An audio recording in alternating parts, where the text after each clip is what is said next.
pressed the wrong damn button. I am still not awake. Still very much not awake. All right, let's get this started.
What up, Joel? How's it going, buddy? What's going on, Robert?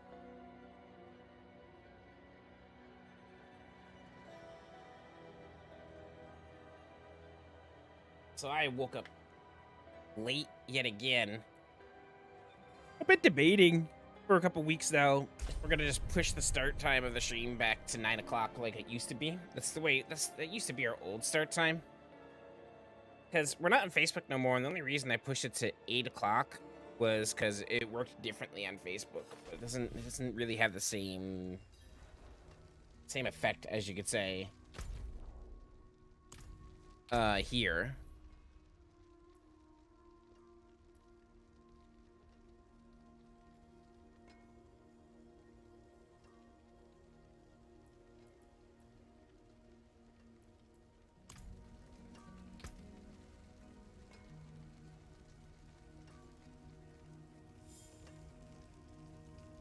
Just hit Master at Apex. Garments for real? There you go, man. Congrats. Congratulations, good sir.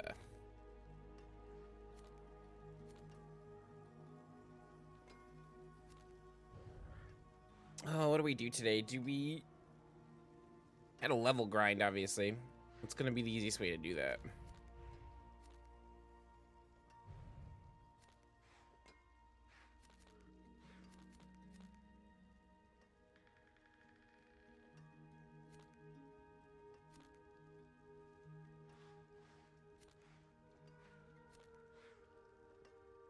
There's still so many things that we haven't explored. How many dungeons we haven't done?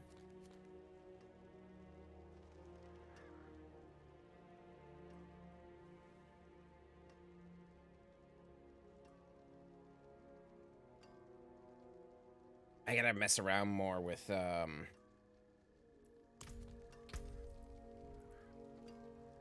this Paragon tree.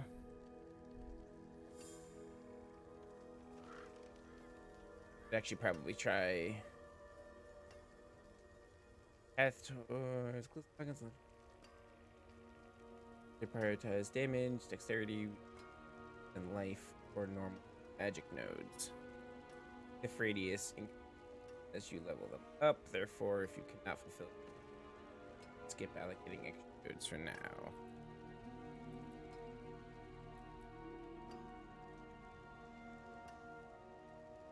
To blow out legendary nodes and glyphs to use with Poison Trap Rogue. Ranked by importance, ranking assuming it meet requirements for any edition.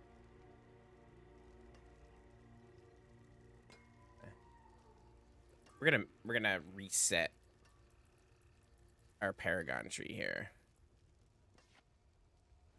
Oh damn, it's now costing money to do it. Okay.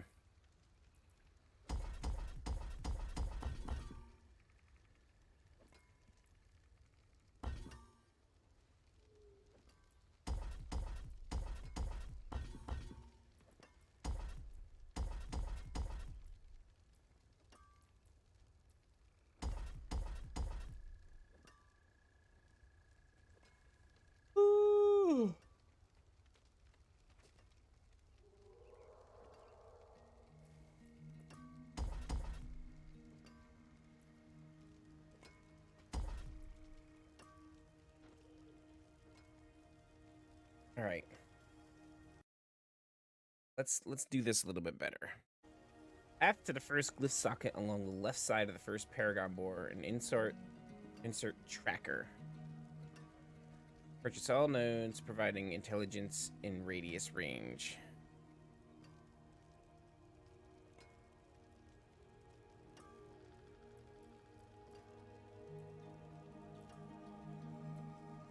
Maximum life, so that won't matter. Resistance to all elements. Strength. Continue up the left side of the first Paragon board to your first board attachment gate. Attach deadly ambush after rotating clockwise twice.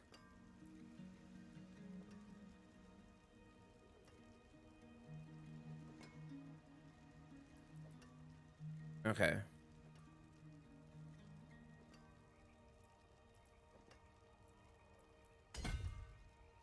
So it says to purchase all nodes that are giving intelligence along the way. Working so lurking? Gotcha. Let's expand this real quick.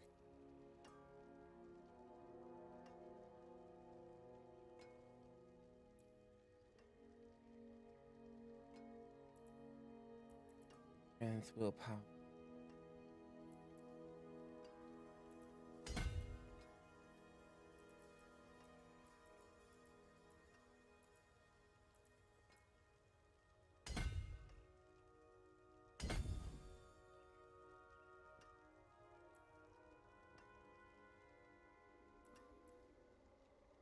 Edge.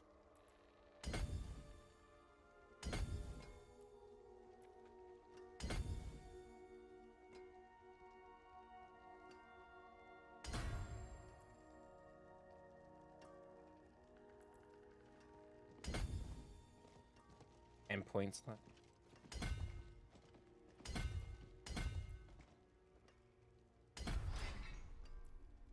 How do I attach another board is what I'm wondering about.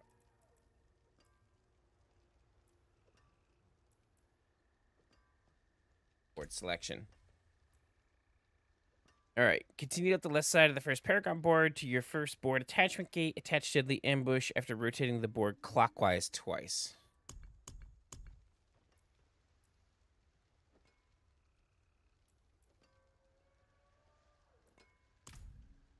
So, how do I attach deadly ambush then? You're sleepy today? Me too, Josh. Good morning, TJ. I woke up late. I was just mentioning, I was like, I might just end up pushing the stream start time back to 9 a.m. like we used to do. Just because oh,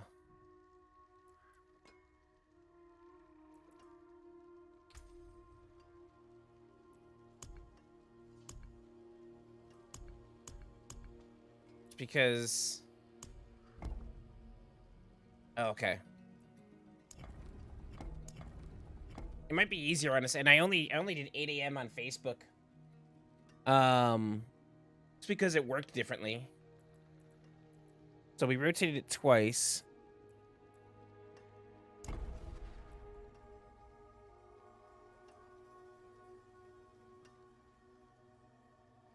Take the shortest route to the glyph socket and insert ambush. Purchase all nodes providing strength and radius.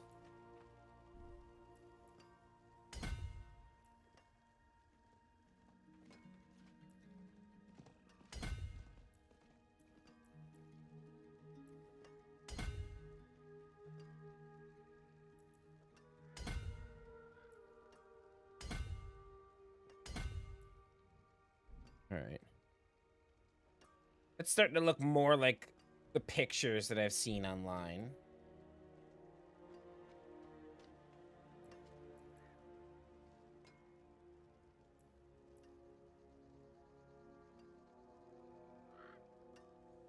Too many dungeons late last night? Yeah. Yep. The funny part is I got off at what, like midnight? But I couldn't fall asleep last night. One of those nights again. One of those nights again.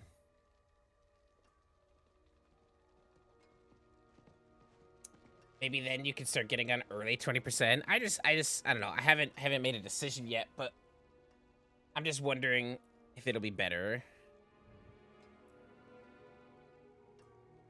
Because usually this is how our mornings start out, right? Like, even at 8 o'clock, there's only a few of us here. We actually don't start seeing our foot traffic until about 10:30. So, I'm just wondering if, you know, waking up at 9, feeling a little bit better, having more energy, and just essentially being able to bring that personality and that energy all the time will be better for us, because I've just been so tired lately. I've I've been so low energy, and that could definitely affect people, you know, wanting to sub and coming in and wanting to stay. You know, who wants to watch a guy they don't know sit here and be like, well, okay, we're gonna go over here and, you know, we're gonna go do this, you know, like, with absolutely no energy. So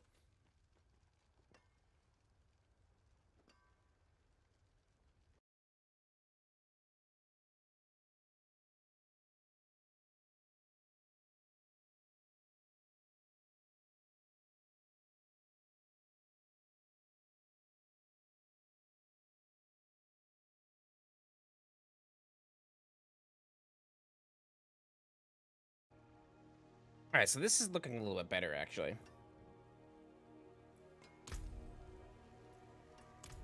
What's our attack power now? 1700. Good morning, Shane. How's it going? After we were done with the dungeons, I think I was up for another 2 or so hours. Jeez, dude.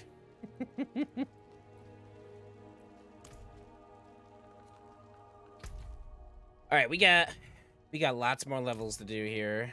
We need more Paragon points.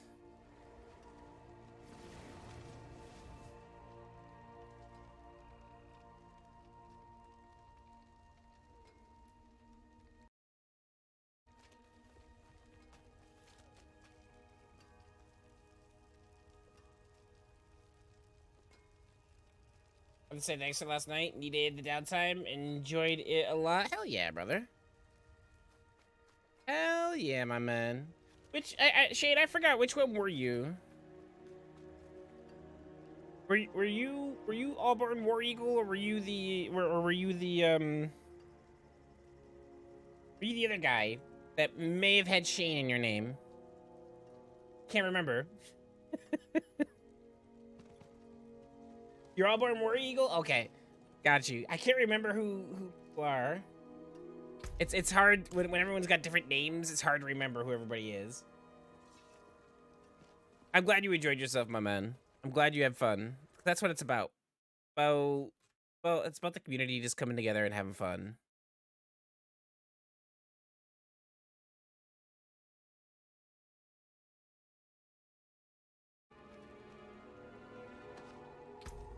All right, now we need to focus. We need to focus on gear. I'm gonna write some stuff down real quick so I don't have to keep looking at this webpage.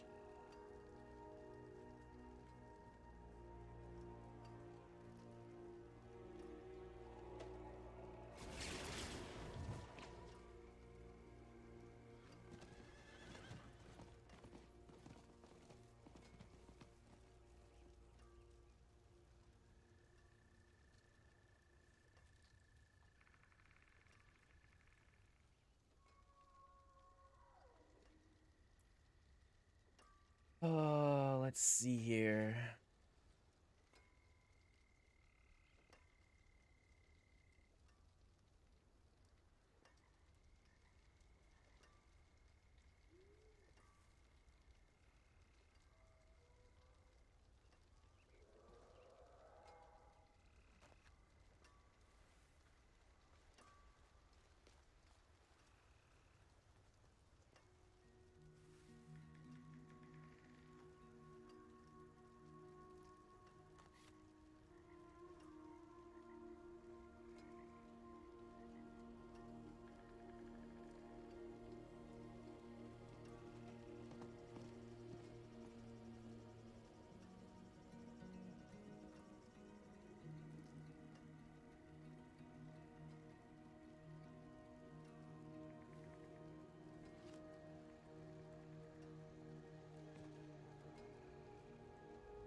today I'm gonna try and grind out gear.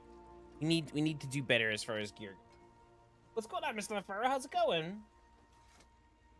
Just fun listening to banter while playing. See, it's definitely a huge difference in experience. It don't matter if you're good or not. It's just fun playing with everybody and everybody messing around with each other. That's what I love the most about it.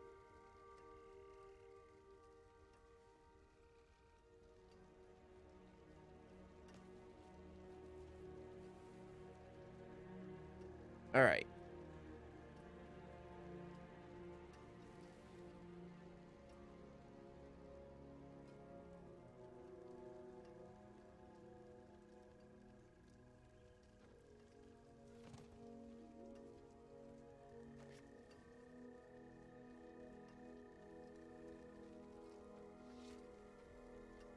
That's what's important to what I want to do.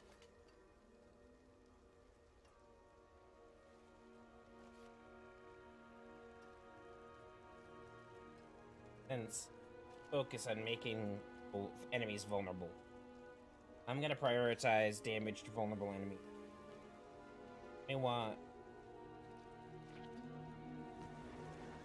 crit chance / damage, but I really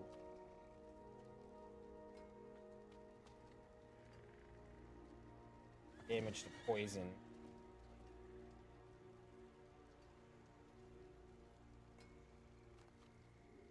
Dex and attack speed.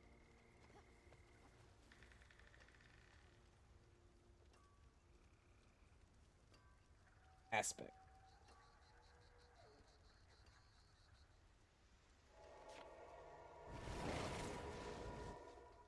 Probably be lurking and popping my jokes periodically. I gotta go until my work all the way. I have the best thing since sliced bread to try and get that bump up. Let's go, brother. Good luck, my man. My struggle with barbarian gear is I just don't know what stats to prioritize. So you're a melee character. And well, any character really, even range characters like myself, necromancers and sorcerers, we're gonna be getting surrounded by enemies at one point. But depending, you know, your melee character, I would focus heavily on survivability and definitely make sure you got some like dodge chance in there. You're a burst damage character too. So I wouldn't say you're more of like a sustained damage character. So crit chance is probably huge for you.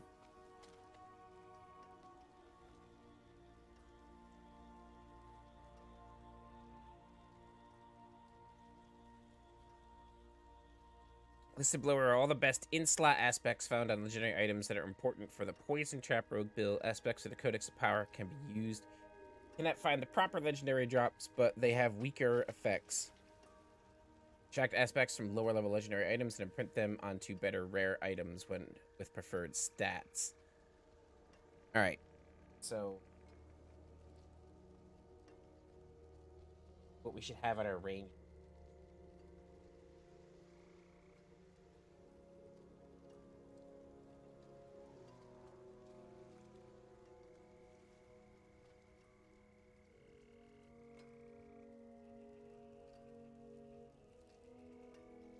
This is what it's saying that we should have.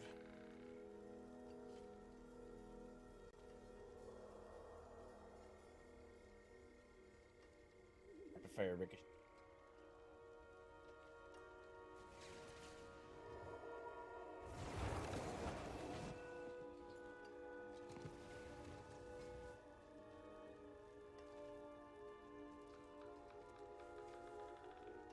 Ding.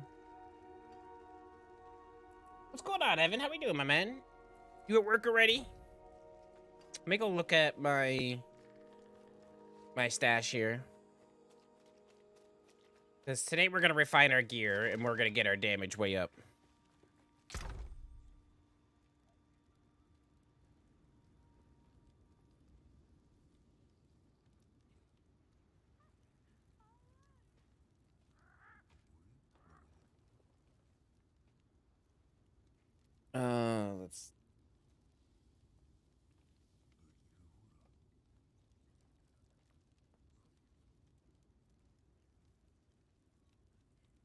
Brett.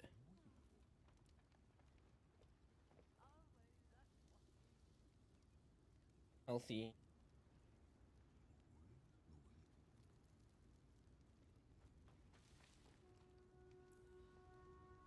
All right. So, thing is this is actually a really good role for this aspect.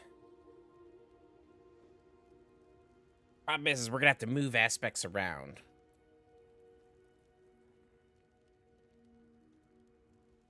And in doing so, we are going to...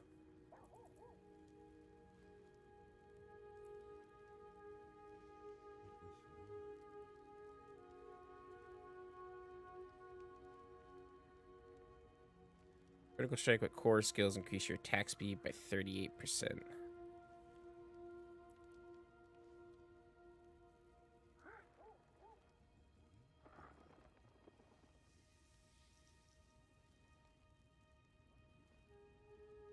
Yeah, I think we have that aspect, do we not?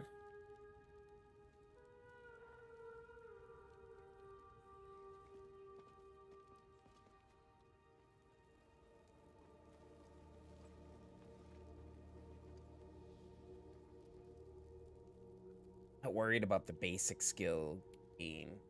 Basic skill increase damage unit core skill.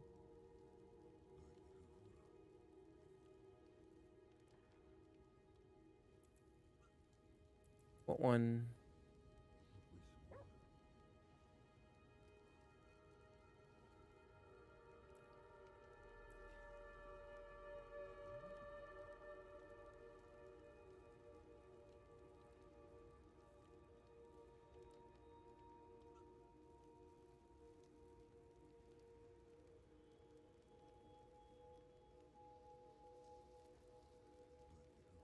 In a slump, the air quality has been so bad I haven't been able to run this week. That's like, it's insane. Like, all the smoke from up in Canada has made its way down here, and like just the air quality overall is in just terrible, terrible, terrible shape.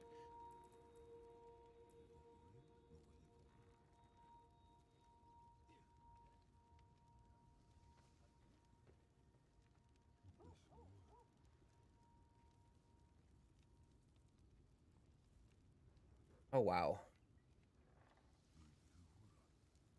Oh.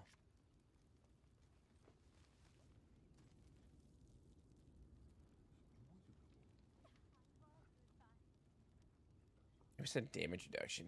Well, damn. There's still so many aspects that we need to get, which is why I saved all these legendaries.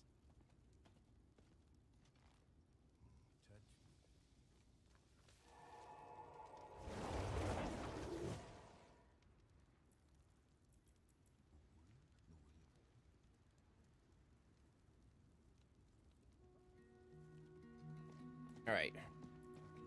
So let's see here.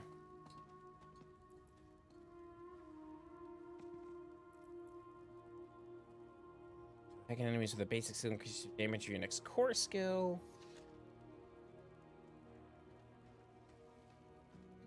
Build weapon. Protection from close enemies. All right, so anything I put into my inventory, I'm gonna get rid of. We don't need...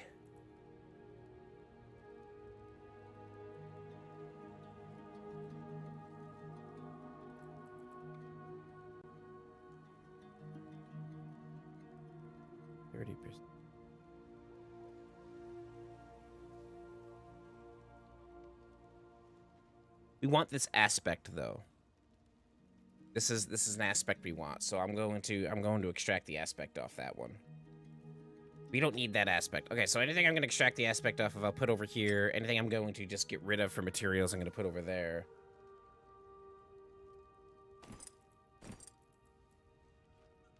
We're gonna clean these legendaries out, and we're gonna get...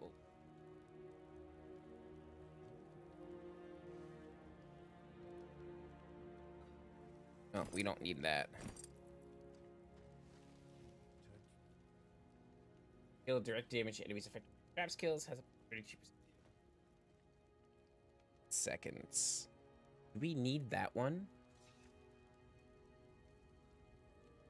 Dealing direct damage to enemies affected by your trap skills. I don't think that's recommended for us.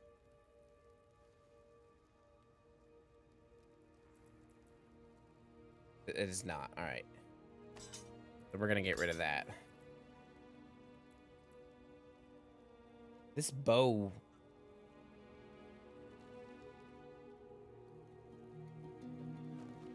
Nah, we're going to get rid of that. Now, these are the ones that I put in here that I was interested in keeping, but let's continue going through this. Nope, we're going to get rid of that. We're going to get rid of that. It's not worth doing the rerolls.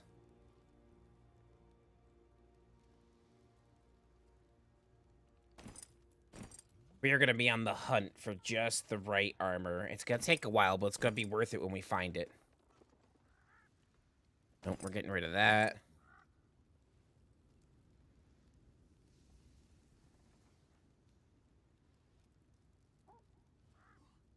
Needed something in the shadows. Hopefully I'll be back later. Roger, Roger, Evan. Half our garage is still full for moving. Eventually making our gym. Nice, dude. Focus a lot on calisthenics because gym memberships are expensive and I don't have my garage gym anymore. Is Planet Fitness still like super expensive? Because I remember Planet Fitness being like super affordable.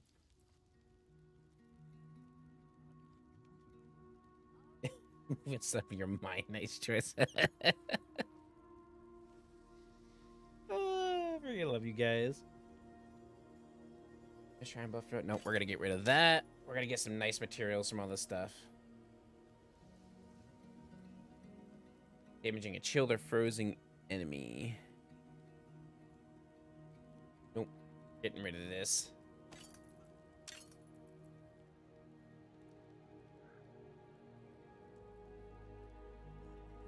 We're also getting rid of that.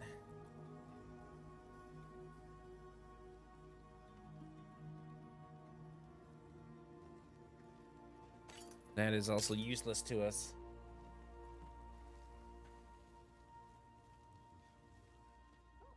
It's cheap, but the closest one to me is 20-25 minutes in the opposite direction of where I normally work. I got you.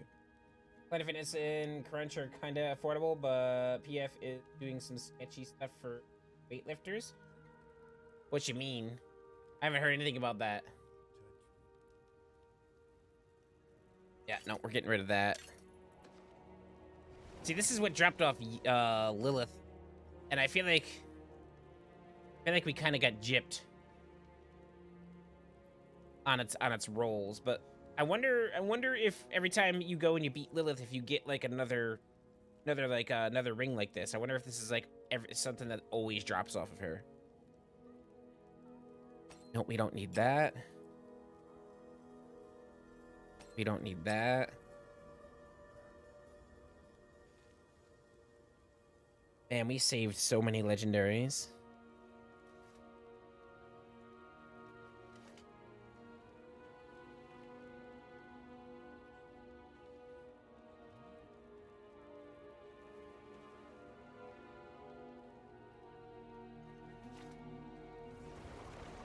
Yeah, YMCA is expensive. I know if you guys who have been kicked out for lunking, even though they aren't that type, you drop a weight from a bad grip, they can choose to eject you. Yeah, that's stupid. I remember the whole like people aren't supposed to like do the whole lunking thing there. I remember that policy. I had a membership at Planet Fitness for a little bit.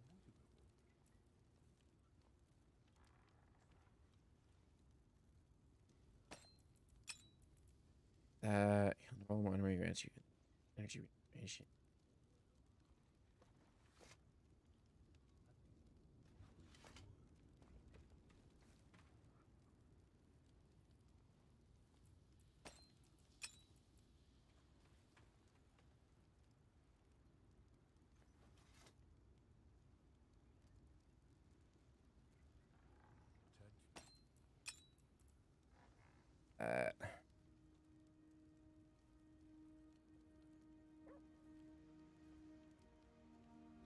Yeah, this is better.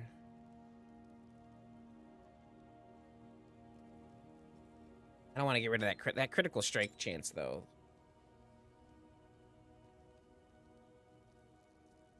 Critical strike damage. That's always a good one. Ooh, we want that aspect.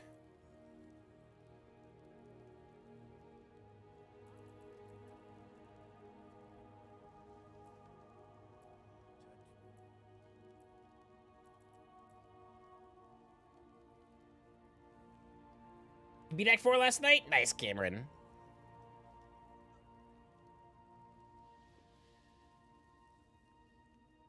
Nice, dude. Critical strike chance. That has more critical strike chance. Has a socket on it. We lose damage to slow, damage to daze, damage to distance, gain damage to cold damage. And we don't need it.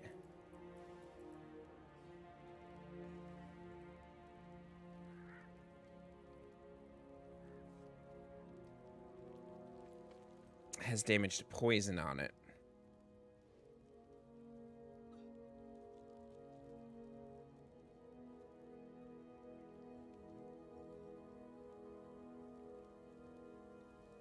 Like, if it's enforced intelligently, it's good, but I had a buddy whose arm gave on him, and it was dropped the weight on the floor or his chest, and they're rushing out while he's cradling the arm.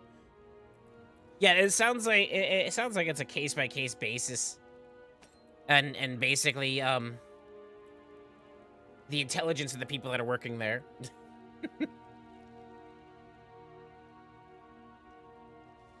Like, any smart person would actually, like, walk up to the person and be like, listen, are you okay? And, like, get the story before they did all that crap.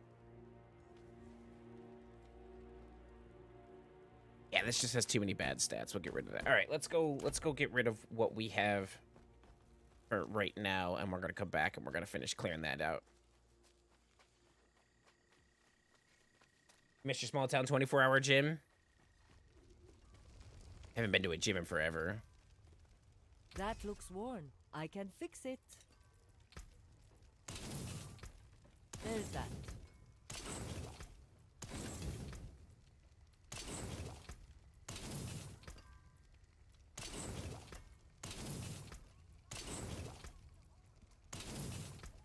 Thing is, I'm gonna be looking for a specific freaking stat, so it's gonna take us a little bit to get the proper gear and the proper aspects. You can still use But like I these. said, it'll be worth it when we get it done. You'll be doing an insane amount of damage.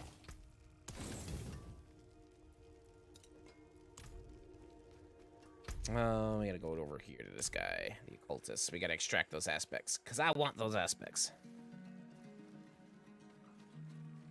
I wish you could re-roll an aspect and get a higher percentage.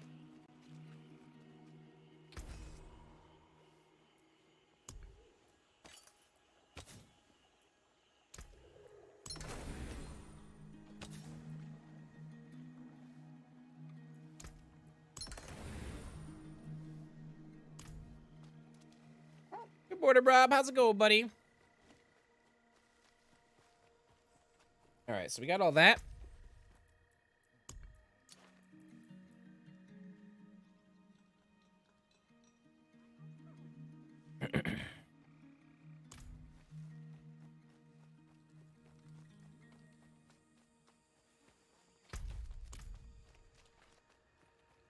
Let's hop back in here. And start going through all that. So let's put that there real quick. All right. Your grenade skills count as trap skills. Yeah, I don't use grenades. And it's got bad roll stats on it. So we're going to get rid of that.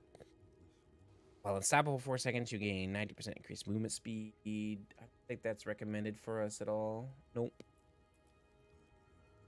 Cost reduction, movement speed, fire resistance. No. Not worried about it. Lightning, dodge, cold, slow duration. It's got the same aspect on it. We're not worried about that.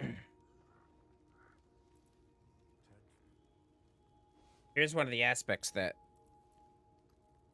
we want. Dealing direct damage to a vulnerable enemy has a 31% chance to daze them for 2 seconds. Movement speed, slow duration, intelligence. Okay, so bad stats, but that's one of the aspects we want, so we're gonna move that there.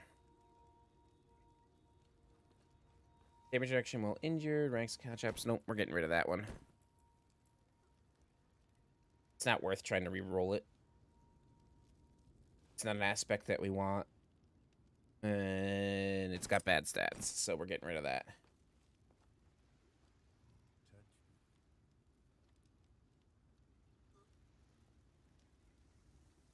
Nope, we don't want that.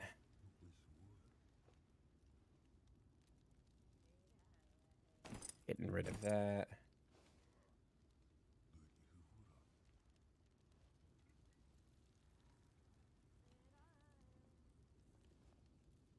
And damage for 4 seconds of the killing elite. 2 ranks skill. 5% damage. Poisoned. 1 life regeneration. So not the greatest stats. Yeah, we're gonna get rid of that.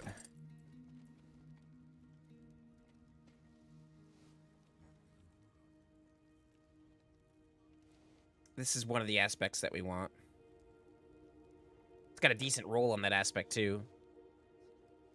If it didn't give us 2 ranks of barrage and willpower, I would actually consider re-rolling some of those stats and using this. But yeah, we're just gonna take it for its aspect. This is what we need. We need ranks of rapid fire.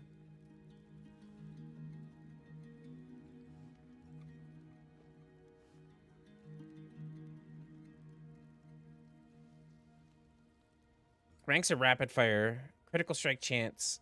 If we could get rid of the lucky hit chance is okay.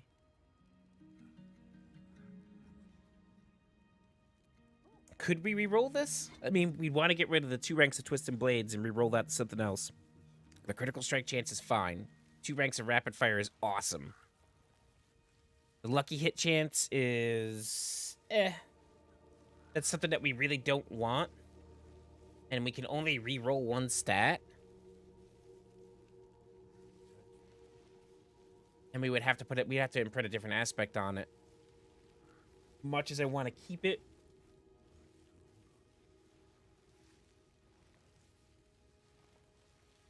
Yeah, no. We're gonna get rid of it. Good morning, Brandon. How's it going?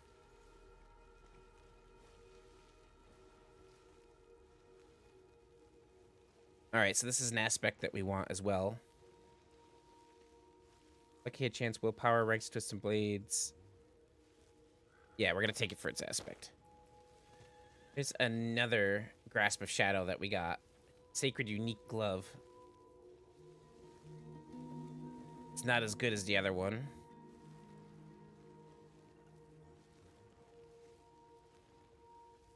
Damaging a vulnerable enemy with marksman or cutthroat skills. These gloves are actually really, really, really cool. We're gonna get rid of these. I mean, can I? It has a better percentage on its aspect. Let's just take the aspect, because if we can, I might just put that aspect on there because it's literally only it's 29%. It's 1% under its max.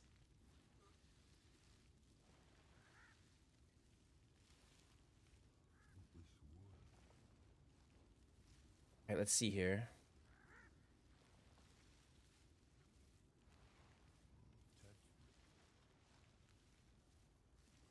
Damage to distant enemy.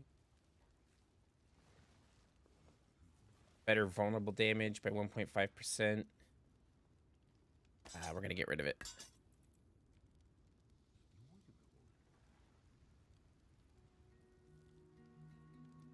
Oh, wait a minute.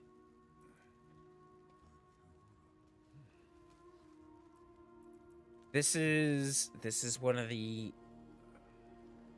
aspects we want on our weapon. The problem is when you extract an aspect, you destroy the weapon.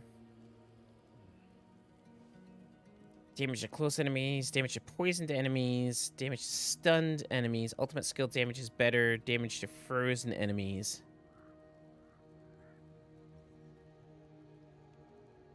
Ooh, do we keep this one?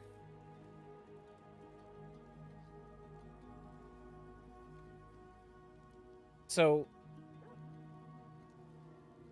am I losing this? We might want to keep this one. Losing a little bit of vulnerable damage. Losing 15 stats. But this is one of the aspects that it wants, that they're recommending to have on our dual wield weapons.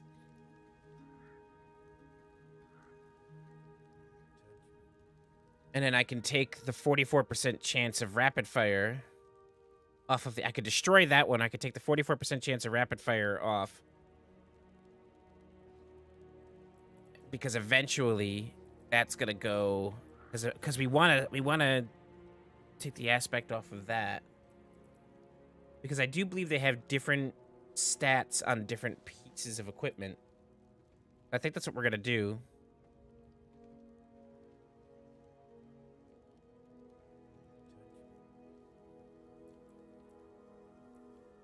What other...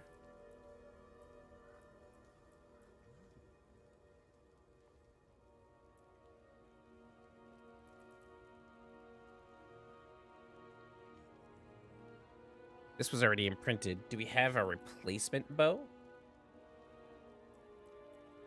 I had a bow that I was interested in. Imagine taking Ginny to Toys R Us to pick a birthday present. You'd be there all day. So, man, this is a lot to keep track of as far as our aspects and our stats go. I'm going to move this down here because I think we're going to end up doing something with this.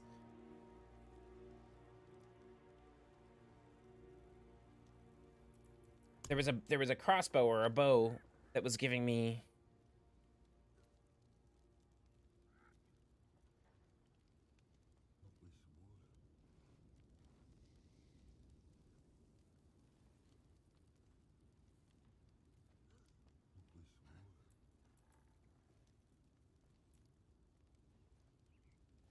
damage injured enemies. Lucky hit.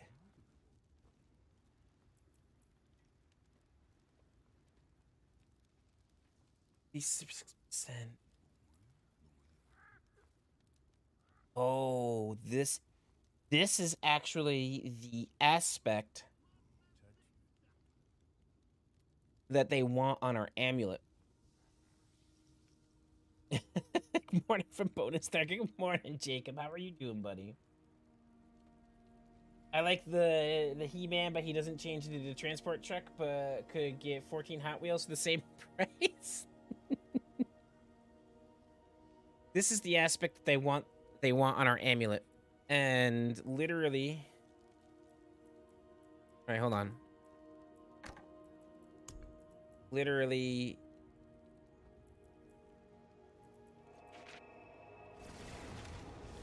I would be swapping 5.5 seconds. What's that, 3.7 seconds? Yeah, it changes. It all changes depending. All right, we're going to put that there because we're going to come back to that.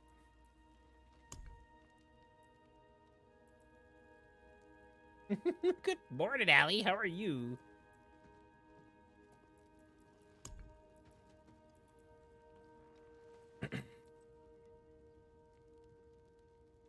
All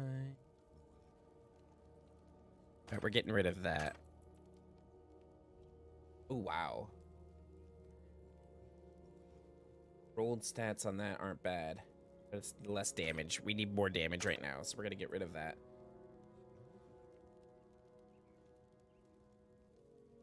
And well, how are you, Chelsea's having her baby today? Hell yeah! Aren't they already at the hospital?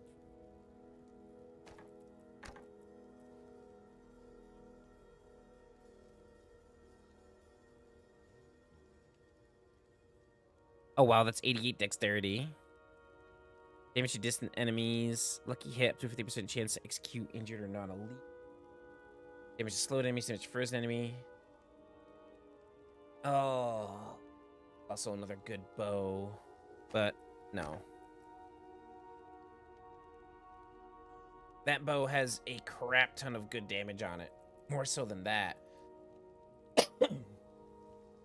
They've been there for like 3 hours. What's going on, TJ?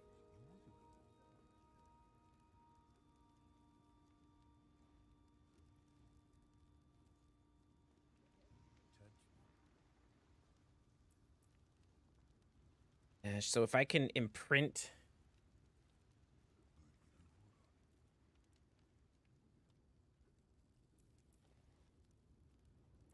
I could imprint the aspect on there. Vulnerable. It gives us vulnerable damage. It's only a loss of 1.6%. The only problem I hate losing the critical strike damage. I'm not even worried about losing the basic skill damage.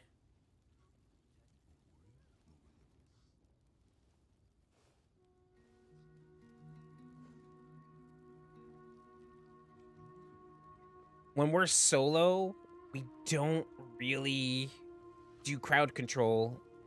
Is the poison trap considered crowd control?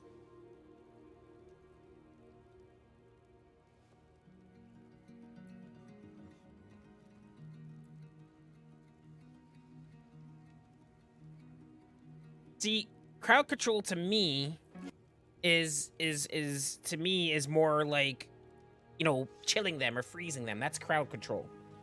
I don't think the poison trap is considered crowd control.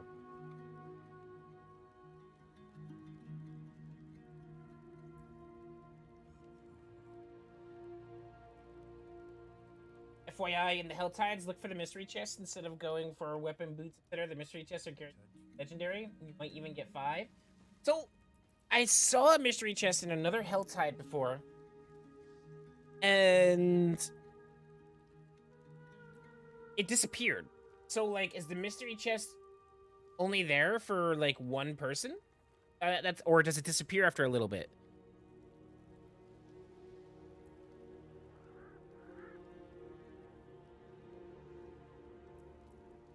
Seriously questioning this bow right now.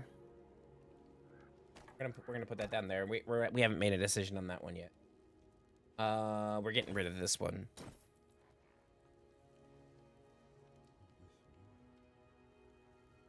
Getting rid of that. Don't need that either. I think it moves zones. Last night when we were in it, I had to go to the upper zone to find the mystery. So is there one mystery chest per Hell Tide?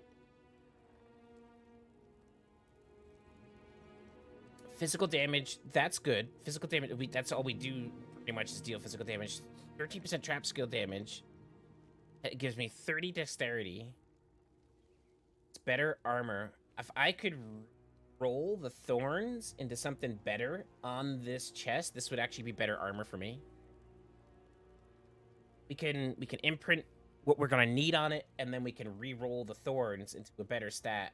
This is actually gonna be better armor for me. I'm gonna save.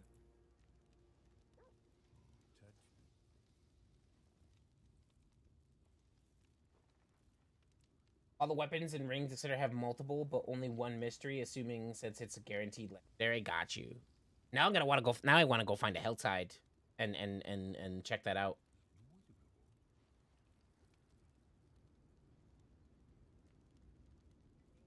Oh, we're getting rid of that. We need a better helmet.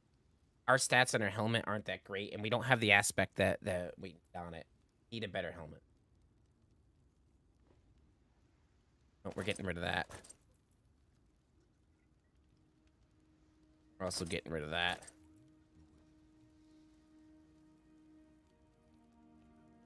And we're getting rid of that. All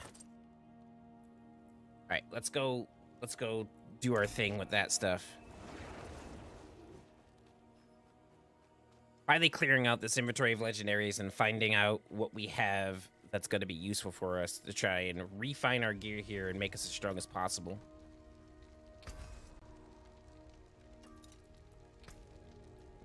How is your day going, Allie? You guys have any news on a renter?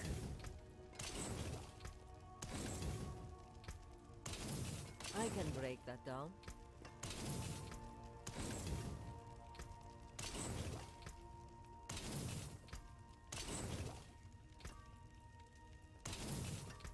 You can still use these.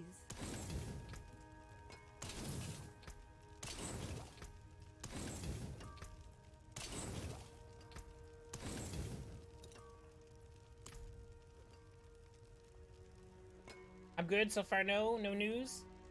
Buffs that count as crowd control: chill, daze, fear, frozen, immobilized, knockback, knockdown, slow, stun, tether. Okay, so basically nothing that we do. So crowd control damage is not our thing, because I'm gonna base everything around being solo. I know, like, if I was running with, like, an ice sorceress or something like that, like, maybe having all that extra crowd control damage would be super beneficial because all they're doing is freezing and chilling, like, big crowds. But we're not going to assume that we're going to be running with someone that's going to crowd control and stuff. Are you sleeping at all with this game? So, like, I actually got off at midnight last night. And... oh, you can't extract the aspect off of those. Okay, so we're just going to have to... we're just going to have to dismantle it. That's how that's done.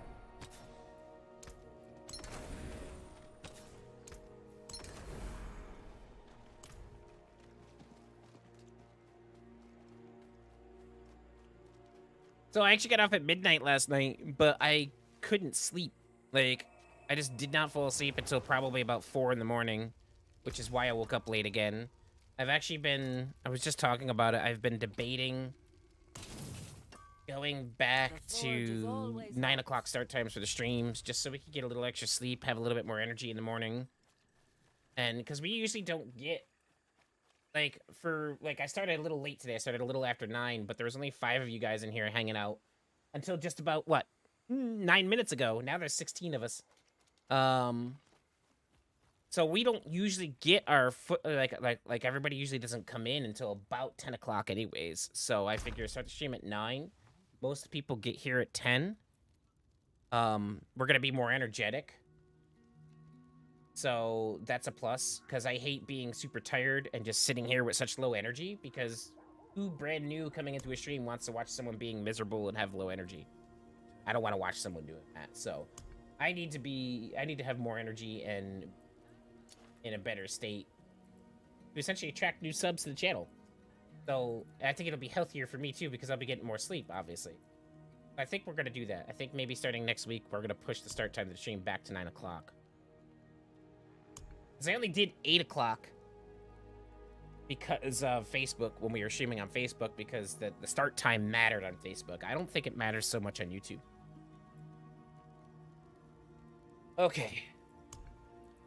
So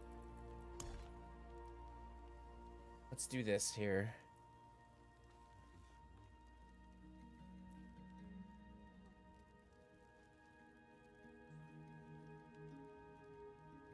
Now we're gonna get rid of that. I don't know why I was saving that. Watch you energy press my engine. Wow, Cameron. Just wow, brother. Wow.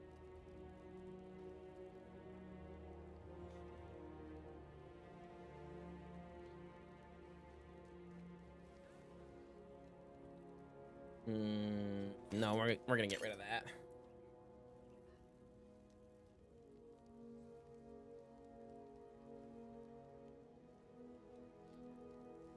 Arrow storm animation. So what are the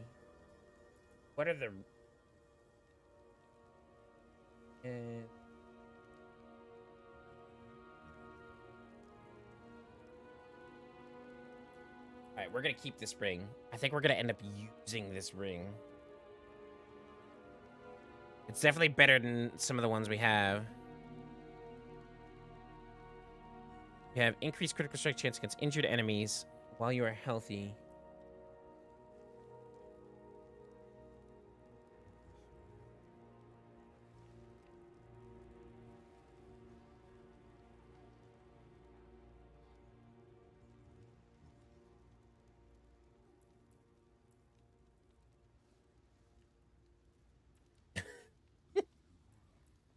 All right, hold on. We're gonna move this back here. The gear that we're interested in messing with and keeping. Thorn 630.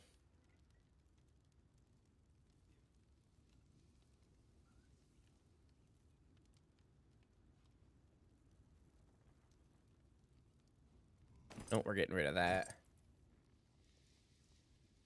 Dark Shroud, damage reduction.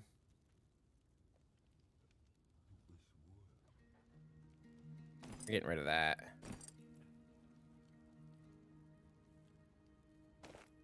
Getting rid of that.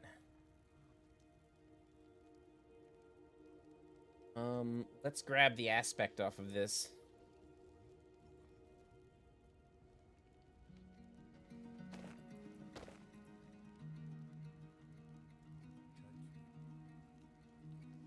We also want the aspect off of this.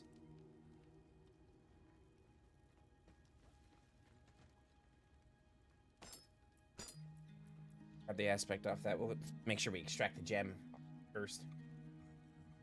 Alright, this crossbow. Poison enemies, damage to injured enemies, lucky hit chance. 92 dexterity. This crossbow is actually really good. And it's definitely something has potential for us to mess around with. Skill damage, 30 strength, ultimate skill damage, all stats.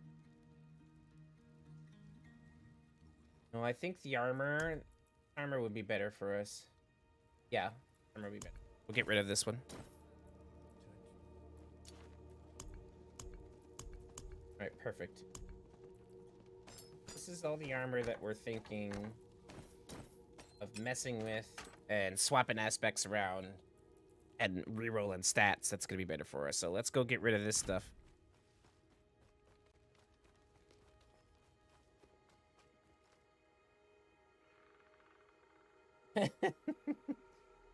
Todd Palmer says, just bought Diablo 4 yesterday. Now I need to do the 20 gig update. Love Diablo 2, but never played Diablo 3. Looking forward to learning new things. Also, love that it's cross-playable. Absolutely, my friend. I've been having a blast with this game. I, too, came into Diablo with Diablo 2. Went back and I played a little bit of Diablo 1, but I think once you play Diablo 2, Diablo 1 just kind of like, oops, what did they do with this? But Diablo 3 was a big letdown. We've been actually talking about it a lot. Diablo 3 had a terrible launch. They kind of saved it with patch 2.0, and they made it feel more like Diablo 2. But ultimately, I think Diablo 3 was just a huge disappointment and a big letdown. Although it did have a huge player base. At one point, Diablo 3 had 65 million players still playing it. And there's still a lot of people that are still playing it now, even with the release of Diablo 4. But D4 is definitely a freaking grand slam for them. Blizzard needed a home run with this game, and they hit a freaking grand slam with it. It's amazing. It feels like Diablo 2. It's got the playstyle of Diablo 3, which isn't a bad thing. And just the story itself is great. The open world aspect is great. It feels like a miniaturized MMO. Because now we have new players to be able to interact with it within the world rather than just interacting with people in the chat rooms before you start a game up. And you can meet new friends, all that stuff. The simple fact that it is cross-play compatible means you can play with all of your friends who have different platforms. It's freaking amazing. Like, they literally hit a grand slam with this game. And the good thing about D3 was the Demon Hunter class. That's funny, because I started as a Demon Hunter. Come back if you need the forge.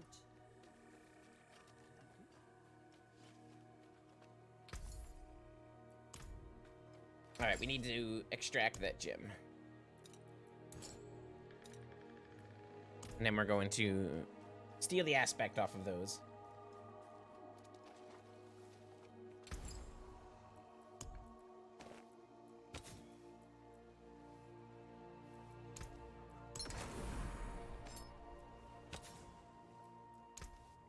And we used a lot of gold. Sorry, we'll get it all back.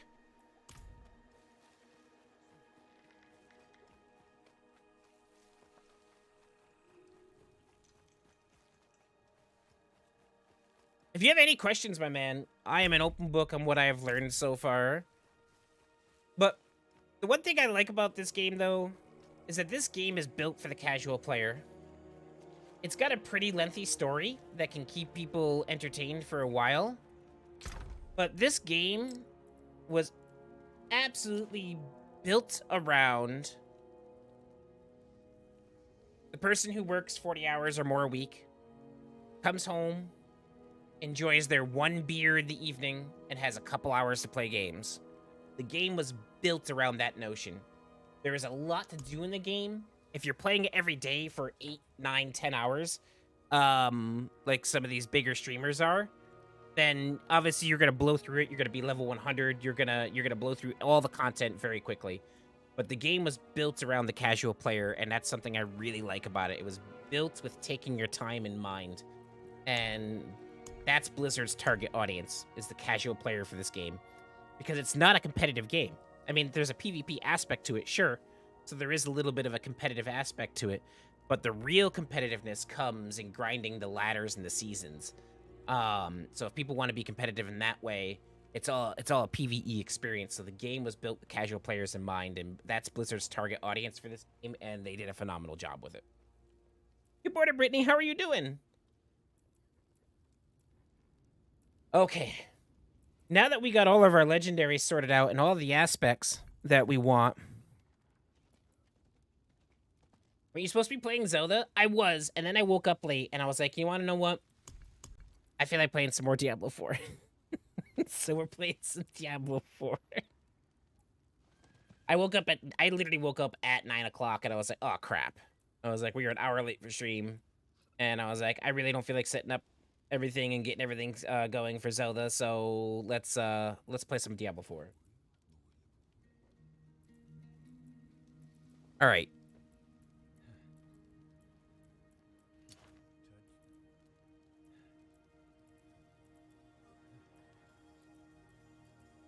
So we have a couple bows. Let's look at our bows. All right, so the aspect that they want for our ranged weapon is rapid fire has a percentage chance to ricochet to another target. So we have that aspect. Where is it? I think we have a couple of them, actually.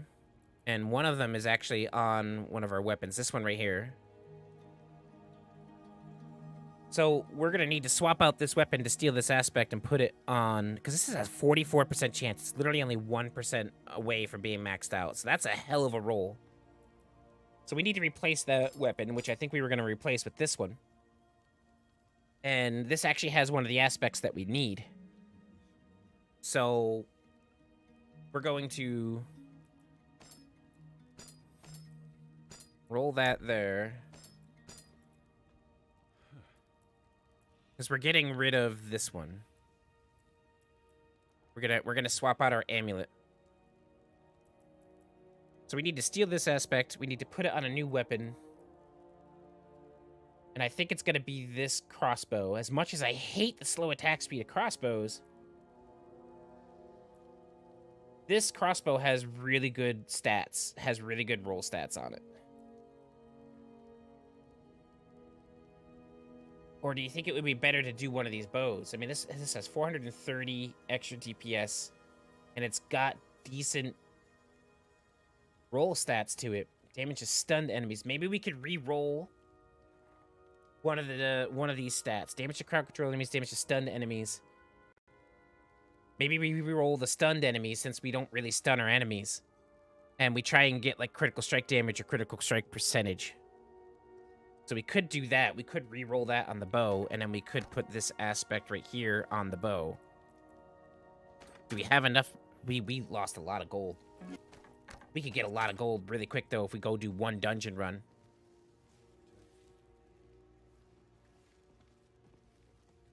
I'm alright, got some good sleep? That's good. I am glad to hear. So let's do that.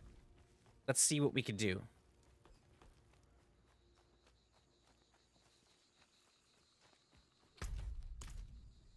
So we are keeping that aspect, but we need to... Oh, wait, this bow's already been imprinted. That's right. So we need to...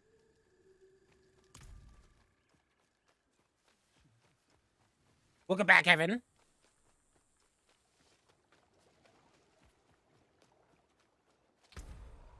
All right. Need to steal this aspect.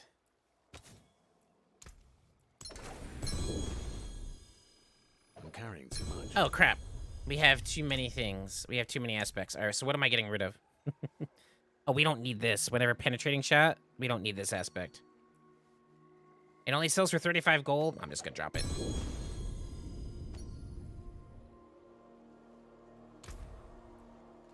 All right, so we're imprinting the aspect.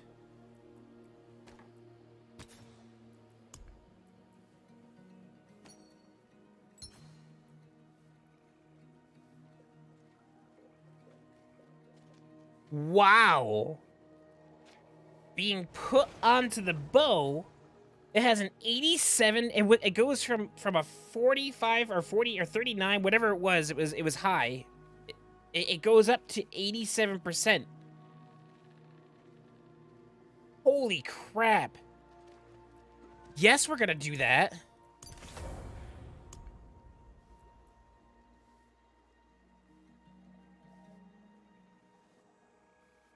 Oh my god. 87% chance to ricochet. It's never not gonna be ricocheting. With how fast we fire the weapon?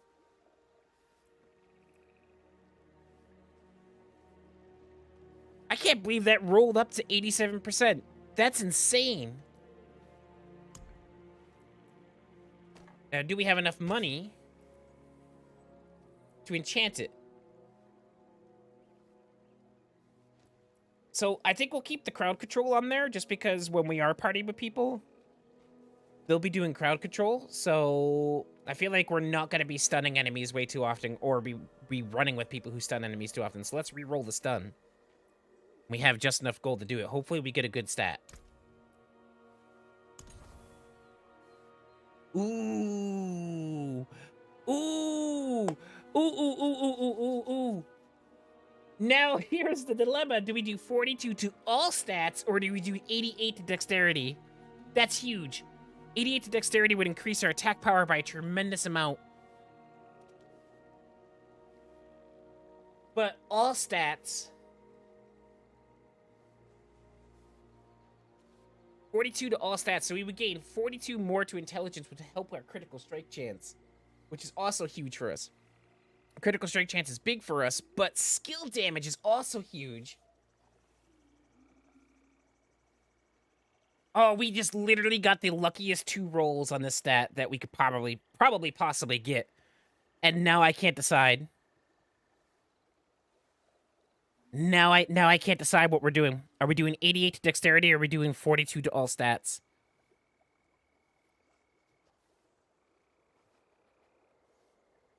See if you need anything to make your rare nodes work.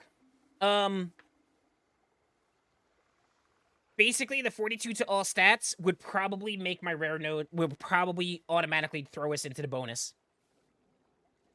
So I'm wondering if we should do that, because that would increase our intelligence, it would increase our critical strike chance, it would get our bonuses in the Paragon board. I'm almost certain if we had 42 more intelligence and strength, we would hit all of our bonuses on our Paragon board. So I think we're gonna do that. I think we're gonna do 42 to all stats, because that's insane. How did we just get this lucky?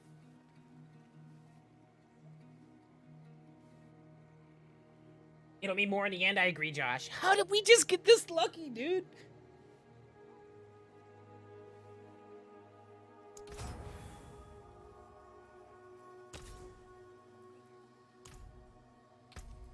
This bow just became that much more deadly, and we're gonna upgrade the hell out of it. And it has a socket.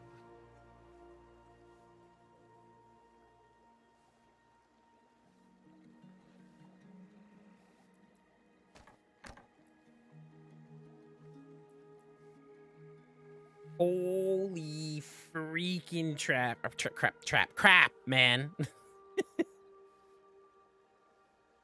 Oh my goodness, I can't believe that just happened.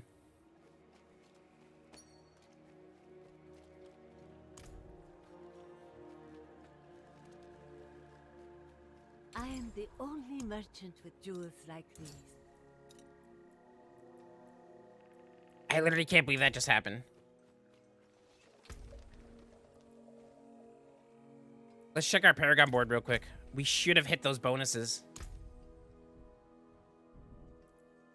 We did.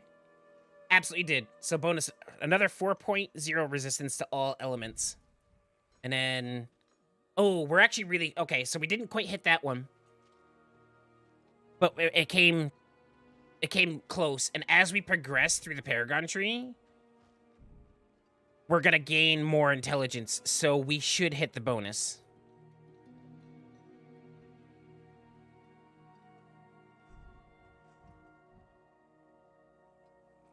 We should hit the bonus. So it basically says, make your way up to the first glyph socket on the second board and hit any intelligence bonus in radius. So we're going to end up hitting that, and then...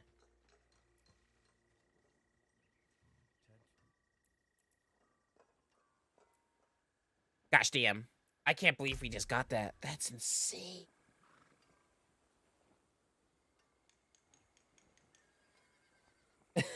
Cam was over the stat rolls. That's hilarious.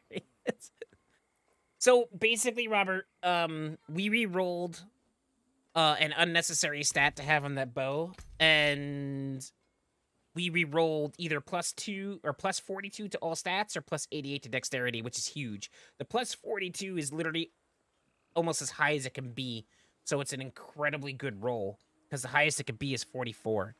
So we literally got some of the best stats that we can get off of it. But yeah. That's crazy. I can't believe we got that lucky. We gotta put that gem in there.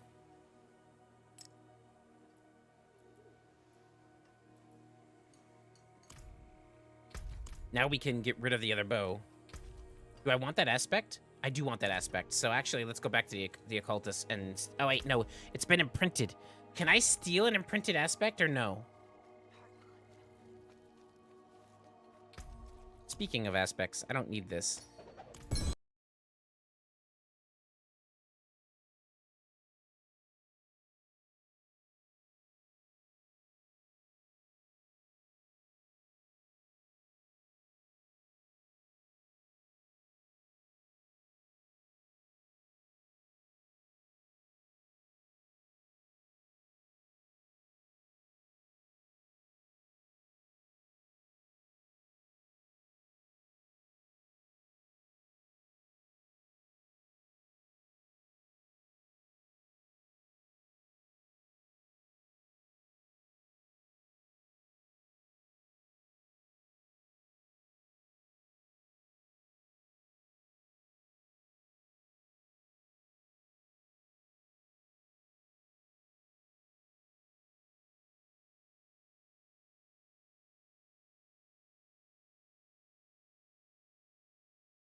There we go. Okay, now the meter's moving.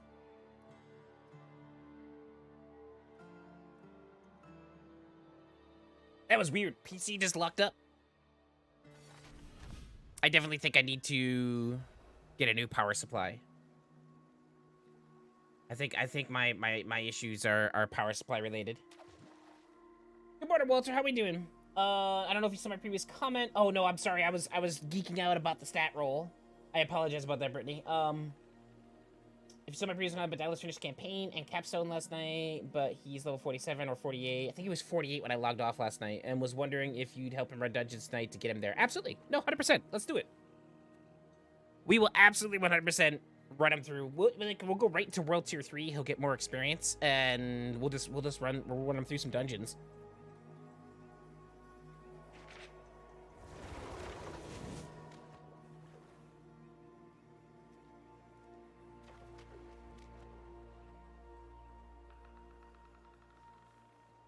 All right, where was I? Oh, I lost that aspect now because the PC, the game crashed on us. Can I remove? I can't. Cannot extract items that were already imprinted. Okay, so we're losing that aspect, which kind of sucks because that's actually a really good aspect. But oh well.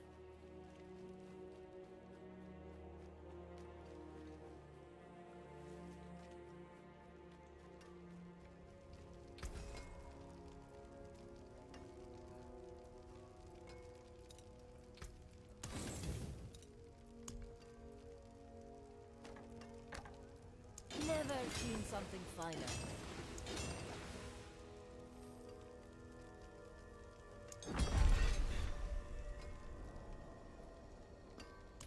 Our bowl is now fully freaking upgraded.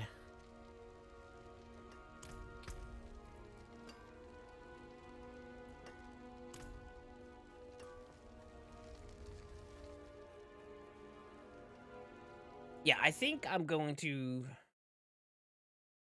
bite the bullet here and order a new power source today. Between streams during our break, I'm gonna open up the case and take a look at what I have. If I already have a modular power source, which I'm not sure if I do or I don't.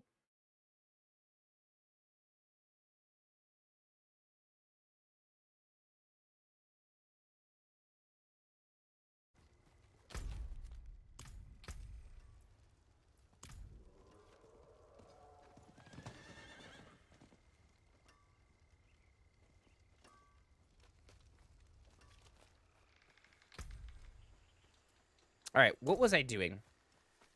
I got distracted when the PC froze.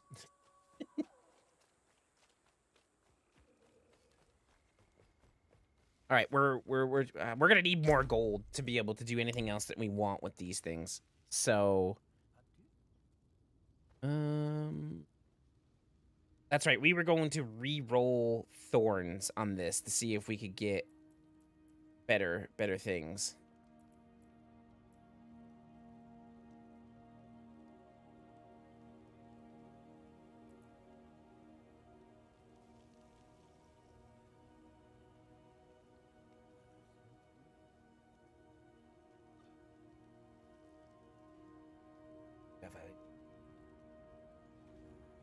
Healthy. So actually, we need this aspect, and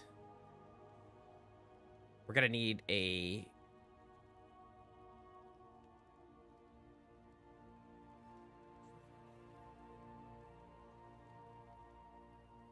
we need to imprint this. We need this aspect.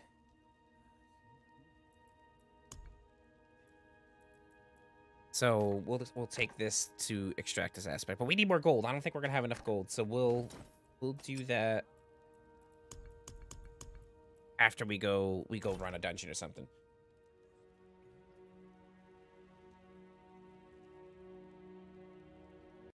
Oh, hold on. I gotta turn the chat bot back on. There he goes. All right, chat bot's back on. Hopefully the PC doesn't freeze like that again. So it basically froze and I got black screens. Like everything froze. I got black screens, and that is indicating a power source problem. So I think I'm biting the bullet and pulling the trigger on a new power source today. Our power source might be failing. Oh, there's a Helltide over here. All right, let's go run a dungeon. We need to get some gold.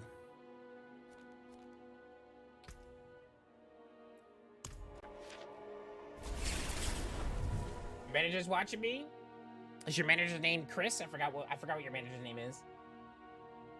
It was funny, he wanted to go to bed because it was almost midnight, and he was at the boss for Capstone and asked a couple friends to help him so he could go to bed. They laughed and said, watch this, and killed the boss in under 30 seconds because they were level 60 or 70 or something. Yeah. So the Capstone dungeons are capped at the level that they're at, so he was in the level 50 Capstone. So yeah, level 60s and 70s are just gonna roll through it.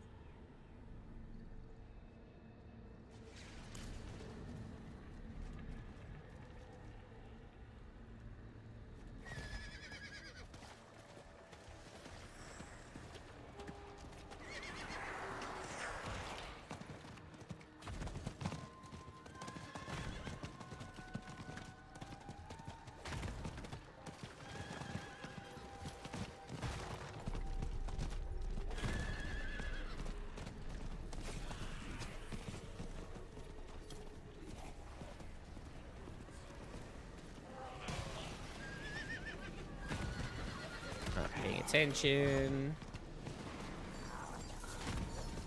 Be careful! Strike him down!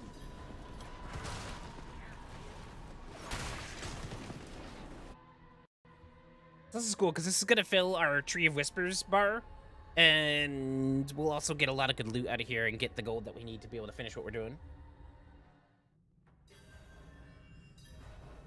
But yeah, 2 bean rolls.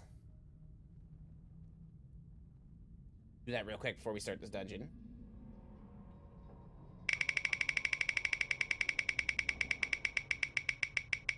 We'll play Fall Guys tomorrow? Maybe we'll do Fall Guys then.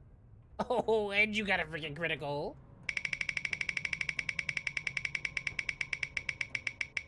Critical off the first one, but you're probably still gonna claim that it's rigged. Look at that, you got 2 criticals in a row. So I got 4 beans off of 2 rolls right now, but yes, one of you is still gonna claim that it's rigged. So, off of 3 rolls, you guys got 5 beans. I mean, I don't ever want to hear that's rigged again, ever. That a single one of you can ever say that that's rigged.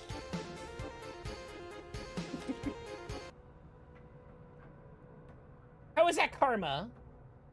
How is that karma? What have I done that was bad? Robert? You have a potential sour milk, old bandage, vomit, stink bug, and I forgot what bad one this was. What is it? Let me look real quick. Stinky socks. 5 beans. 5 beans.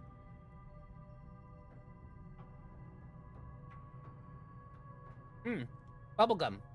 And there's the old bandage. And there's the stink bug.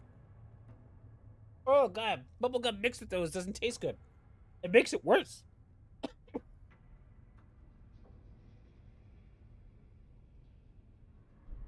Ugh. I can't even taste the other ones. All I taste is the bubblegum mixed with stink bug and old bandage. And it's just terrible. It's absolutely terrible. Riggedy, riggedy, wrecked, son! Oh god. Why? My boss says, what's up? Terrible Bean Boozles is what's up.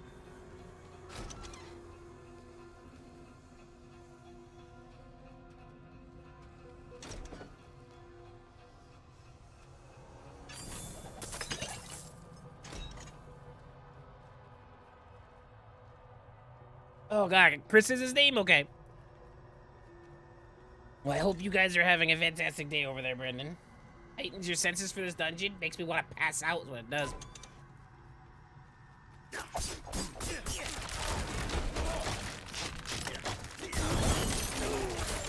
Oh my gosh, we're already doing so much more. Why am I still firing over there? That makes no sense. We're already doing so much more damage.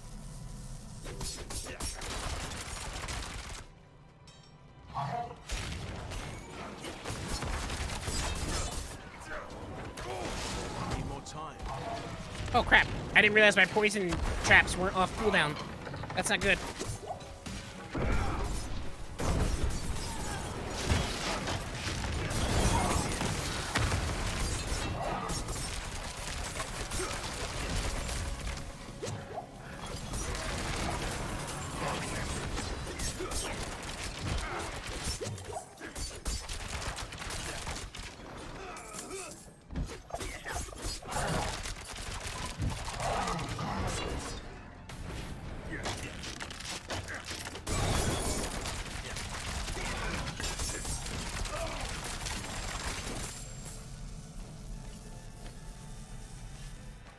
Yeah, we're gonna sell all of this yellow gear to get gold.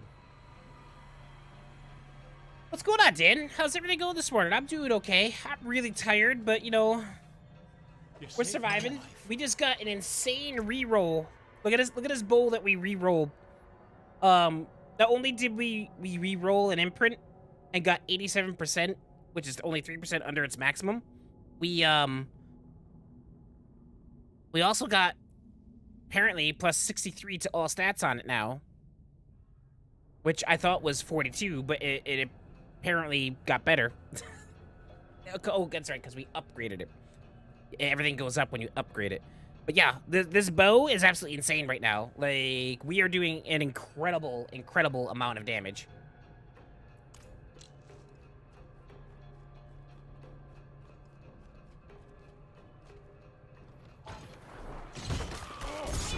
Have I maxed out any characters? No, I haven't. This is the highest character I have right now at 57. Oh, geez, where'd you come from?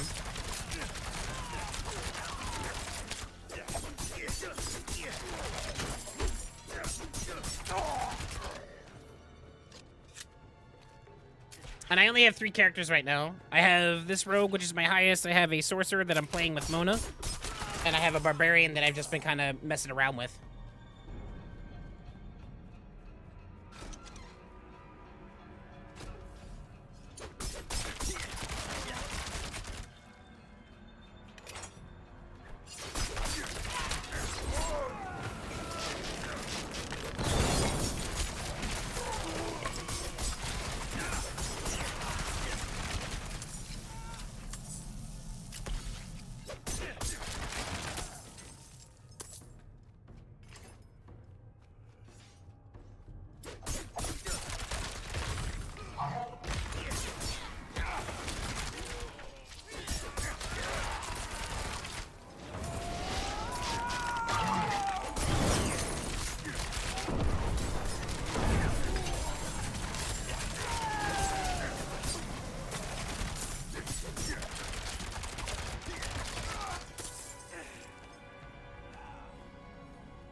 Without you.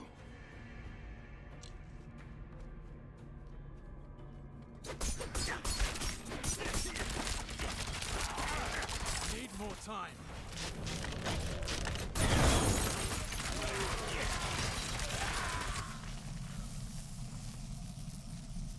He wants a druid or a sorcerer? The druid pulverize build is absolutely insane. Like, legitimately probably one of the strongest builds in the game right now, in my personal opinion. I watched a pulverizer druid just walk through a Helltide yesterday. Just absolutely just walk through it.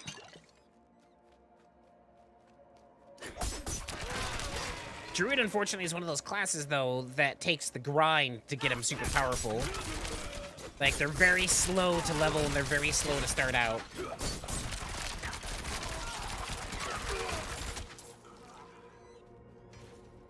You're a saint.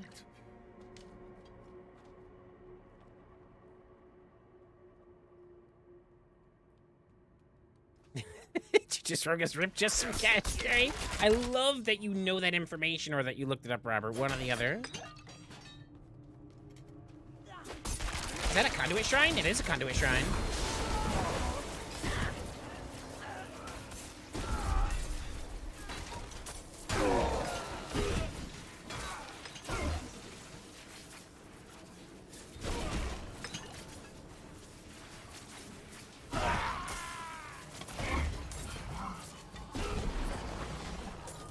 I hate when you get a conduit shrine and then there's like hardly anybody around. It's so much fun when there's like, especially bosses around. Wouldn't have made it without you.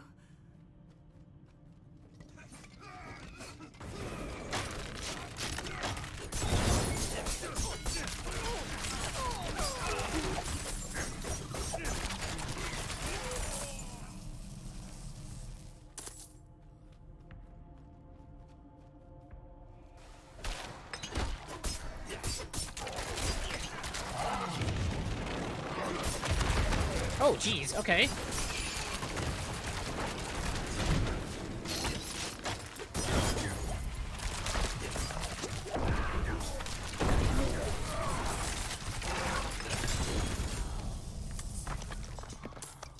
got a legendary sword. Let's go.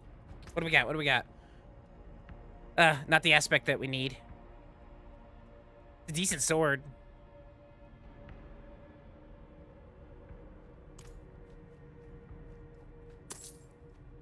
Gonna end up getting dismantled.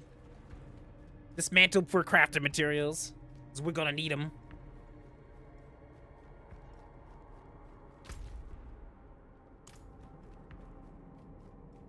When are we starting the hardcore? Not for quite some time.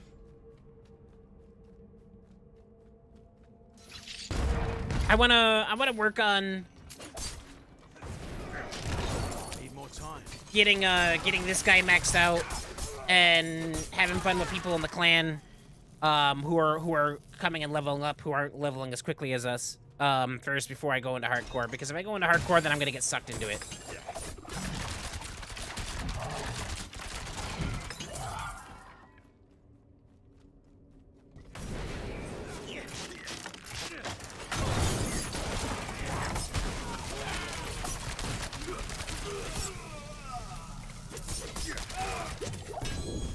Ooh, we just got a sacred bow?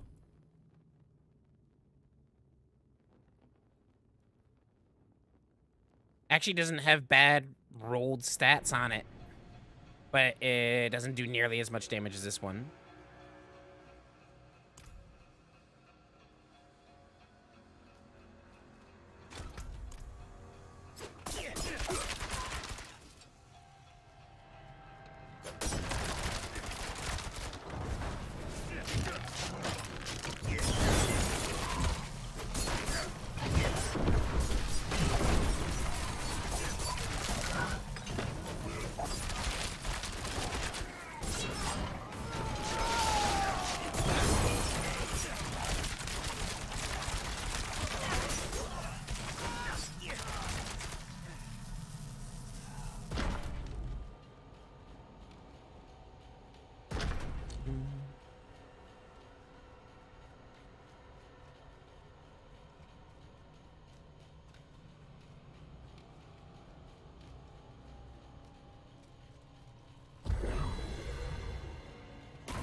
Damn, we did lose that attack speed aspect on that other one, and I could definitely see the difference in my fire speed, but ultimately we are doing more damage.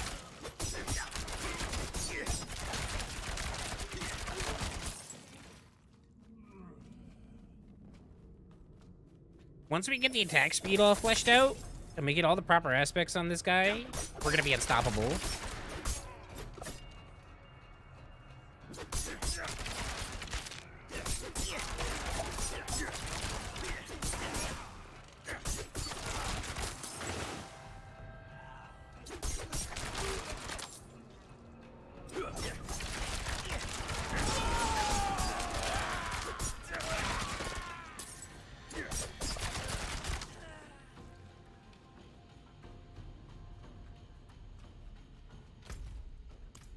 Probably. Oh, yep, perfect.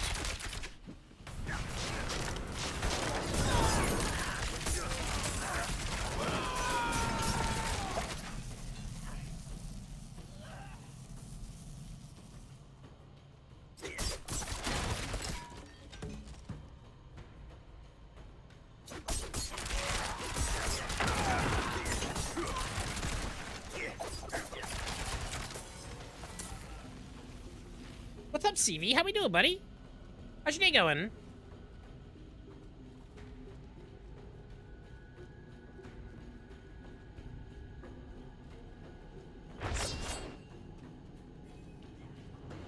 Oh, there's 3 of them. Okay.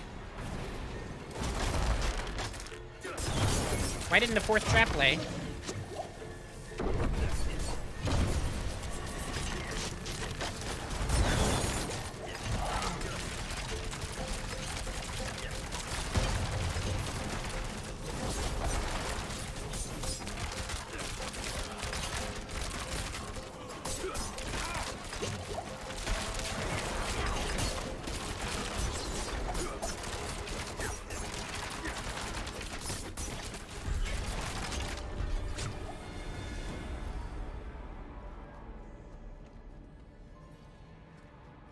Did we not get any items drop? And no item drops off that?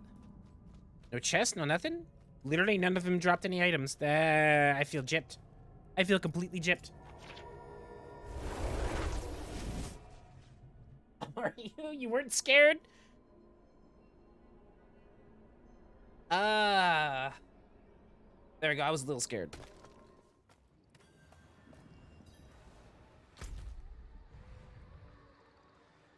Now we gotta go to our tree because our bar should be full. Our grim favor bar should be full.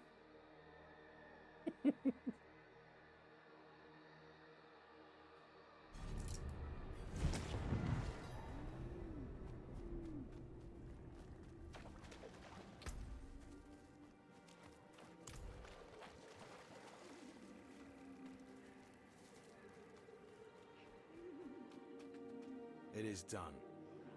Ooh, greater collection of chest plates, leg guards, gauntlets. What do we need? Something, but I know we have a really good chest that we're gonna be swapping out here soon. I think we go with leg guards. Let's do the leg guards. Feast, lamb, feast. And we didn't get any legendaries. Rip.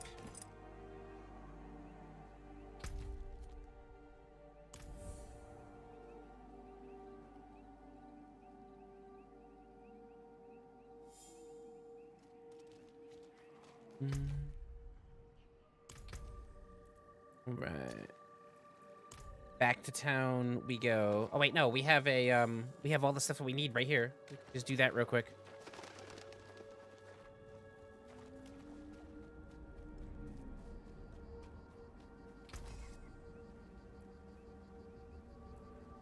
I'm gonna hold on to that bow for now. This sword though, we're getting rid of this sword. There's that. Come back if you need the forge. Should be able to sell.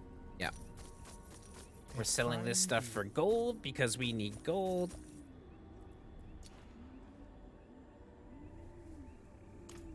And our stash should be right down here.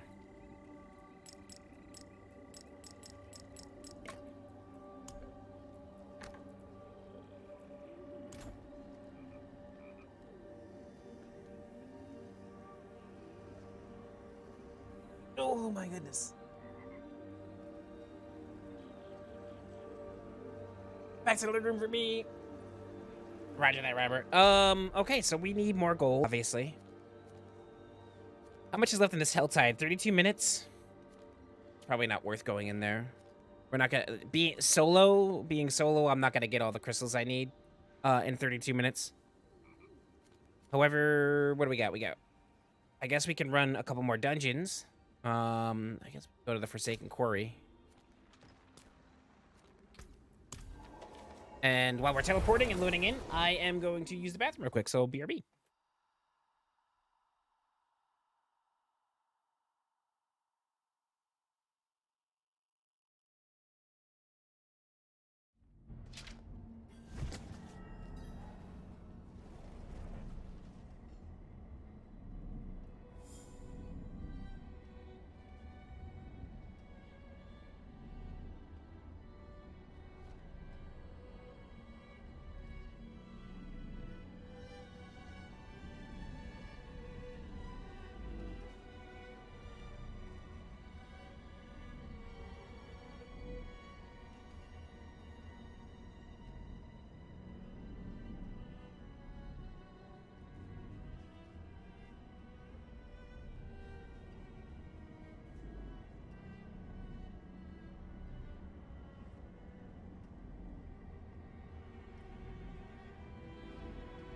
I've returned.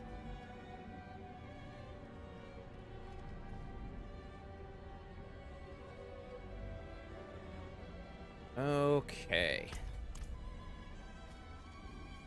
Let's run up to this dungeon. I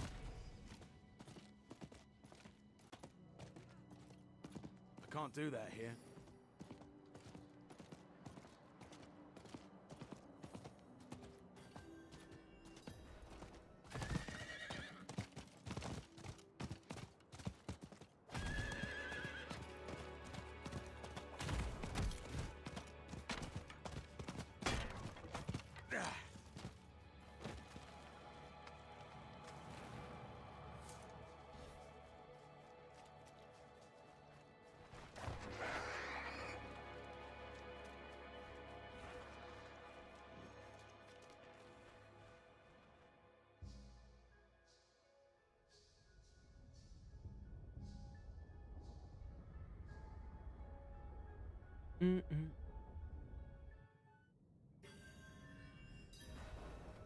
Working on performance review and deep research, so only half focused on chat.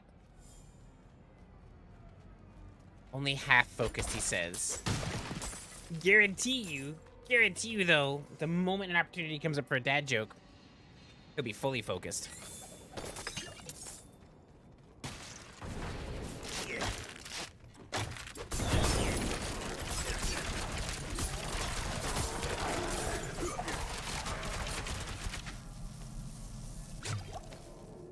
You know, let's grab the blue stuff too. So we didn't have a full inventory last time. Oh, holy crap. That's a lot of people.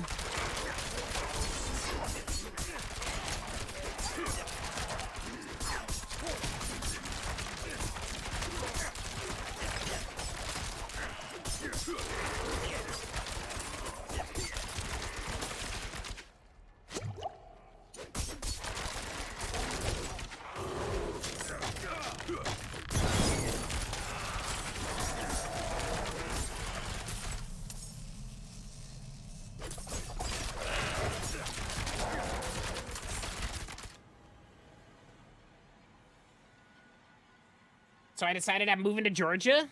Georgia, you say? Moving out of the Mormon territory, huh?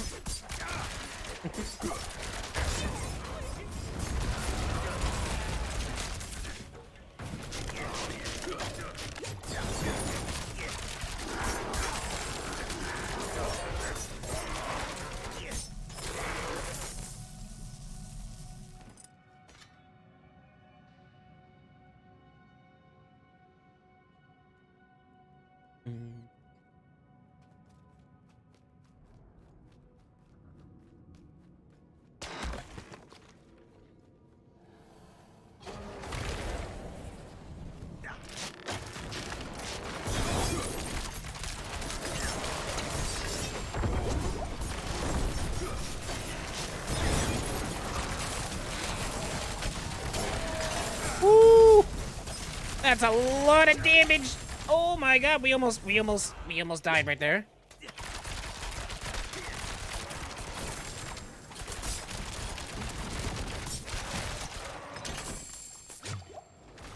Oh, watch out for that fire enchant. That was a lot of biggins in a very confined space.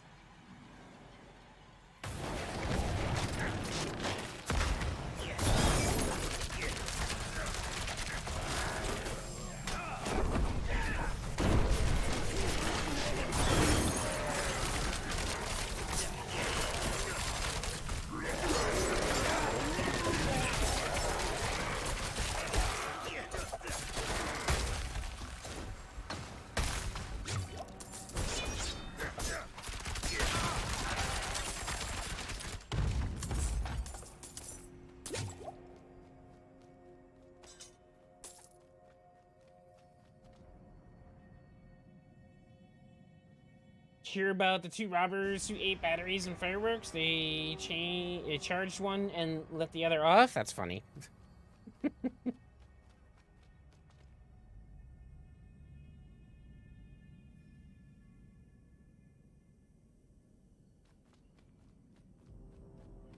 That's actually kind of funny.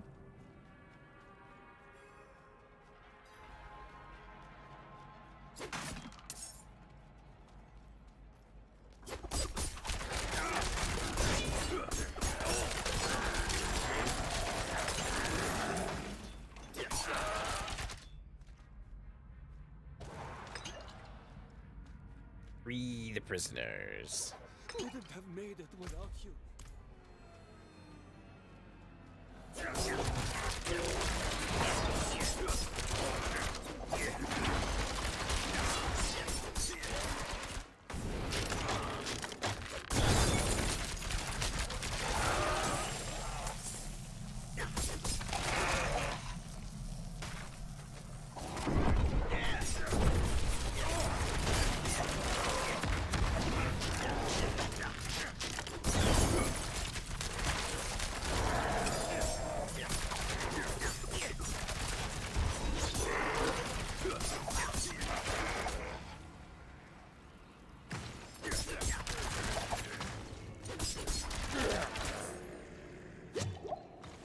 Stupid freaking ice stuff.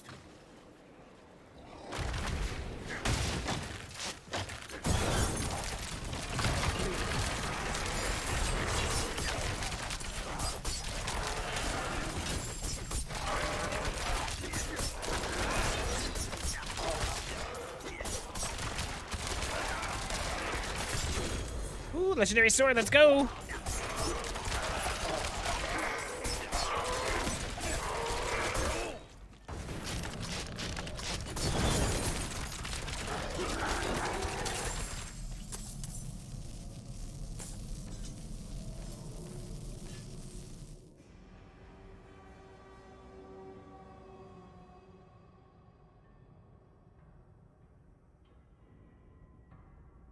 Shoulders sore? That's no good. My neck has been very stiff and very sore lately as well. What do we got here? Wait a minute, don't he...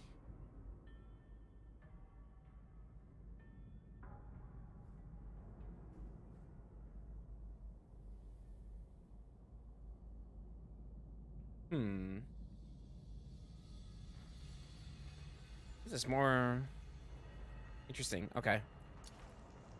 We'll hold on to that one for now.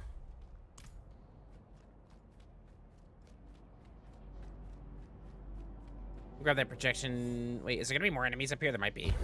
Grab it now. Oh, bless you. Ah, no. We're gonna end up getting... Oh, no. There's more people in here. Yay! The protection shrine will come in use.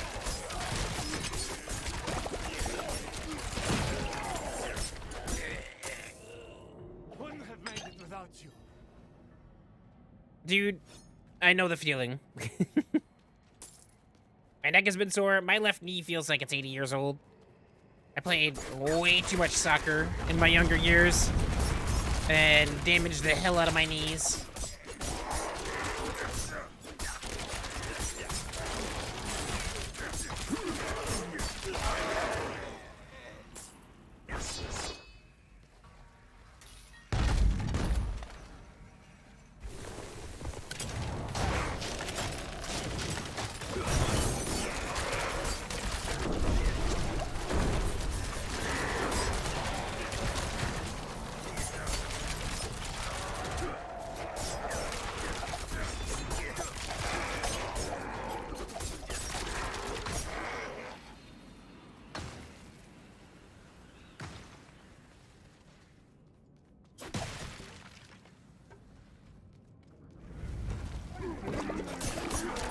Oh, crap.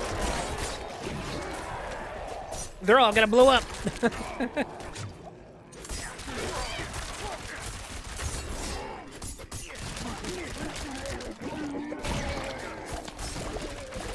Not me dashing into them. Ooh, your whole body feels like it's 80 years old? That's no good. You got like arthritis or something, my friend?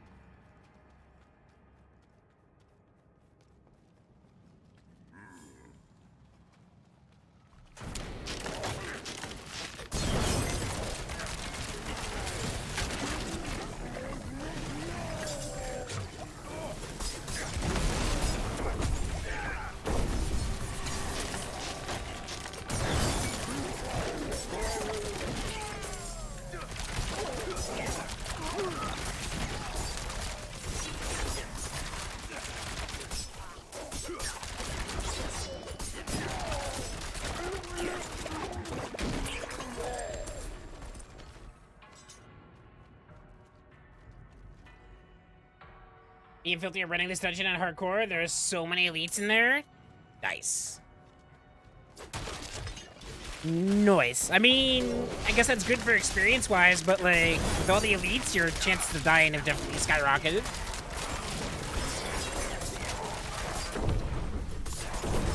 I didn't realize Filthy had made a hardcore character.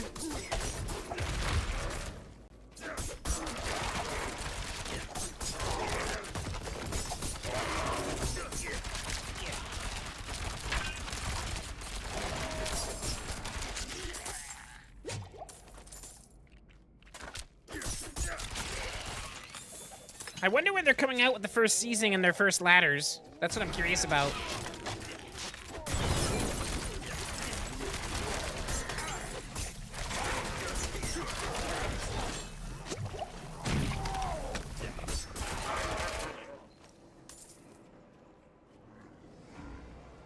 Ooh, an artillery shrine. Let's go. Just gotta run through people willy-nilly.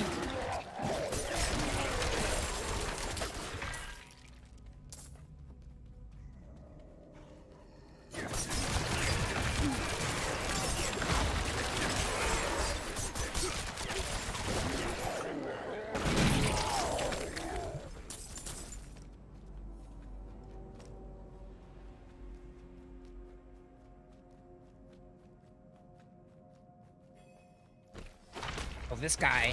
So much poison damage with this guy.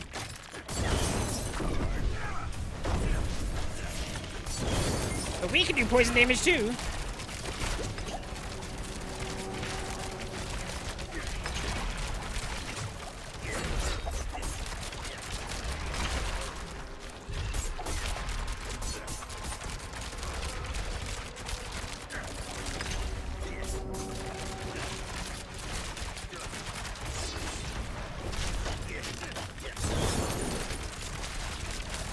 Oh my god, we destroyed this dude. And we got a legendary dagger out of it. And we're out of available space to carry things. So we'll get rid of the blue stuff. And we'll take the yellow because they're going to sell for more. What about this dagger? That's the sword, this dagger. What do we got here? 11.5% damage to close enemies, damage to crowd control enemies, dexterity, which is good. 10.5% critical strike damage, lucky hit up to 5.6% chance to execute injured non-elites. How does this compare to our other dagger?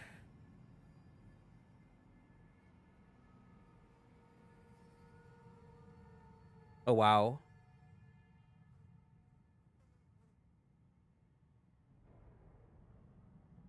Yeah, we would lose ultimate skill damage, which isn't necessarily a bad thing. We would gain critical strike damage, though. A lot of it, 10% of it. And that's almost a full roll, because 12% is as high as it can go. We'd lose a little bit of DPS, though. But we would gain dexterity. We would also lose damage to poisoned enemies, which is what we do. We poison people, and we would lose vulnerable damage, too. I don't know. I don't think it's worth it. I think we get rid of this dagger.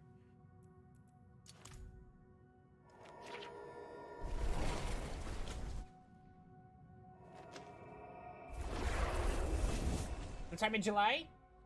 What's happening in July?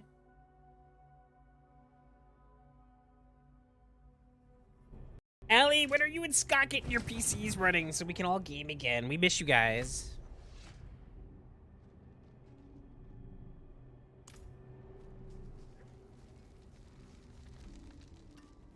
Alright, selling this stuff for gold. Well struck.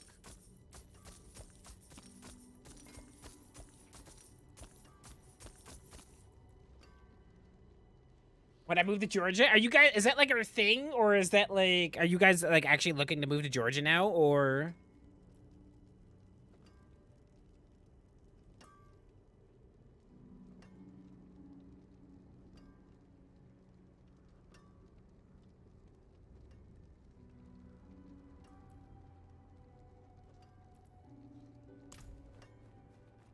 Father bless. What do you need?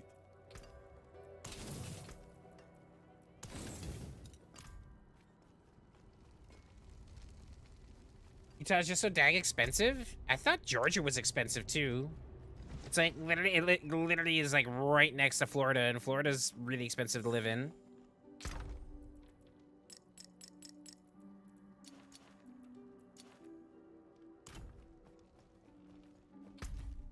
All right. Let's see. Where else can we go? We'll do one more dungeon, grab some extra gold, and then we'll have we'll have another filled Grim Favor bar, and we can go get some more legendaries in the tree.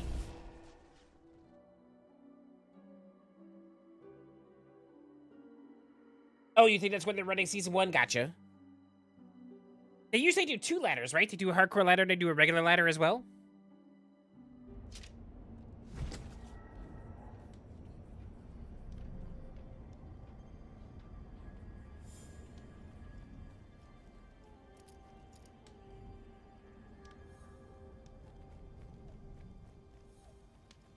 I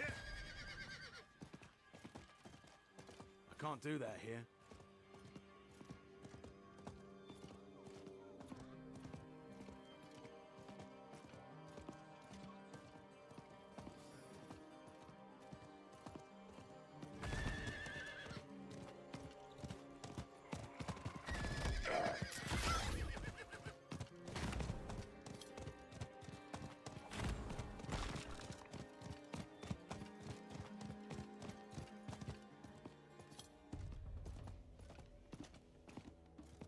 Did your catch like rid of 3 tons of gold around and still needs more? Absolutely.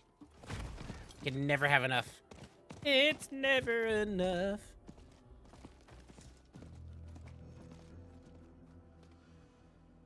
Removed here from California and made it expensive? Yeah.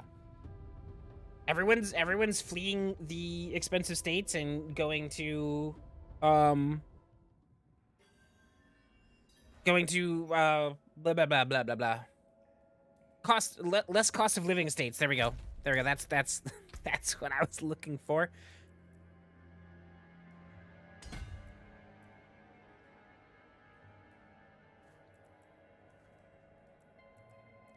Question is, do we go up that way?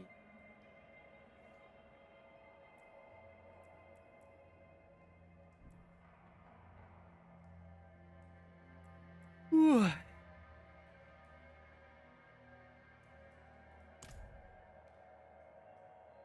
Us living up here in Connecticut is very expensive. We're literally only staying here because the school is working so well with Zach. Further research confirms my suspicion. Created on a pre-existing structure. Based on the old records, this hidden corner of the monastery somehow connected to the Zakrum Inquisition. Decades ago, they came to this region and forced the locals into submission. Those who did not embrace the faith were likely tortured. We just got a crossbow. Let's go. So, the structure beneath us might be the remnants of the local settlement. Or their tomb. I found a way inside. To embody the Zakrum's true tenets. We cannot hide from this dark chapter in our history.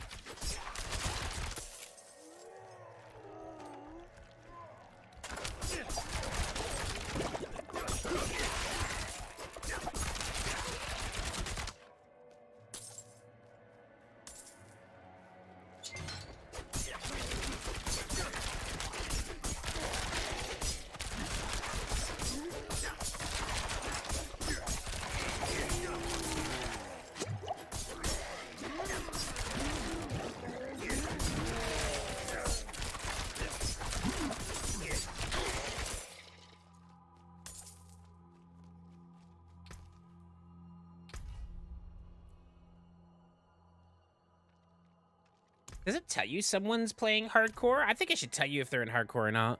Like, there should be some sort of symbol next to them so you know if they're playing a hardcore character.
Oh, God.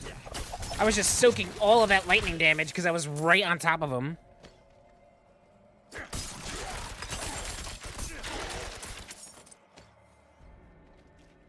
What do we got here?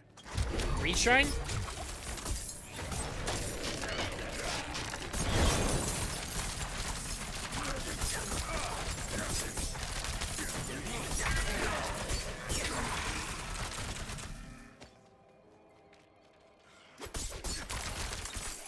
Need more time.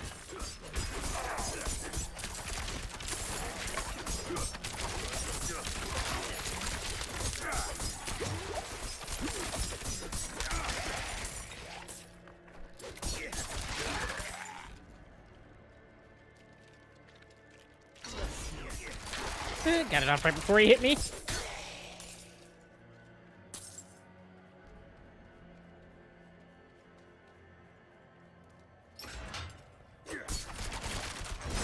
I'm really hoping that they update this game regularly with more content and not just ladder races.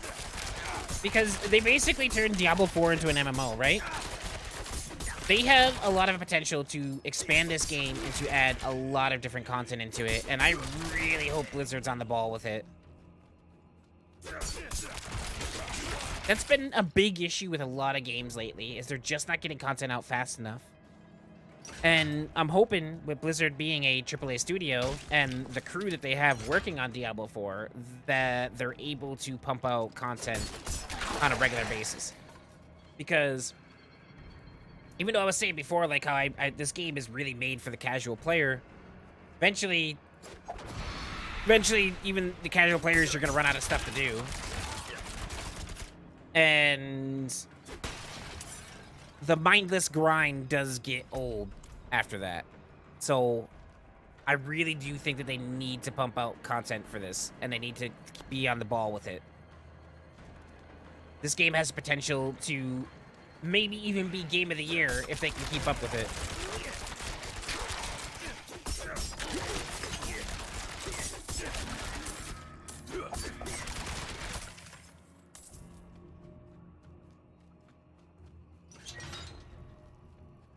Had such a good launch, too. Like, that's such a huge plus. I mean, there were issues. There's always issues with any launch. But for the most part, the launch went freaking smooth as freaking butter.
What just knocked me out of my stealth?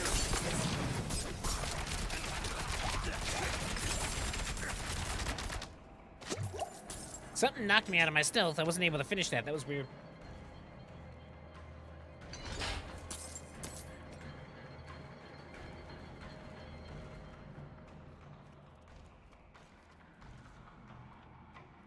Has Blizzard been acquired by Microsoft yet? Nope, but the regulators have approved it. So the takeover is going to happen. I'm not sure exactly when it's going to happen, but that's going to mean great things. Great things for Blizzard.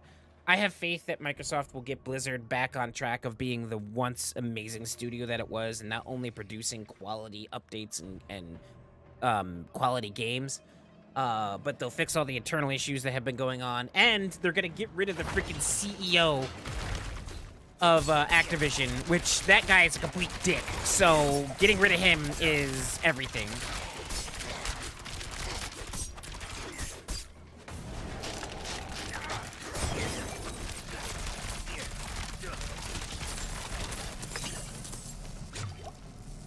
Like, this merger with Blizzard and Microsoft can only mean good things for us.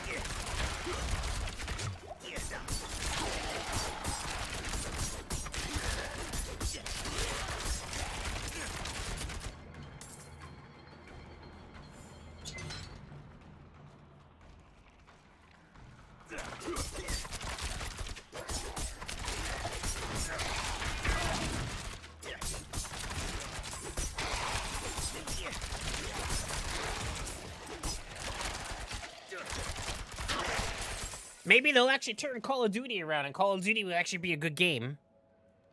Who knows?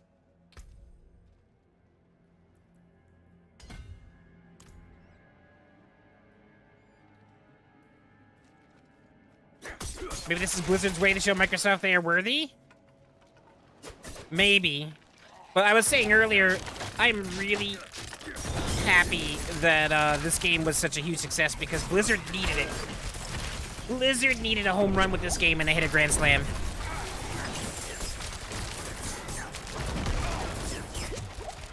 Oh, we almost died.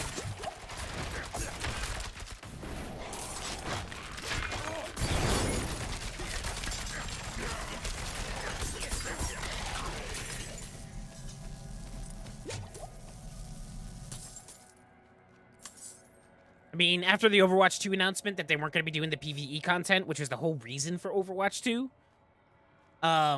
people were pissed. People were rightfully pissed.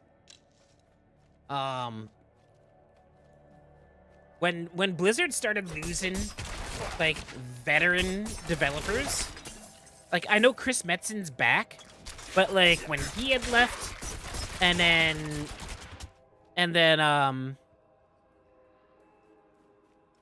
what the hell was his name? Jeff. When Daddy Jeff left, like, the hope for Blizzard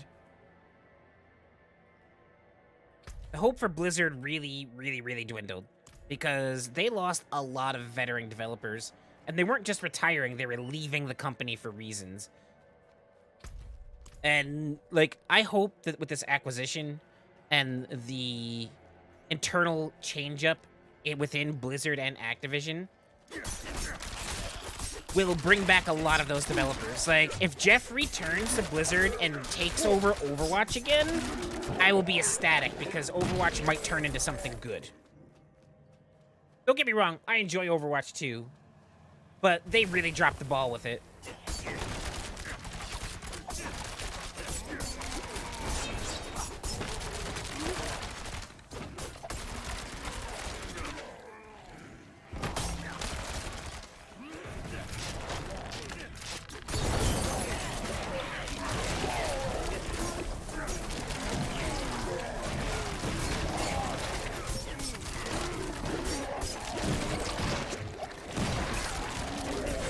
Wait, are they like coming back to life after I kill them?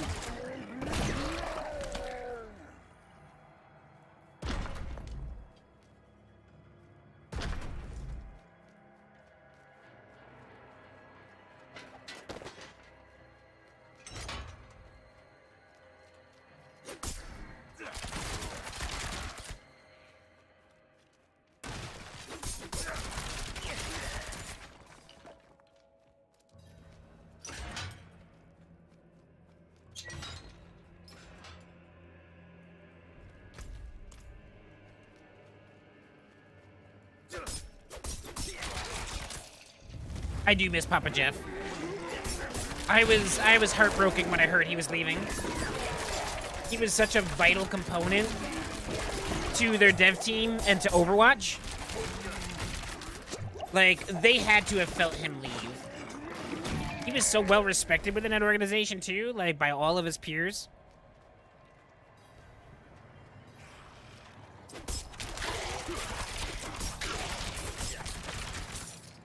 They've been feeding on my soul.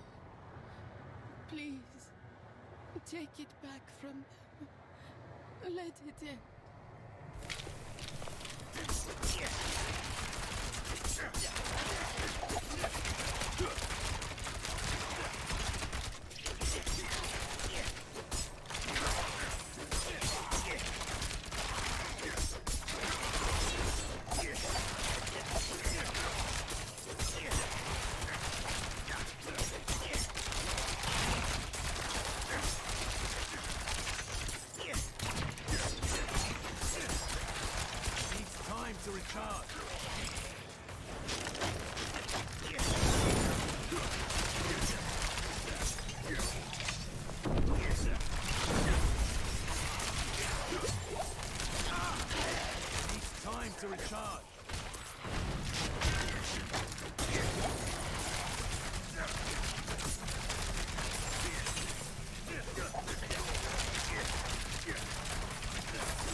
But we barely got that.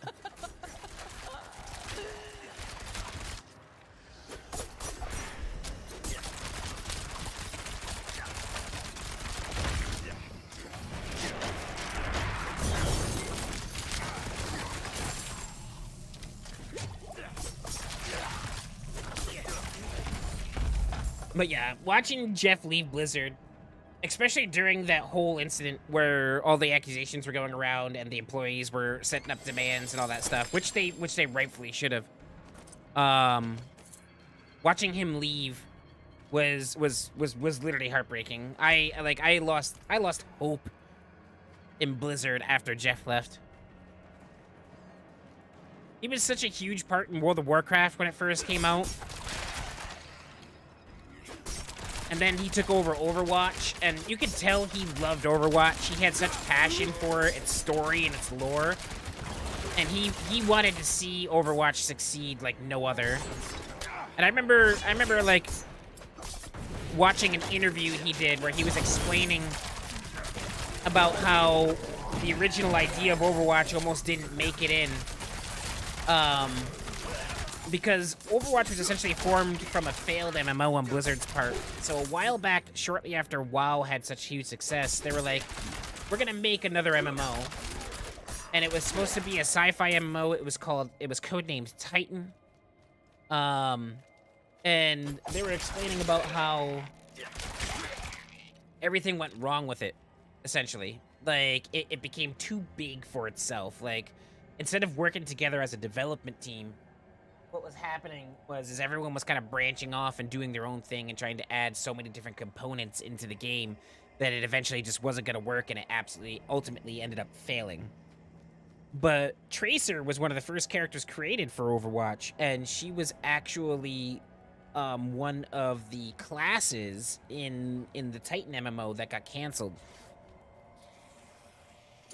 And he was talking about how they had to go to frickin' the board of Activision, and they had to pitch the idea of Overwatch, and Activision wasn't really wild about the idea. Like, they actually originally didn't even like the Overwatch idea, and Overwatch almost didn't get made.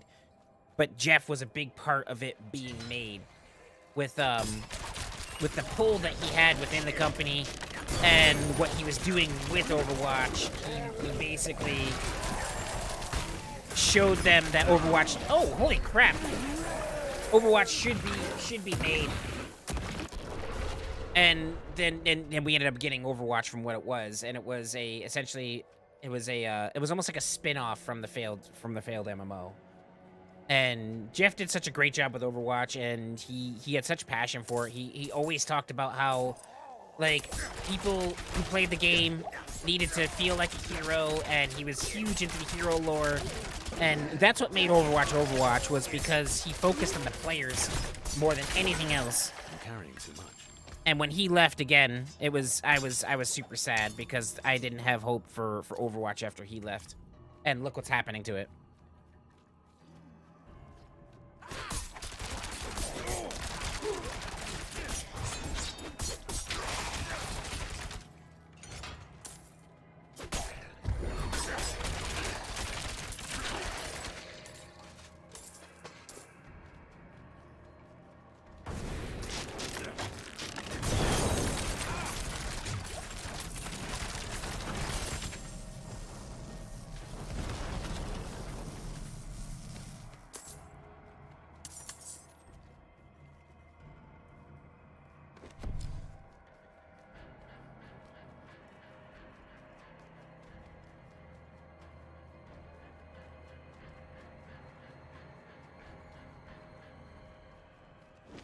I still remember, like, a week before Christmas, he did this thing. He did this live stream where he was literally just sitting by a fire in a chair, staring at the camera.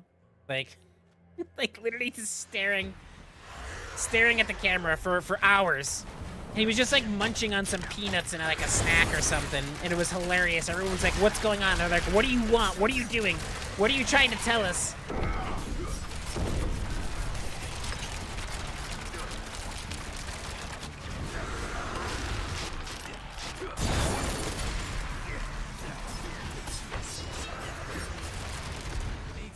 To recharge.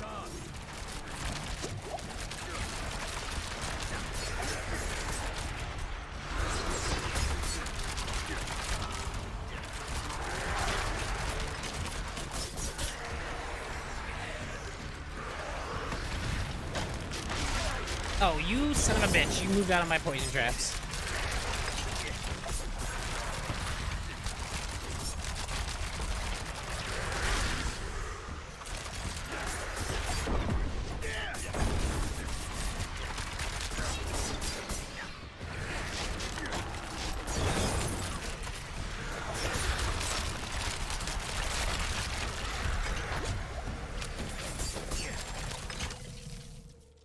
Oh, disappointing drops on the boss here.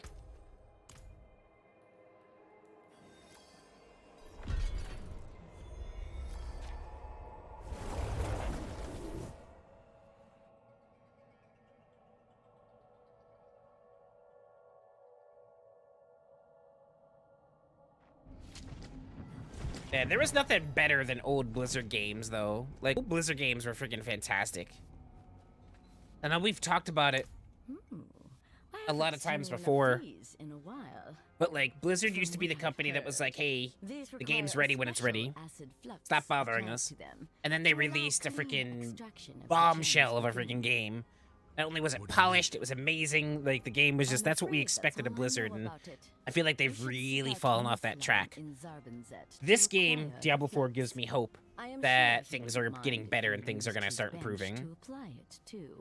The process is quite safe and simple. Good fortune to you. Thank you.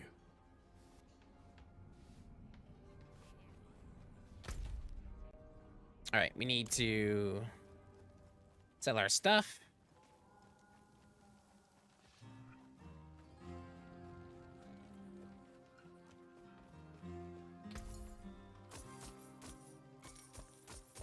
You have a deal.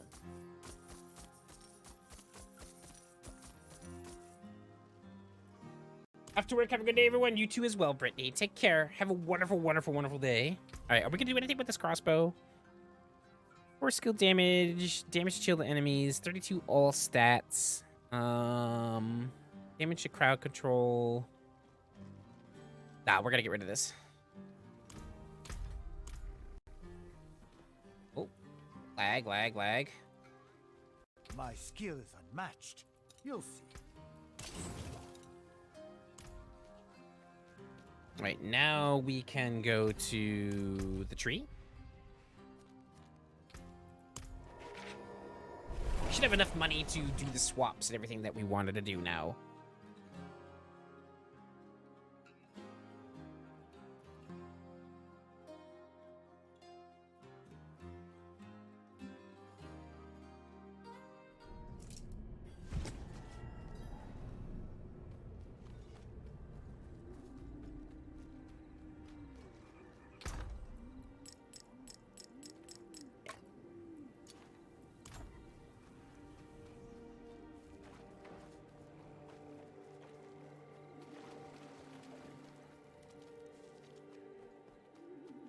is done. All right, helms, boots, two-handed weapons. Let's do helms, because we definitely need a new helmet. Hopefully we get something good out of this. Ooh, we got 2 helmets. All right, there's potential. There's potential for something good here. Got a couple glyphs, too. Let's see what we got. All right, 7, only +1 more to armor. All right, healing received, crowd control duration, basic skill attack speed, and 18 to strength.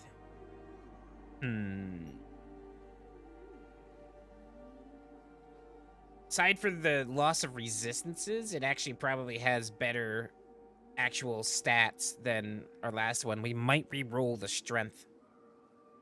And then we're going to have to put a new aspect on it. What's this one? Life regeneration, fire resistance, 28 to strength, 2 ranks of cold imbuement. Yeah, see, that's the problem, is the cold imbuement. It's got the same aspect, though, but better. Dealing direct damage to a vulnerable enemy has up to a 31% chance to daze them for 2 seconds. I think that's actually one of the aspects that we need. It is, and it's recommended to be on the helmet. So we wouldn't even have to swap that. We actually already have that one. All right, so I think we switch to this helmet. And we re-roll one of its stats and see if we can get something better. Problem is, do we re-roll the ranks or do we re-roll the strength?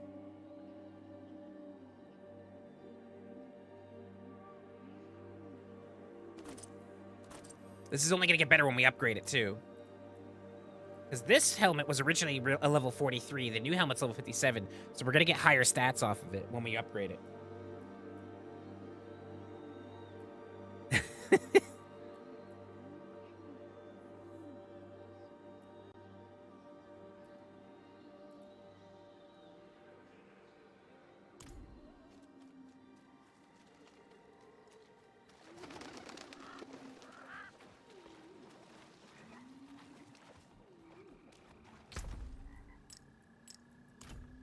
So that was a good drop. We got an upgraded helmet. There's that. Do I want these aspects? I do not. All right, so we're just gonna get rid of them. Take the super rare materials. All right, let's go back. Let's go back to a town. And let's take a relook at what we were doing to rearrange our aspects and optimize our gear here. We should have enough gold to tinker around. As long as we don't have to re-roll a stat too much, because that gets more expensive every time you do it. And it actually starts costing a lot.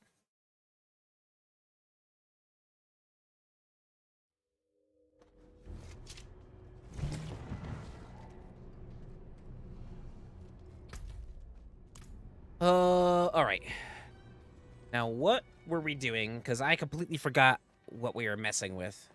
I think I was trying to swap an aspect off of this dagger.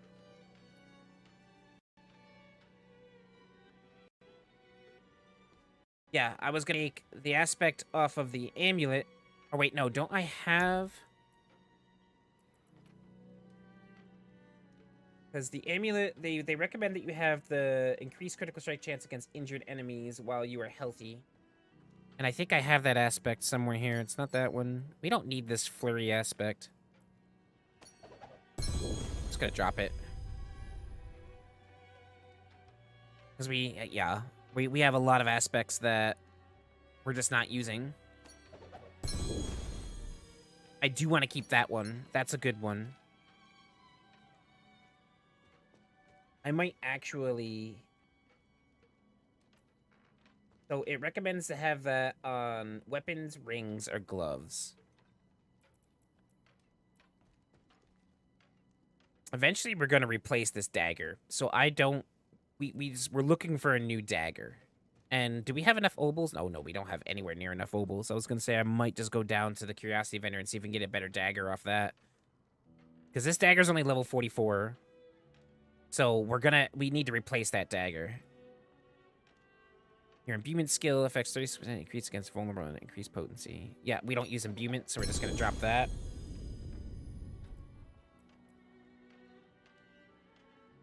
We want to keep that aspect. We'll keep that one for now, but we might end up getting rid of it. Skills deal up to an increased available primary resource when cast receiving. I think this is one of the ones. Yeah, this is one of the aspects it wants us to have. Damaging shield or frozen enemies with shadow imbue. Nope, we don't want that. We want that. We have a couple of those, actually. We'll hold on to them for now, just in case. Just in case we end up getting a better weapon and we don't have... Because we already imprinted this, so if we get a better weapon, we can't imprint it again. So we'll hold on to those aspects, just in case we have to use them. Because they are rolled pretty high, so they're alright. Marksman skills have up to a 10% chance to create an arrow storm. This actually isn't bad. I might swap around some of the aspects this guide recommends to tailor it a little bit differently, but we'll see.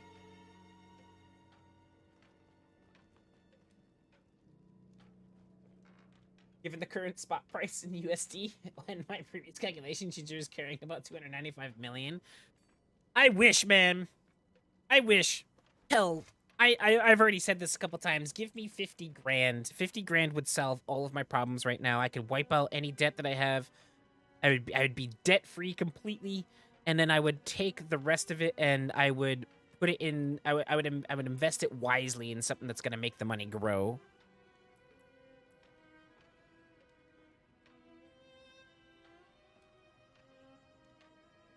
Basic skills, yeah, we wanna keep that. Attacking enemies with basic skill increases the damage of your next core skill cast. Ooh, we'll hold on to that. I don't think we're gonna use it, but we're gonna hold on to it. Wait, which one's better? 19%, 29%, so that's got a higher roll to it. Yeah, we don't need that.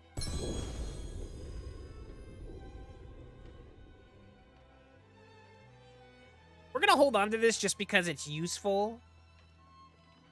And I can always... Can you put the aspects in? You can. You want to know what? Why? Hold on. Why don't we... I didn't realize you could put the aspects in your stash. So I'm going to pick these back up. Because they might end up being useful on other characters, right? We might as well save them.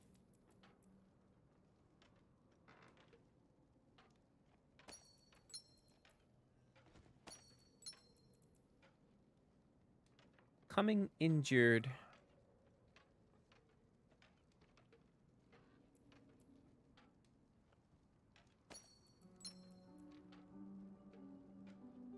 Dealing direct damage to a vulnerable enemy has up to 20% stays on him. Wait, isn't that one of the ones that we were looking for? 31%, 25%. Okay. Dealing direct damage, that's also 31%. All right, we got that all situated. Now, what was I gonna do with this armor? So it's better art. I was gonna re-roll the thorns. That's right. We were gonna re-roll thorns, and we were gonna put a different aspect on it.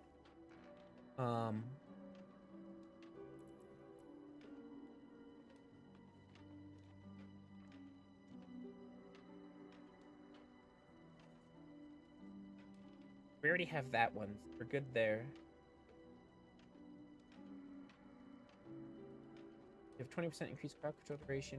You're unstoppable.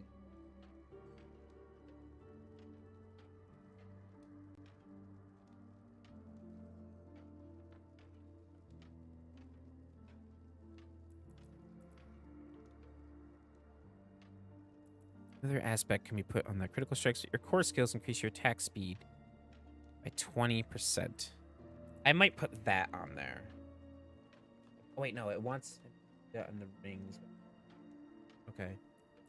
I can't change the gloves. And change the rings, though. This ring is level 40, so we're going to wait until we find a new suitable... Actually, this would be a lot better for us. Maximum energy, damage close enemies, damage slow enemies, critical strike damage. Yeah, so we should definitely replace this ring. We need to put that aspect on it, though. So let's take that with us.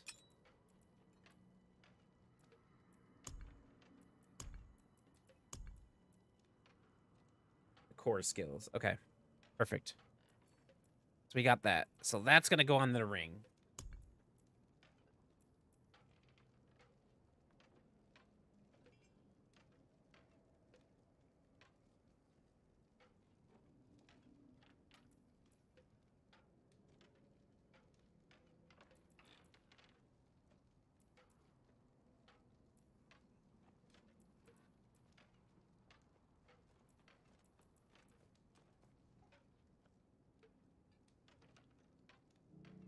All right, so for the moment, we're just gonna swap to this chest because it's a better chest overall, and we're just gonna re-roll. We're gonna re-roll the thorns, hopefully get a better stat out of it, and then once it's upgraded, it should be pretty. It should be pretty good.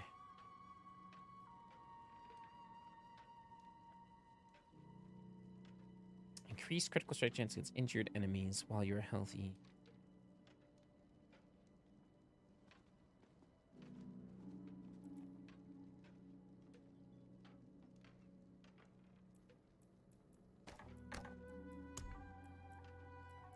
Okay, so we're putting an aspect on this one, and we're just getting rid of this, and then we're gonna upgrade that. We want to put rubies in our armor for maximum health if it has a socket. And then we need to work on replacing this dagger.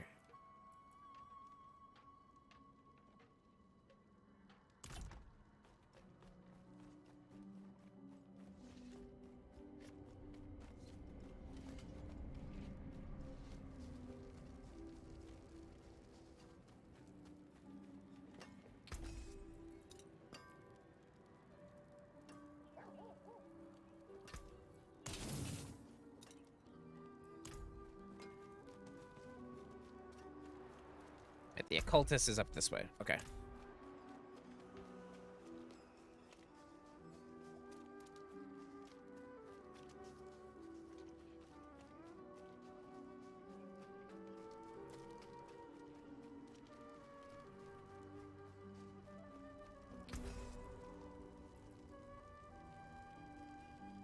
I really, really, really, really want that aspect, but this ring is just too valuable to destroy.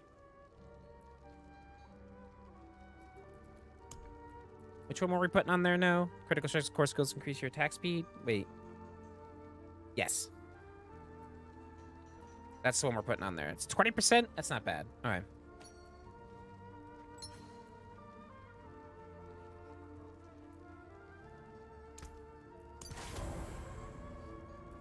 Fairly well. So we got that now. That's gonna replace that ring.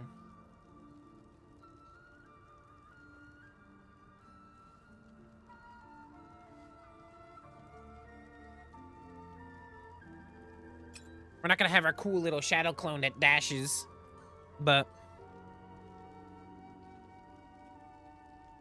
I might actually. We're gonna remove the gem out of this, and then I think I'll steal this aspect back though because it's better. It's got 34%. What's up, Rosie? How are you doing today? I miss not seeing you on bright and early, but I know you be sleeping in because you know your kid doesn't have school, so I don't blame you.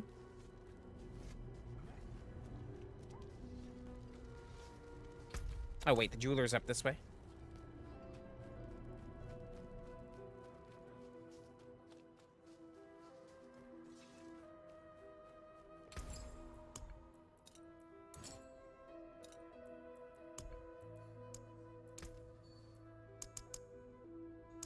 Damn, it's 75,000 just to get those crafted.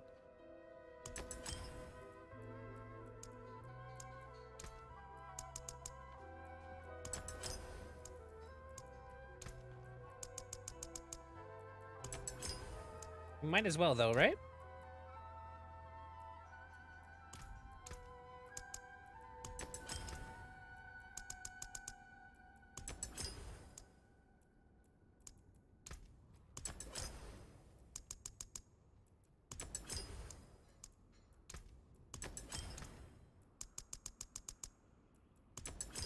And just like that, we're low on gold again.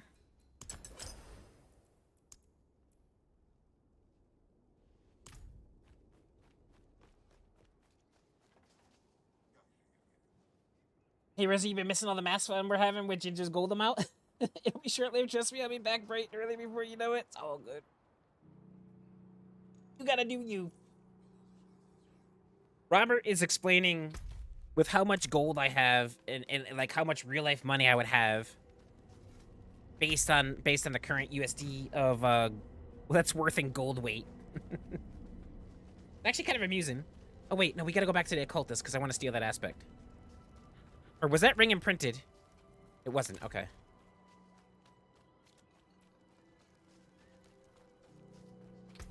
So we have 2,685 attack power now with the changes that we've made.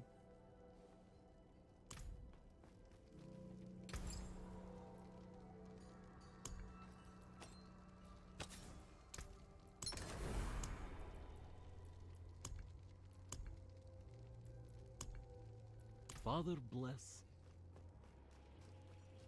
We gonna be doing some damage.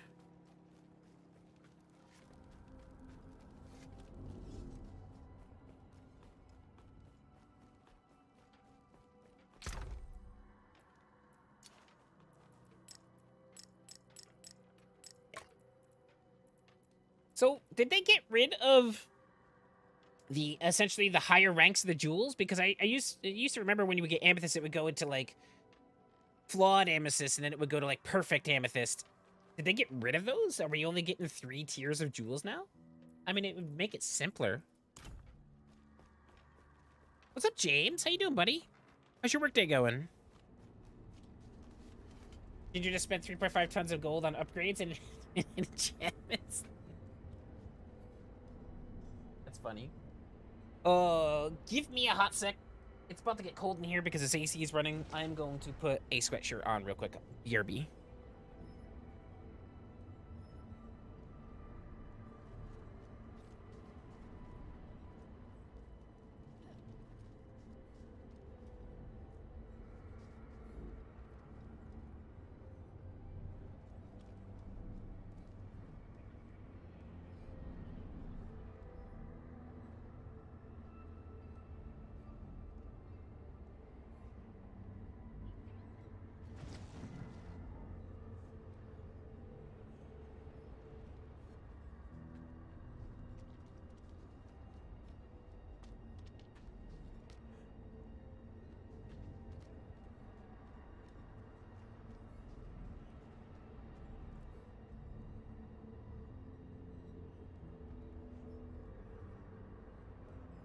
Ugh.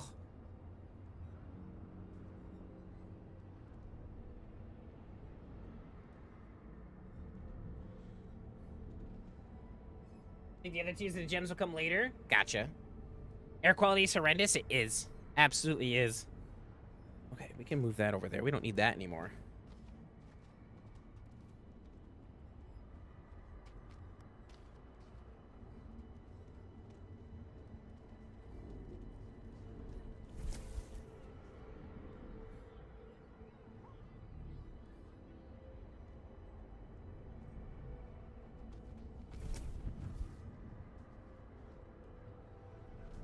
All right. So we got that all situated. Our next goal is to replace this dagger. We need a better dagger. Well, this dagger's only level 43 too. Well, that's right. We were gonna put an aspect on this dagger, and I forgot what we were gonna put on it. We were gonna imprint an aspect on it because we already have the poison trap one, but we're trying to put a different aspect on our.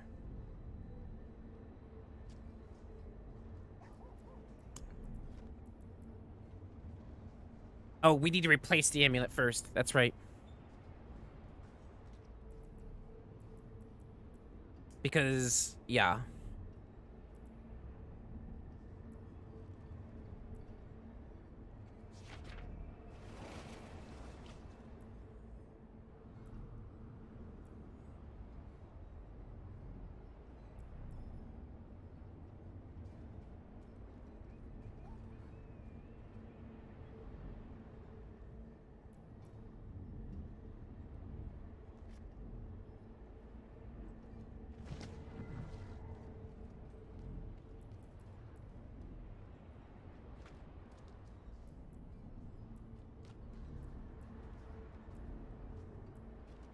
Hold on. Fire. Increases skill seal up, increase damage. Yeah. Rapid fire, rapid fire. Basic skills grant 29% attack speed.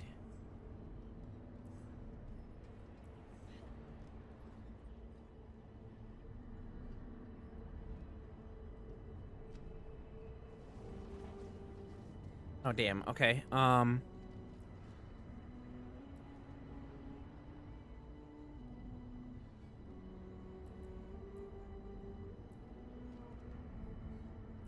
think we're gonna put that. Okay, yeah, basic skill 29%. We're gonna put that. We're gonna put that on there because right now we're running essentially. Gotta go back to the occultist. Michael, how are you doing today, man? Are you doing good after your surgery?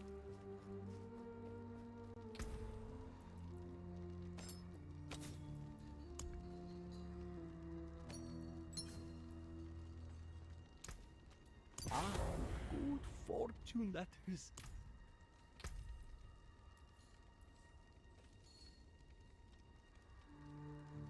Now we gotta upgrade it. Gotta upgrade these gloves too. That's what's gonna suck us out of freaking gold right there is the upgrades. I'm calculating the weight and value of gold. That's how you think of mental health is.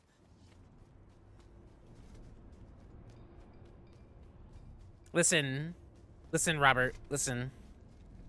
Just because you are voluntarily calculating weight and gold and how expensive it is, and it's draining your mental health, don't mean that we gotta come in with all these dad jokes. What will it be?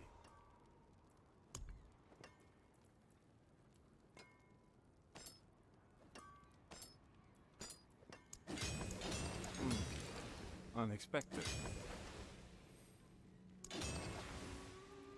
Weapon is fully upgraded.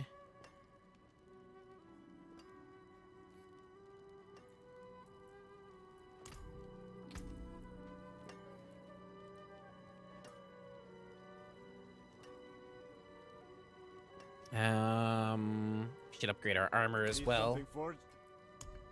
We are blowing through all of our gold though. Upgrade the helm. Not bad.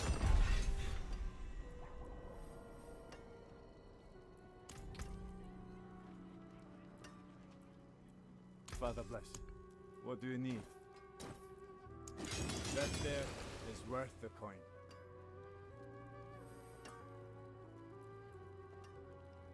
It's increased our attack power by a lot though. Let's see how far we can upgrade these. All the way. Come back if you need work. Nice. Few ranks, all core skills. Interesting.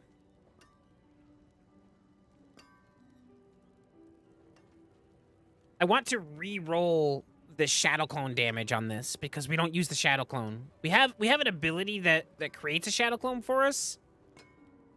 What one was it? Did we get rid of it? We might have got rid of it. Oh wait, no, yeah. It's actually the gloves. That's fine.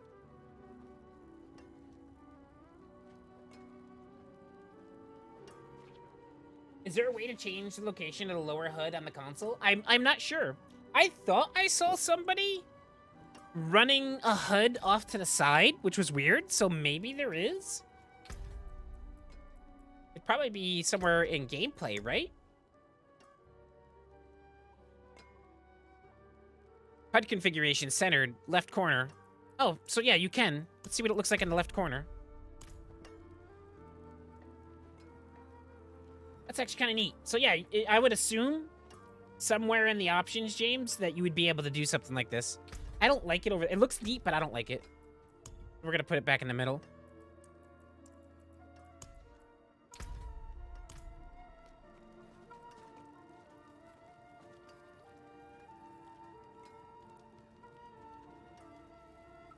My face hurts a bit and I have to go to work, but other than that, I'm fine. Well, I am glad you're doing well, good sir. Default for consoles is bottom left.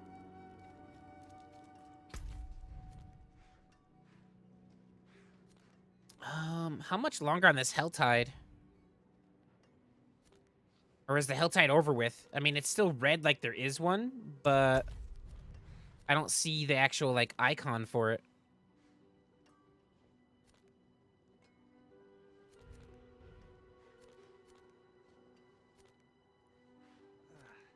Oh, jeez.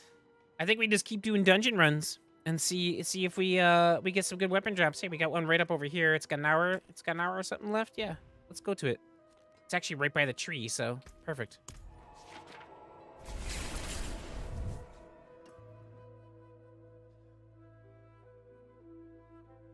So when you hit World Tier 3, you get, like, Helltides will appear. And basically, it like basically takes over a whole area. And the mobs are a lot stronger. There's a lot more of them. And you go through, you basically just kill everything that you can, and they drop crystals, and you collect these crystals, and then you go to gift chests that cost a certain amount of crystals to open, and they have a high chance of dropping legendary or sacred gear. But there's also a mysterious chest that costs, I think, 175 crystals, and it's a guaranteed, like, 3 legendary drops. So it's actually pretty cool. It's nice to grind through. They last for an hour, and you can come across some really, really, really good gear. Paul says, hey, Ginger, I got a job at a recycling plant crushing cans. I hope you enjoy your new job, good sir. You must let us know how the can crushing goes.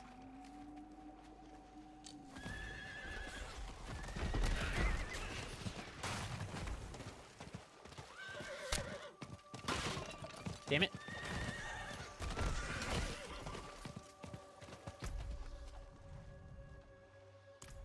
We can go up this way.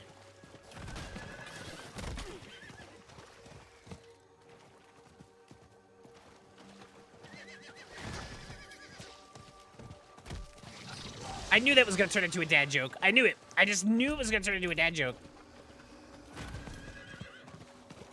Pick up the side quest real quick while we're here.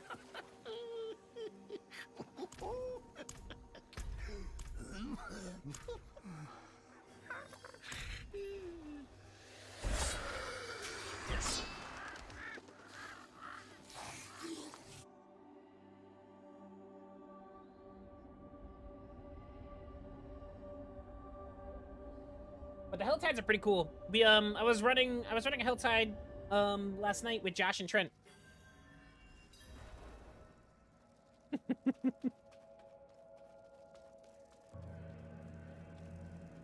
All right, let's see just how much more damage we're doing now with our gear refinement.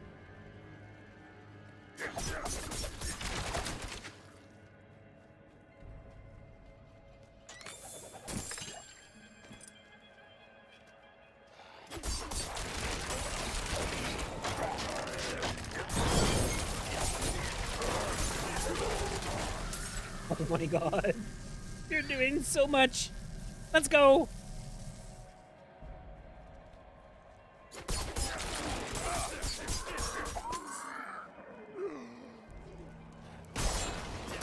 Uh-oh.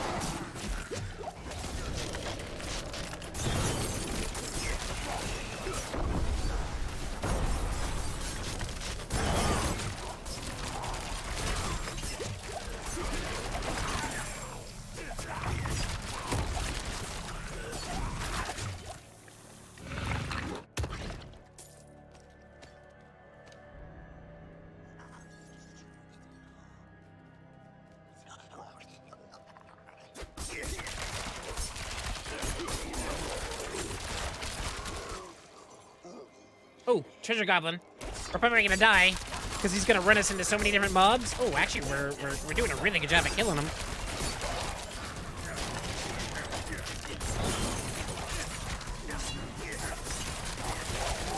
Woo! We melted that dude. We are doing so much more damage. This is absolutely insane.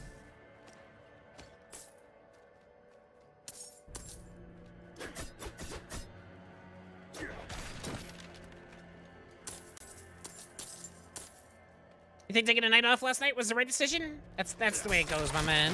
You just... I know you like to train and go to the gym and all that, man, but like when you're beat and you're tired, you gotta give yourself a break. You're gonna not only mentally exhaust yourself, but you're gonna physically exhaust yourself. You have to give yourself a break, my man.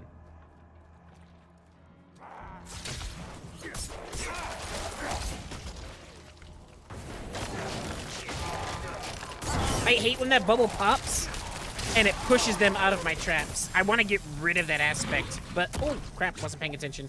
I really want to get rid of that aspect, but I need to find the replacement for it first.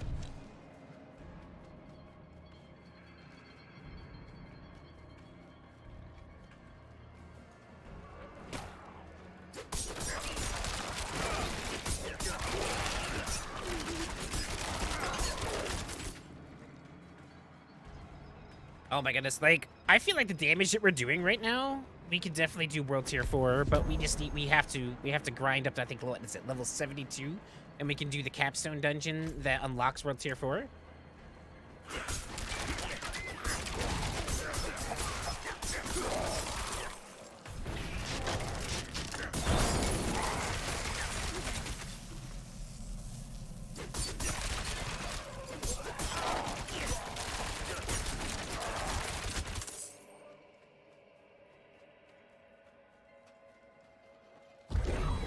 Artillery Shrine, let's go. Come on, bring on the bad guys.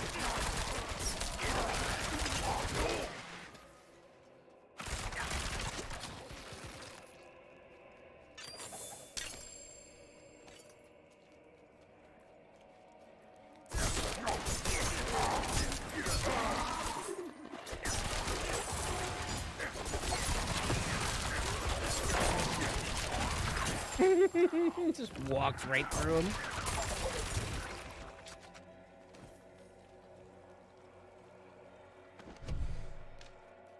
Have I put thoughts into which class I play next? So I've been leveling a sorceress with Mona, and when we're on my main, I've been playing a barbarian. Been really enjoying the sorceress and the barbarian. Obviously, I'm gonna make all the classes, but I think necromancer and druid will probably be the last one that I do. Although I was really intrigued by that pulverizer druid that I saw, and I kind of want to make a pulverizer druid now.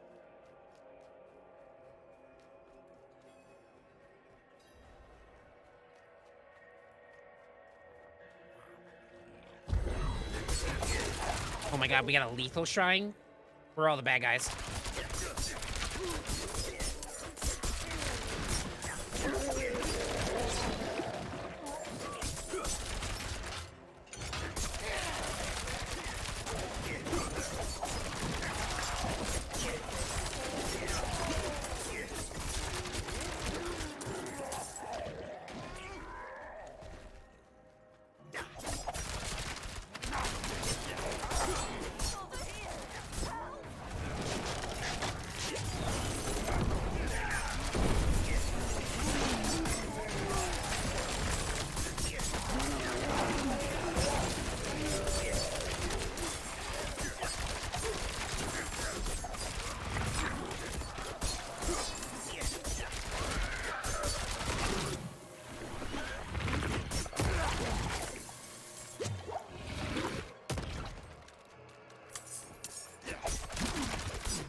Which spec for the sorceress? So I'm using a leveling build right now, so I'm using arc and charge bolts. I'm definitely thinking about going into some sort of fire build though when I get the sorceress higher enough. Oh, we got a glyph.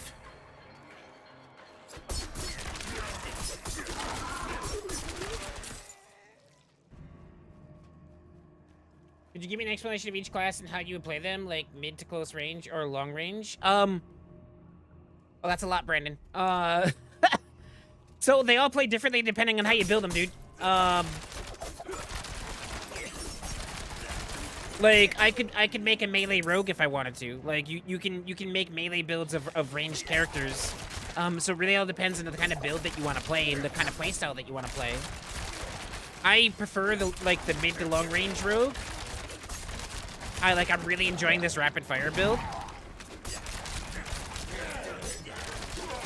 So it really all depends how you want to play the game. Blizzard does a really good job at building the characters and setting their skills up to different types of play styles so that you can enjoy a class and not have to be bound to one particular play style. So it really all depends on you.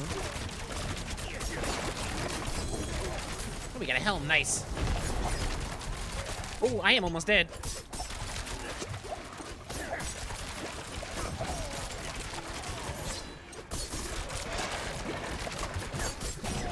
Why did these guys just, like, not attack me?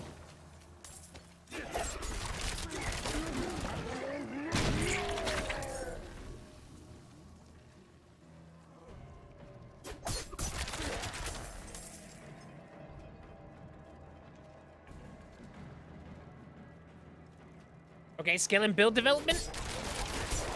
Again, man, it depends on how you want to play it. Do you want to be up in everybody's faces, smashing them with weapons? Or do you want to be a crafty, ranged trap rogue like I am? Because I run the trap rapid fire build. So all my damage comes from subterfuge and laying down poison traps.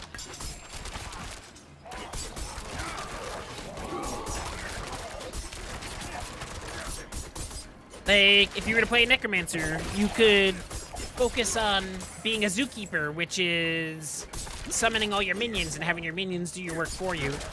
Or you could focus on other aspects of the Necromancer, like their bone stuff or their blood builds.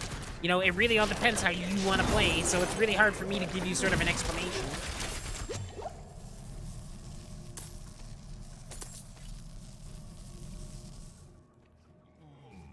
Like, I prefer my rogues to be a bit ranged. I don't like the up-in-your-face type with this kind of class. But I like my barbarians to be up in your face. So my barbarian is literally focusing on Hammer of the Ancients and Deathblow because I want him to do super high burst damage, and I don't want to go the Whirlwind route, which is like a staple of the barbarian, but Whirlwind's overused, and in my opinion, isn't that powerful. In Diablo 4.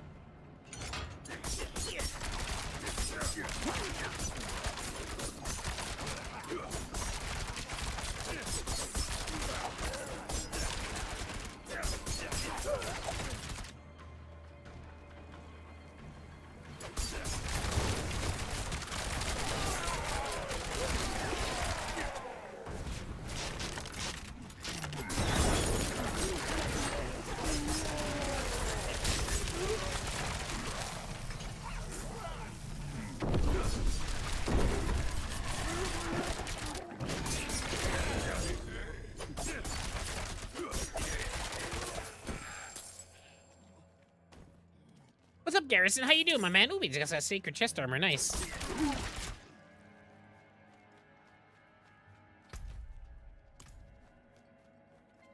All right, let's take a look real quick, because we got a helm and...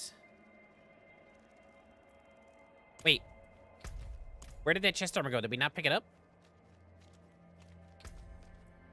It was... Oh, there it is. It looked like it was gold because of the shiny stuff. The pyro is the least used spec from everything I have read. I love how they introduced having to follow the mechanics or bosses like in WoW. Yeah. I mean, they did do that with Diablo 3 a bit. Definitely boss mechanics in Diablo 3, but there's definitely a lot more in this one. Hoping it starts raining so I can go home. How you feeling today, my man? All right, what do we got here? It's less armor, life regeneration, life on kill, lightning resistance, healing received, damaging an elite enemy grants you barrier. Oh, yeah, no, we're gonna get rid of this. What's the chest, though? Cold resistance, shadow damage. We don't do shadow damage. Thorns, and 11.5% trap skill damage. Ooh, trap skill damage. Oh, wait, yeah. You automatically drop a... Oh, wait.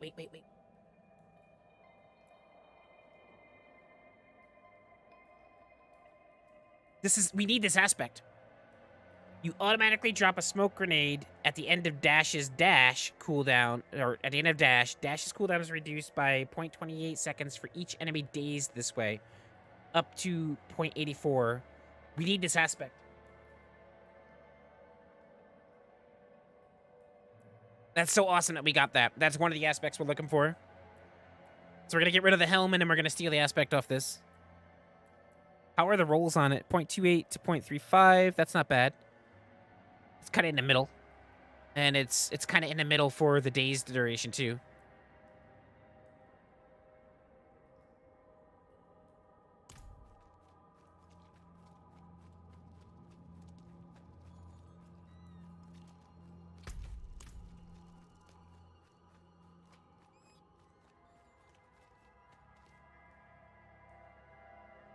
But it's not like muscle through everything. Yeah, no, they did a really good job with it.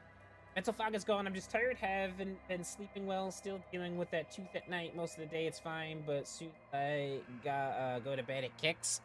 Have you been taking any like painkillers or anything like that? Wait, we gotta destroy another corpse pile? It's gotta be over here.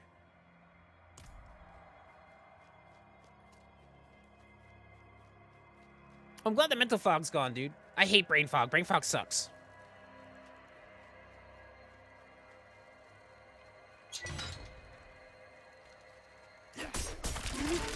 Oh, I'm about to shave my hair down again. Need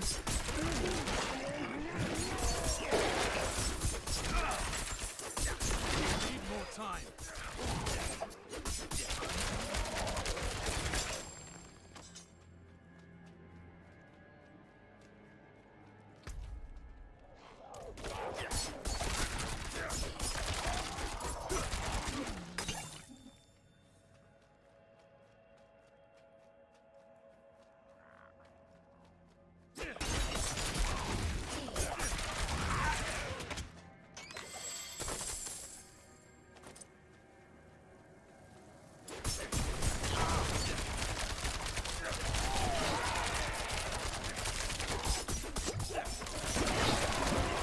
Ooh, get out of there.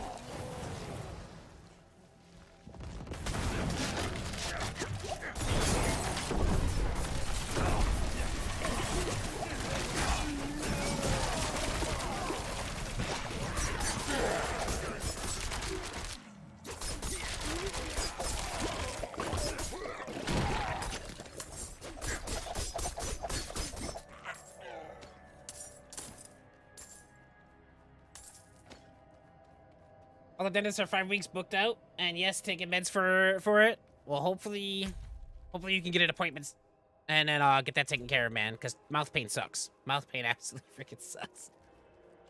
Liberty spikes are better. Yeah, I was never a Liberty spike fan. If I could do the mohawk again, I'll just do a regular old mohawk again.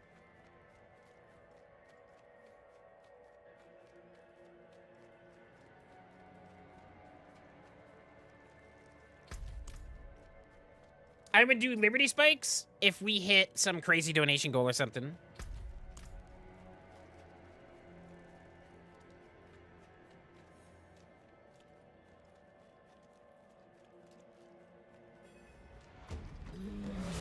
Oh, this guy.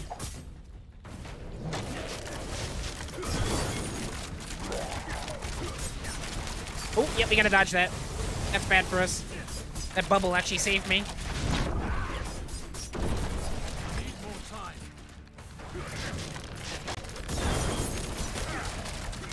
Might be able to just burn him down here. Oh my god! We did so much damage to him.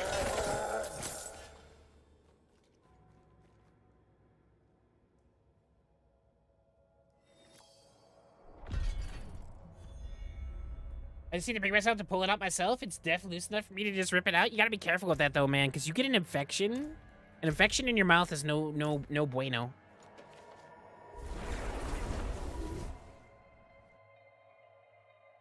And if you pull it out incorrectly and you damage the nerve or you damage something, like, is it on the top of your mouth or is it on the bottom?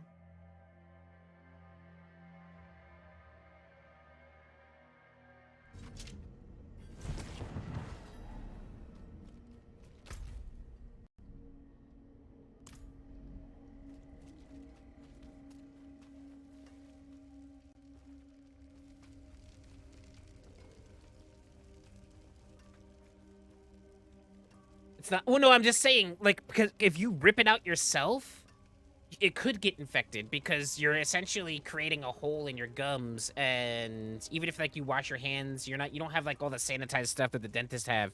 Like you can end up causing an infection, and you just got to be careful. It's better that it's on the bottom, because if it was on the top, I would definitely say 100% go to the dentist, because if you do something wrong with a top tooth, you can really mess with your sinuses. The forge is ready for whatever you need. All right, we're gonna sell everything else for gold. We gotta keep that though. I'll shake on that. We need that aspect. Let's go extract that aspect. Where's the occultist? Over there?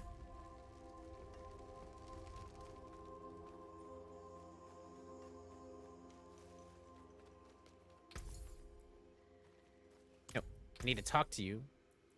Well, apparently I need the acid flux. Okay, I had to buy something from her. I didn't realize it. We had a side quest here, and I didn't even know. It is done.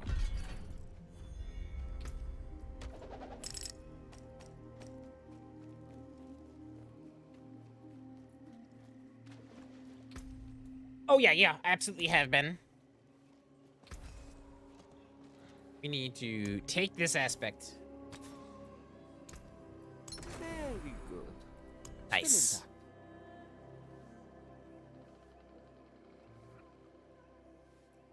What is our current boots?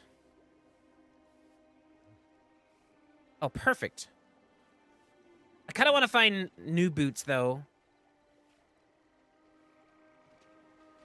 I want to find new boots before we put that on there.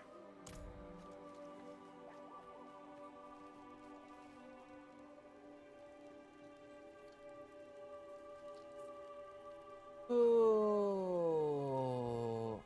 Maybe I got my first legendary that way at level 15. Yeah, it's a great way to get legendaries. However, I do believe that the best legendaries you can get are out in the world. All right, so we got everything there. Where's our stash? Stash is up this way.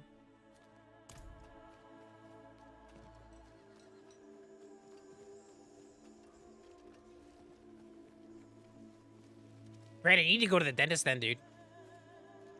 You likely have an infection starting, and the tooth is probably dying. They're probably gonna need to pull it.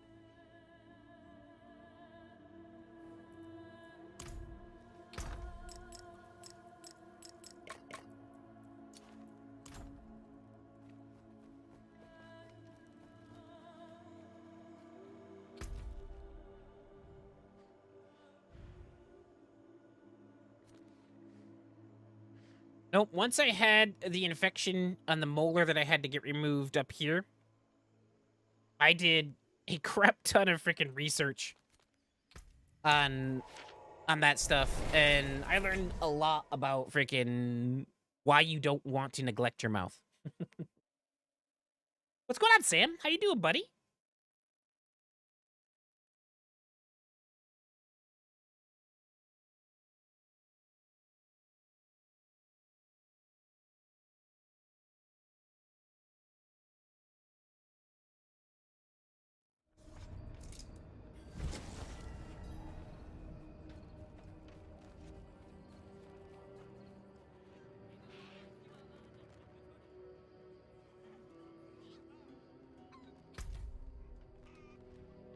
All right, we're going all the way over there.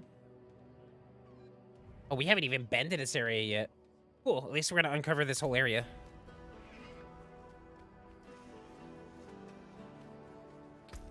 Don't have any more Paragon points.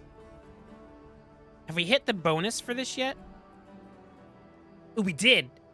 So we got plus 20% to damage and 10 to dexterity. Nice. Another 10% damage if the requirements are met. Damn, let's go.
Well, that's a stronghold.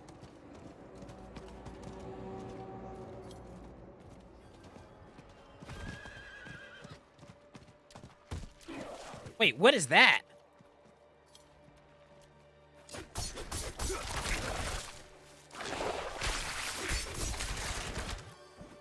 I have no idea what that symbol was above its head.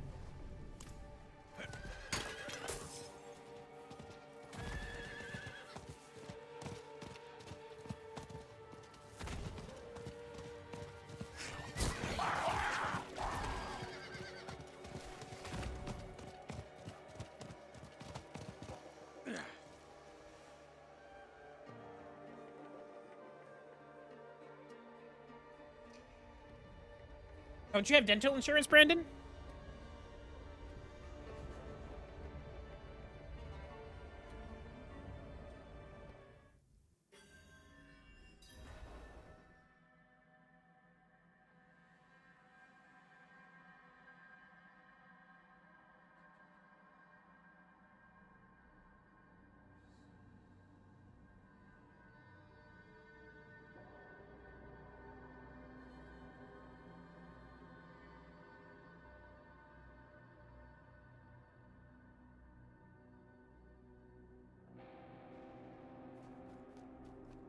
Brandon, you don't know if you have dental insurance? Who do you have insurance through? Do you have insurance through the state, or do you have insurance through your job?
So your job?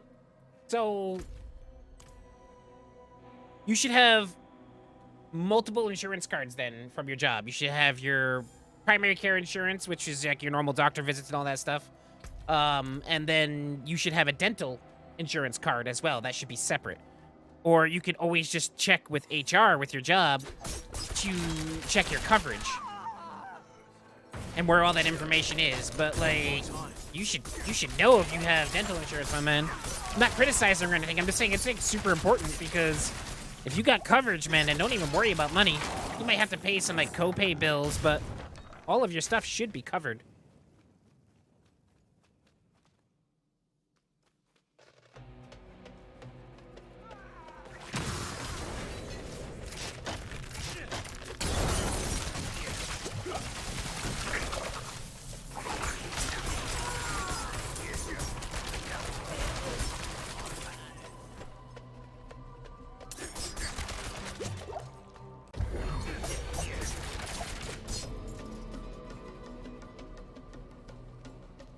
They should have sent you some pamphlets and reading material, too, to discuss, like, that gives you all the information of what your coverage is as well.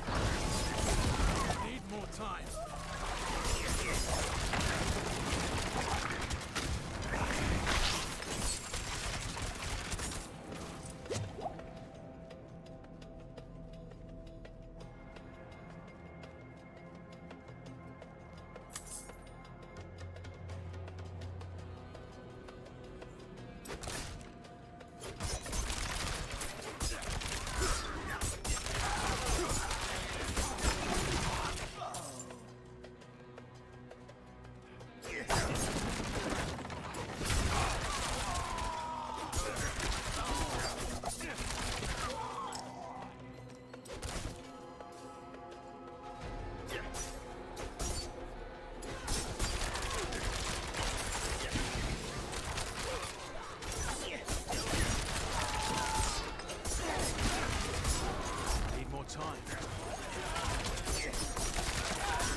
Oh boy.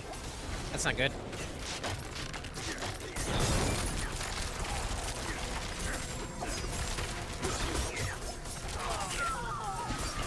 Need more time.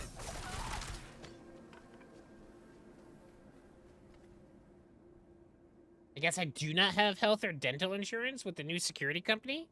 You are a full-time employee, are you not, Brennan?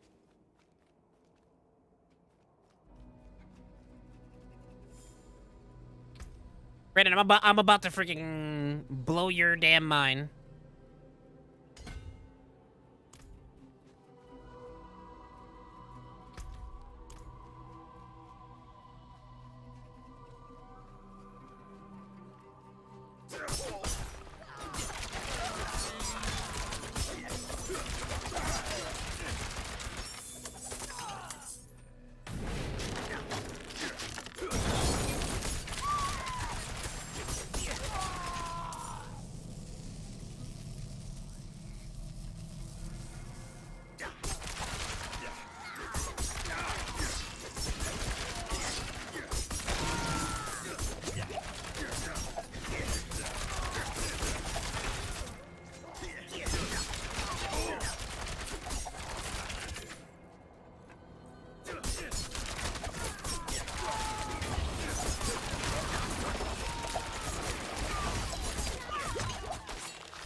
Need more time.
Okay, so Brandon, so basically here's how this works.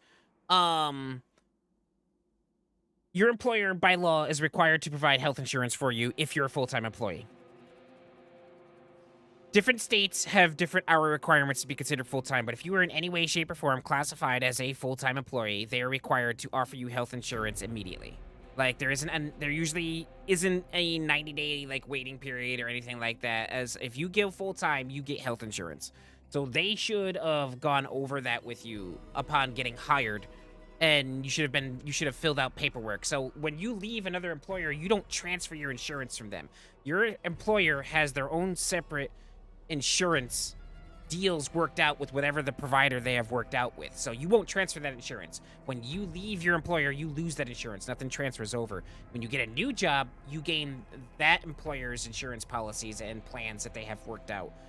So you should have filled out paperwork. You should have been giving stuff like that. You need to find out immediately that if you have health insurance or not, because if you don't have health insurance and you're a full-time employee, your employer is breaking laws.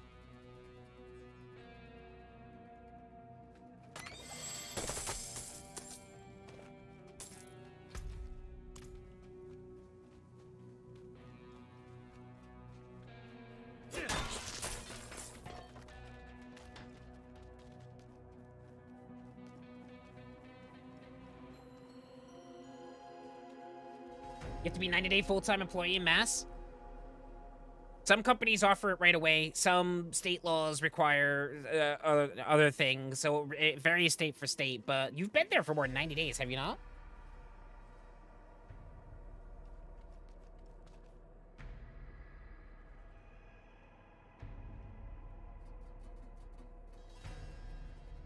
That is very true, Rev. That is very true.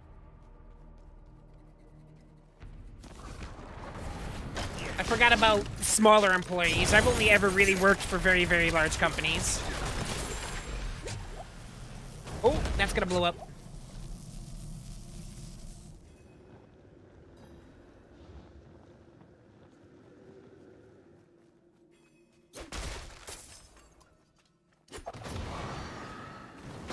That's new. I haven't seen one of those before.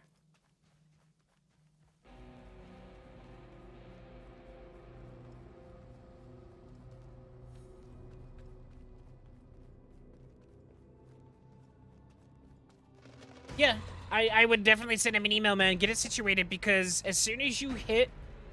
So there's only 2 ways that you basically get health insurance. You get hired on, and, you know, they offer it to you immediately because they're required to do that. If they offer health insurance, or like when you get hired on and you meet the requirements for you, you can enroll. Or there's open enrollment come usually around November. Usually around November is when open enrollment happens. This sounds like the Butcher. It is the Butcher.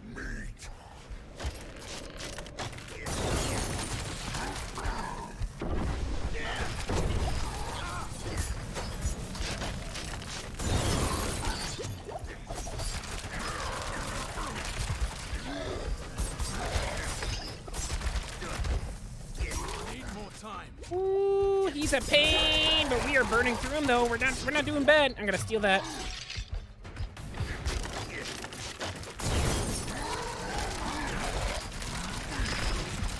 Oh, we're invincible. We just gotta lay into him right now.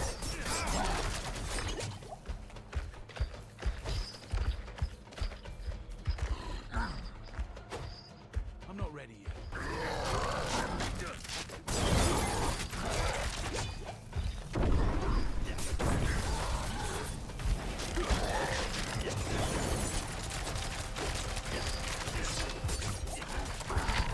Come on. Oh no, we're stunned.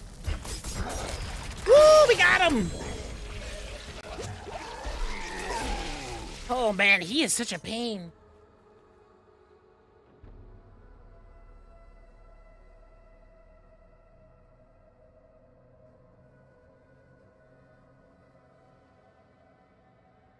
So you think you have the paperwork at your apartment? Okay, so you need to go check that paperwork, and you need to see when the close date is for enrollment. So you have a limited amount of time to enroll when you're offered the health insurance. So you need to check what date it expired. If it expired, unfortunately, you're screwed until November. November is usually the open enrollment time.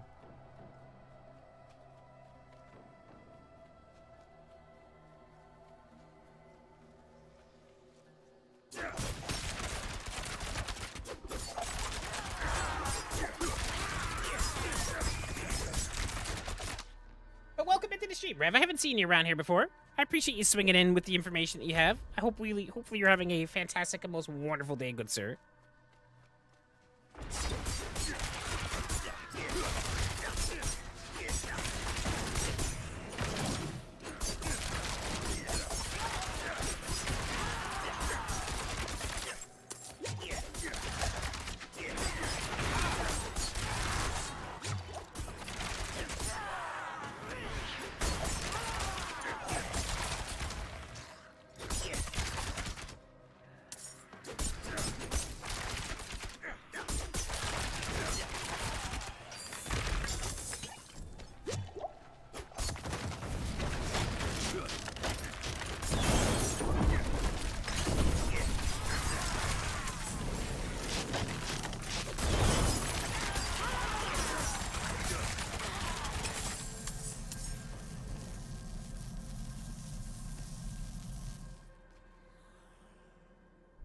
Might be able to get a standalone dental plan, Delta Dental nationwide, but they might have a waiting period on them for major coverage. I work in insurance.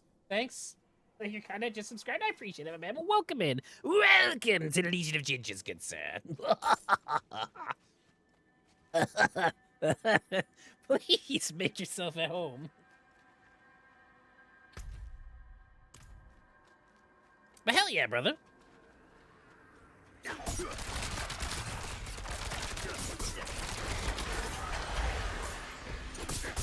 So we'll give you a little history of us. So I've been streaming for a little over 4 years. Most of that time has been on Facebook. Unfortunately, though, Facebook has gone really downhill. The platform had incredible potential. We were actually making really decent living off Facebook when they were doing the bonuses, like the views bonuses and all that stuff, and they were totally creator focused. They were like a creator first platform. It had its issues, but its perks outweighed the issues that it was having. But now it's just an absolute disaster. So we moved over here to YouTube. and we're working to get ourselves up to 1,000 subs and get monetized over here as well, and just continue the community. But I stream variety, so we do Monday through Friday. I usually go from about 8 a.m. to 1 p.m., but we're gonna push our start time back up to 9 a.m. because it's been a little rough in the mornings lately. So we're gonna do 9 a.m. to 1 p.m. and then we do an evening stream from 6 p.m. to 9 p.m. all Eastern time. And we do community games every Wednesday and Friday. Wednesday at 6, Friday at 9. 9 p.m. I should say, 6 p.m. We do stuff like, you know, Apex Customs, Overwatch, anything that's basically crossplay and that we can have a large number of people play. So like tomorrow we're going to be doing Fall Guys. So we're going to play Fall Guys tomorrow at 9 p.m. with the community. I don't put community games and stuff like that behind paywalls, so I don't require people to be, well, it's members here, but I don't require people to be subs to come and have fun with us. I believe that should be a community thing and that everybody should be able to have fun. And if people want to sub to us and help us out in that way, that they want to do so because they enjoy what we do and they want to see it continue. But yeah, totally, like, community focused here. Because, oh, whoa, what just happened? Why did my chat just expand like that? Totally community focused here because I firmly believe that I would be absolutely nowhere without the community. So why not focus on you guys, you know? You've been ignoring chat for 4 years? Wow. Yes, Rosie. We have been successfully ignoring chat for 4 years.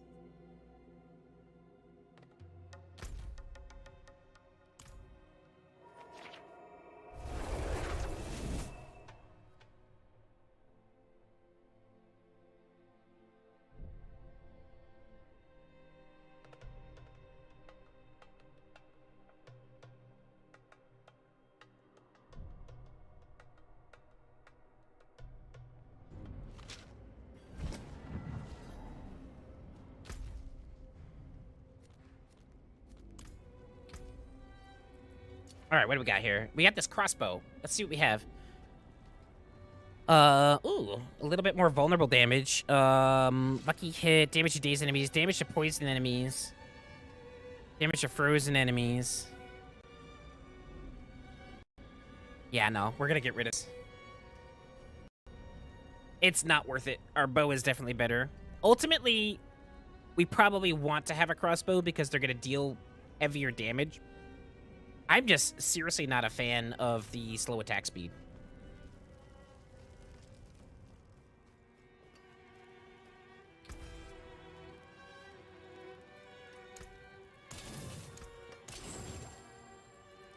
Let's salvage that. Probably should have sold everything for the money. Didn't even realize it. Force of habit, but...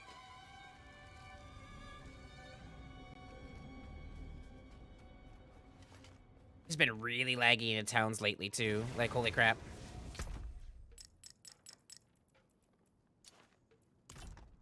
What's up, Haley? Hey, go, hey! How are you doing today? Now we need to go to our tree. We're basically looking for new boots and new pants.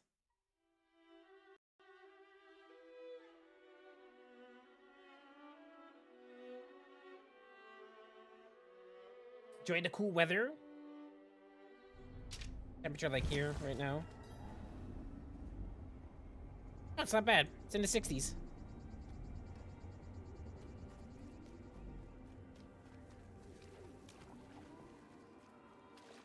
If it stayed in the 60s and 70s year round, I'd be perfectly happy with that. It is done. Leg guards or chest plate? Yeah, we need pants, so let's do the leg guards. So we did the legs, but we ended up getting boots. Okay. We're looking for new boots anyway, so hopefully we got lucky. Let's see what we got here. Increased armor, evade grants 30% movement speed for 1 second, 25% lightning resistance, plus 10 to all stats, 2 ranks of shadow step, 4.5% shrine buff duration.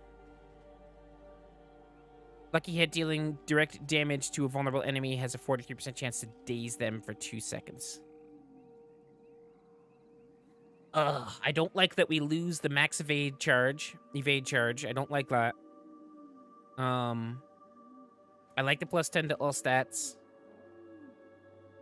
I would love to re-roll the 2 ranks of Shadow Step into something better, but then we're stuck with the 4.5% Shrine buff duration. That is just a stat we do not want to have. And I am not going to waste an aspect that we need to put on these boots for something that I ultimately don't want. So we will probably just salvage these boots.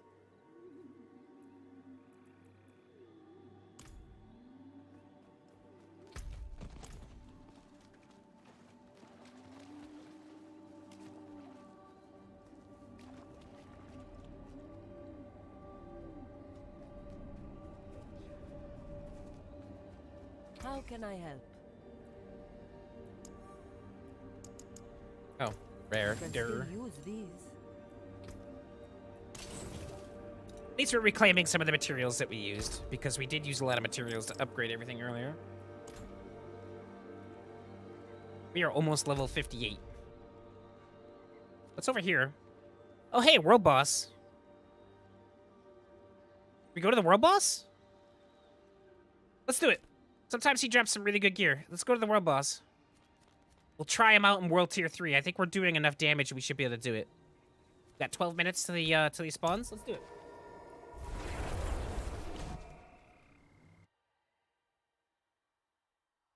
Hey, Carly, how we doing? The water part goes towards filtration, which I'm glad they do. The insurance part, I get it. It's all kind of a ripoff. Yeah, no, I agree, Rev. Insurance is essentially a scam. We should have universal healthcare. It works in every other country that has it. It would absolutely 100% work here. We would actually save money. Like, the statistics, the studies don't lie. We would literally save money. I wouldn't mind paying a little bit more in taxes to offset the cost of insurance elsewhere and to make sure that every single person can go to the doctor and get help. And that a family won't lose their freaking house or their entire life if someone gets sick, which is completely out of their control.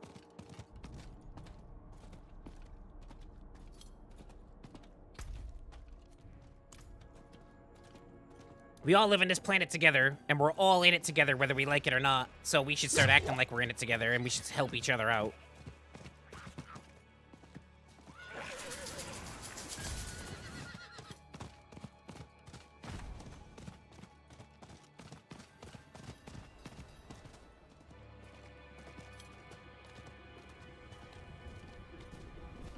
Ooh, it's Asheva.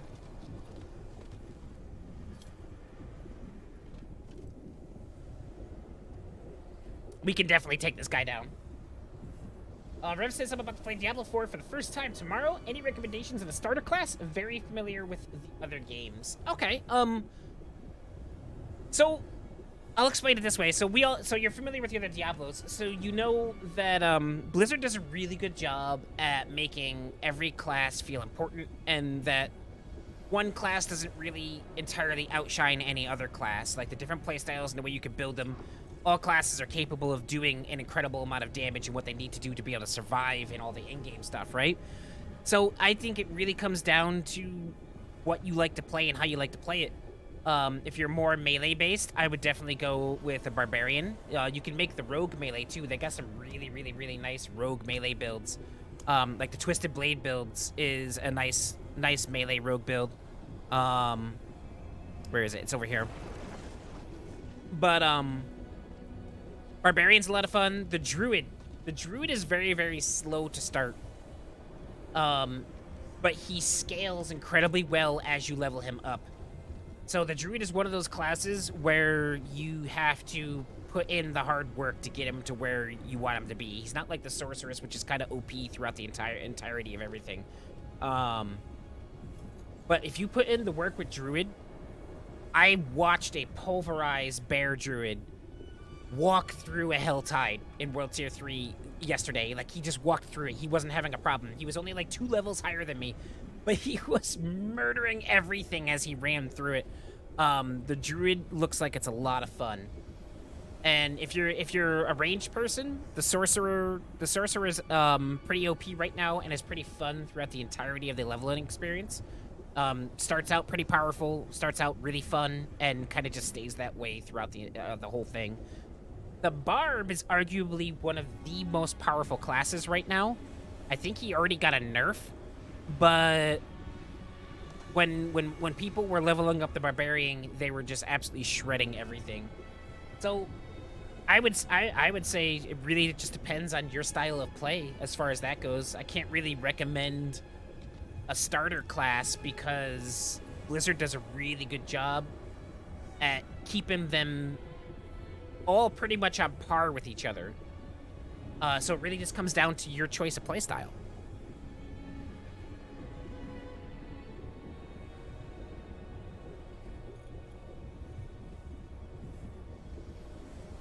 I settled on Rogue as my main just because I really enjoy the traps.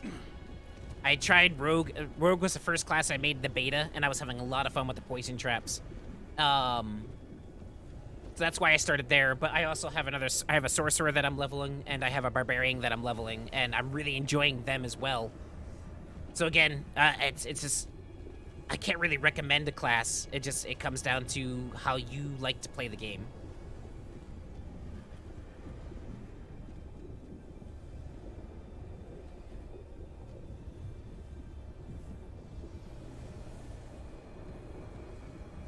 Zookeeper Necros are a lot of fun. So Zookeeper Necros, just like all the other Diablos, not really good against single target bosses because once their skeletons go down and you don't have any corpses to raise them again, you're kind of stuck on what you have as far as your abilities go. But the Blood Mist Corpse Explosion Necromancers right now are absolutely insane. So there's this gear aspect out there that basically, I don't remember verbatim what it does, but it basically takes the Blood Mist skill and turns any corpse in the ground into a corpse explosion if it's touched by the Blood Mist skill. So basically, you're walking through these corpses and they're blowing up and you're just killing anything around you. It's absolutely insane.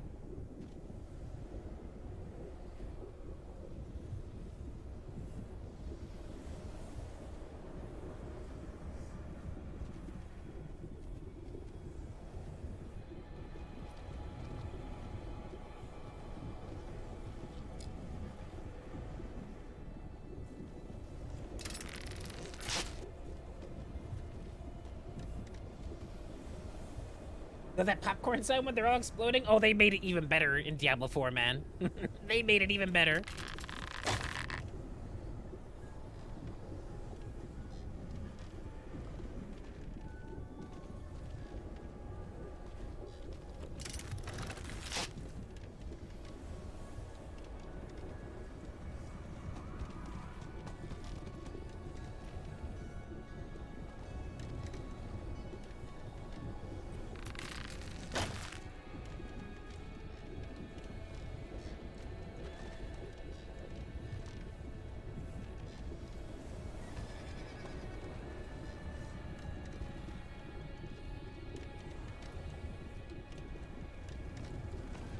This was actually like the first Diablo I had a hard time picking out what class I wanted to start with because they did a really good job at making them they did a really good job of just making them all on par with each other. I really don't feel like there is a better class than the other classes, with some subtle differences here and there. But they did a really good job at balancing everything out.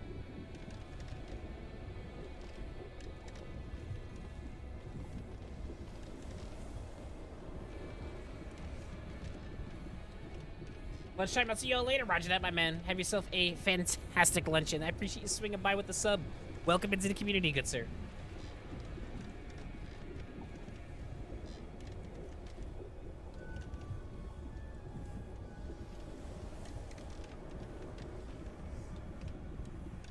What's my gear at?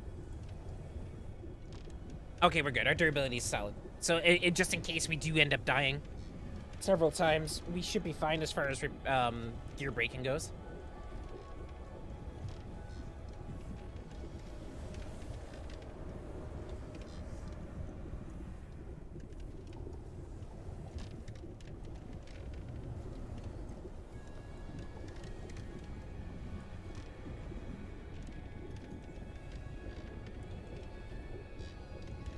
Cashapp is easy, though. Once you learn his attack pattern, he's not bad. He's not bad at all. Hopefully we have the DPS to be able to take him down. This is the first time I'm trying a world boss in World Tier 3, so...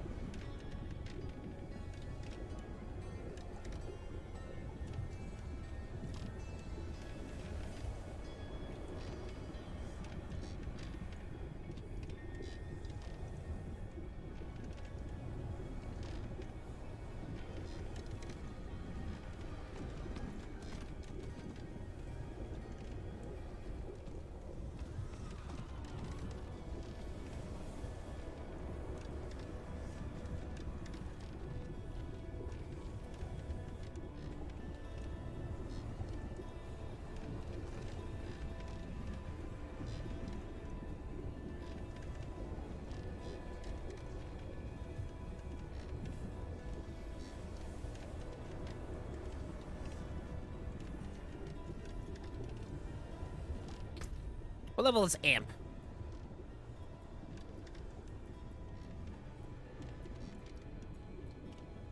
46?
Jack is level 39.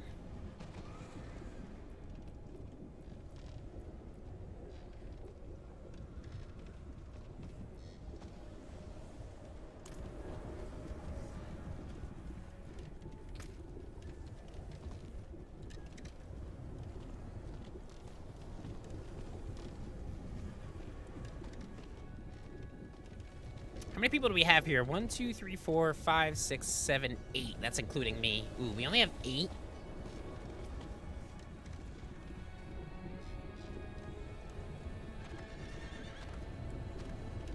All right, 15 seconds.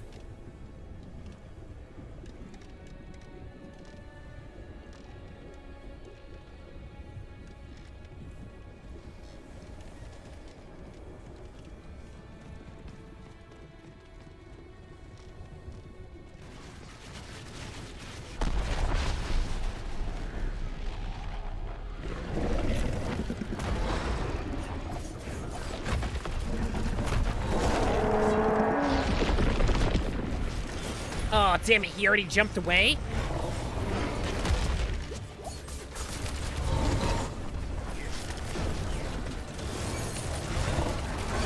Time to recharge.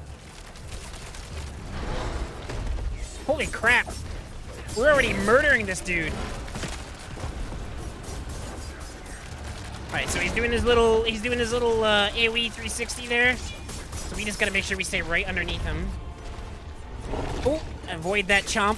That could have been very bad. We're gonna get hit with that, but it's not killing us, which is a good thing. Stack those poison traps, get as much damage on him as possible. Look at all those crits, baby.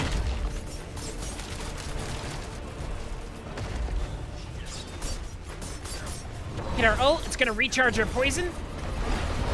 He took damage from it. We're gonna wait for him to get done with his spin though, because he moves when he spins, so we're gonna wanna wait till we can settle our poison traps under him. There we go. And of course he's gonna jump right as I do it. I should have been aware of that. Alright, we're on cooldown, so we're just gonna lay into him.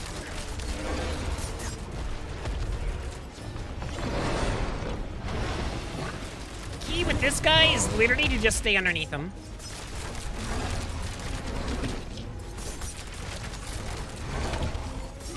He's gonna get ready to move again, so I will hold off Time to recharge. on these attacks. There we go. So we're good now.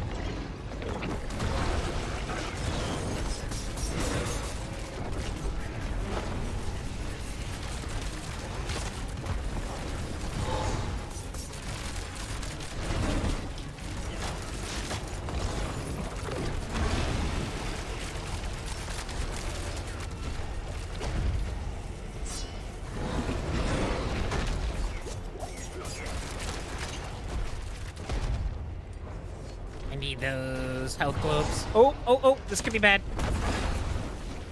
We barely dodged that.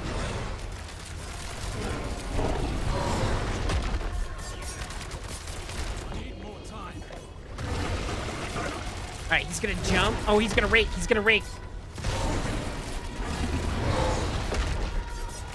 He's gonna move soon. I don't want to lay down poison if he's gonna move. There he goes.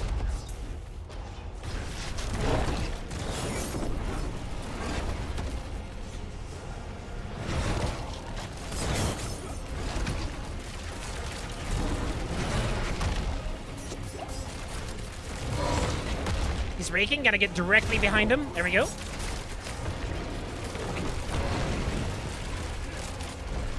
Bro, we are destroying this guy.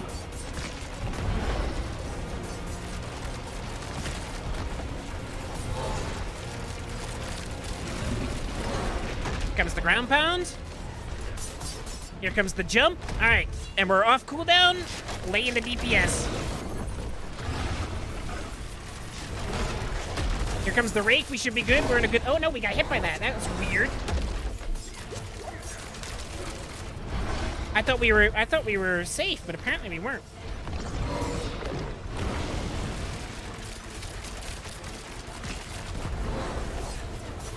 I want that health globe. There we go.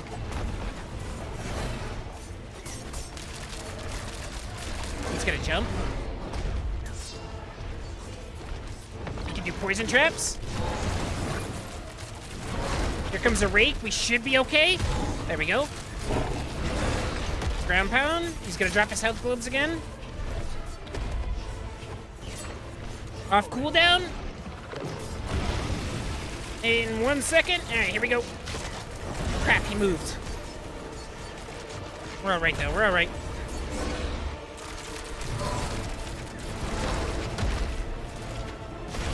Couldn't get underneath him and centered, so we might as well have just ran off to the side to avoid that rake. That rake is devastating.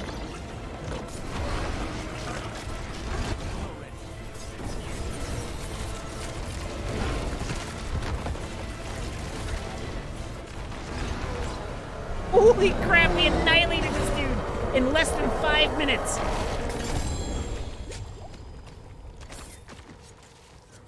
Less than 5 minutes we freaking annihilated this guy. Let's freaking go.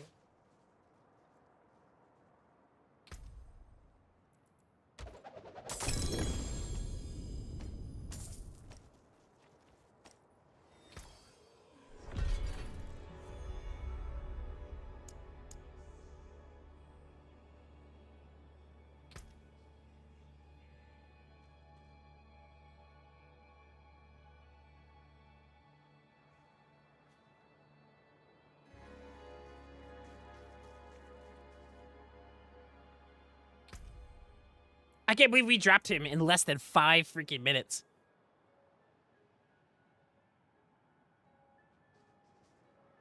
Look at this ring, though. Lightning resistance, cold resistance, critical strike chance, damage to injured enemies, damage to close enemies, damage to frozen enemies, restore one of your primary resource when you crowd control. What's the other ring? Oh, no, we're not getting rid of the other ring. That has the imprint on that we need.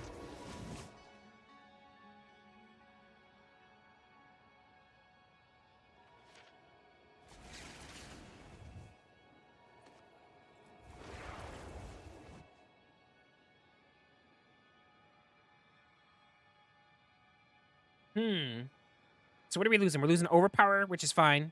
We're losing poison resistance, which is fine. We're losing maximum life. We're losing a little bit of lucky hit chance.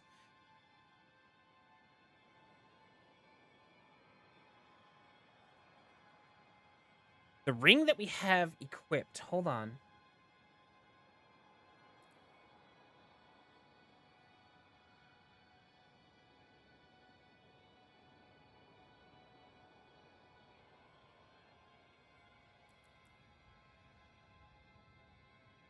The ring that we have equipped has an aspect that we need.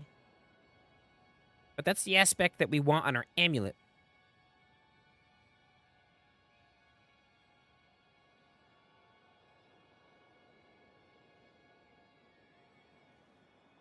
I like the stats of this new ring that we have.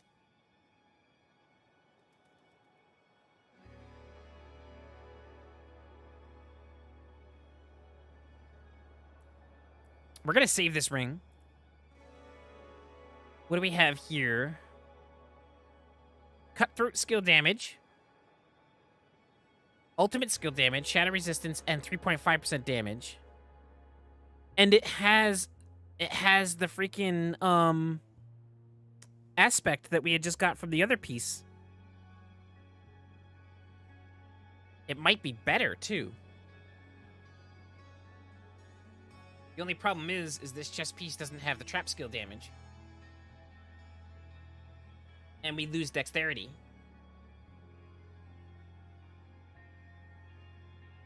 Oh, that would be a tough choice.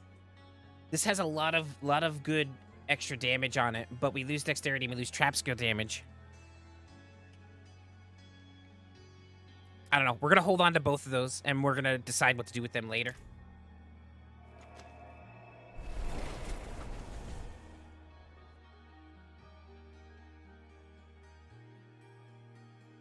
Rip Ash of the Dead. Yo, we annihilated him. We dropped him in less than 5 minutes.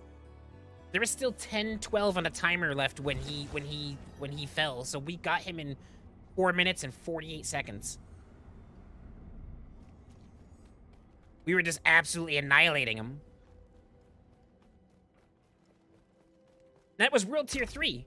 Like, the other day, we were struggling on World Tier 2. And we just absolutely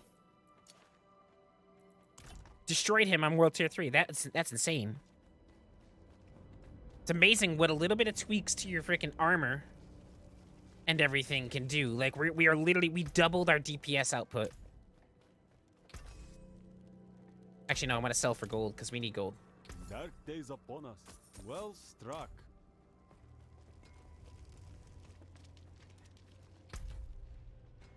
Now, did that give us... oh, we only need two more for some Grim Favors? That expires in 16 minutes, so let's not do that. I think all of them are going to expire in 16 minutes. Yeah, all the dungeons expire at the same time.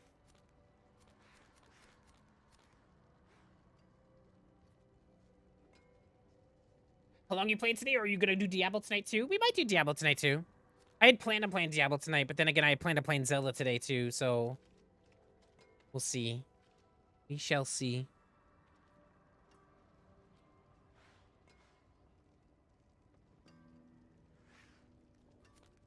I'm almost tempted... oh wow, it's 1 o'clock already? Holy crap, I didn't realize it was 1 o'clock.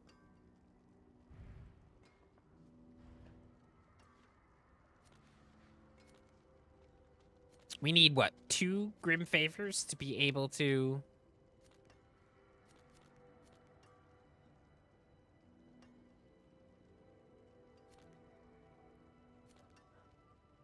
guess we could go there real quick. And do that one that gives us 3, and then we'll have another Grim Favor cache.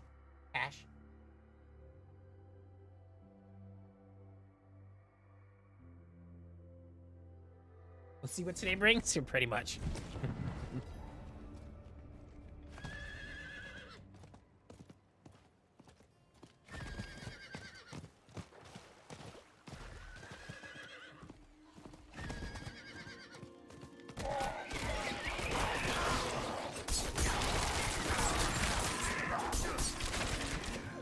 Alright, we got 15 minutes to get 100 of these things. We can definitely do it.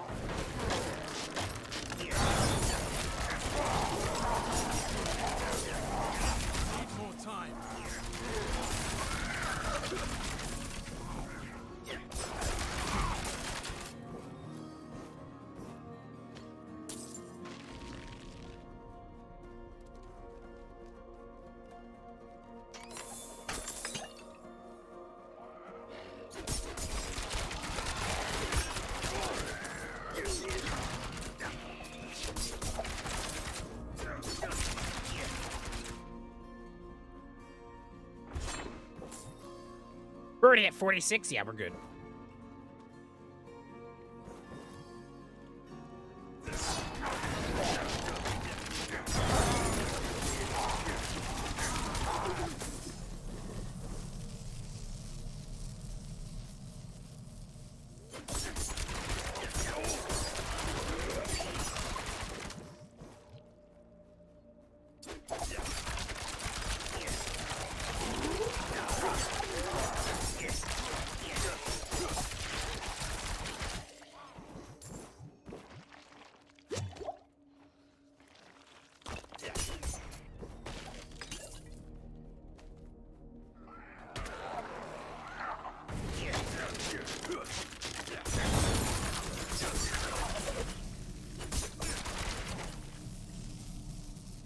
Why not? Let's do this event.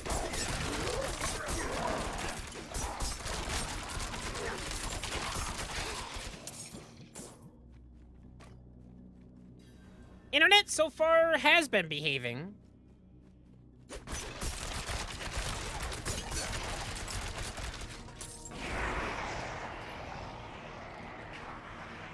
So we gotta collect the essence.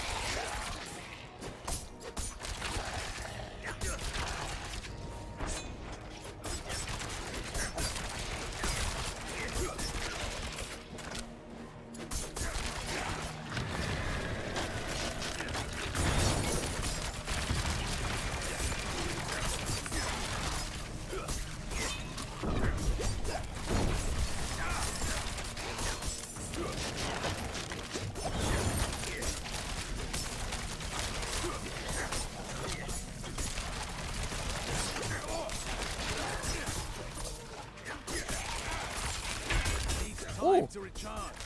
Ooh! That hurt!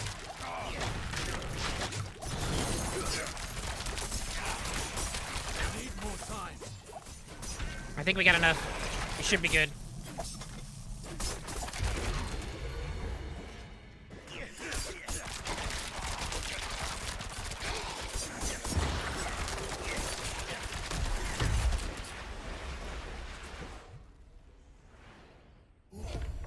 White lightning hurts? The electric chair of the bed.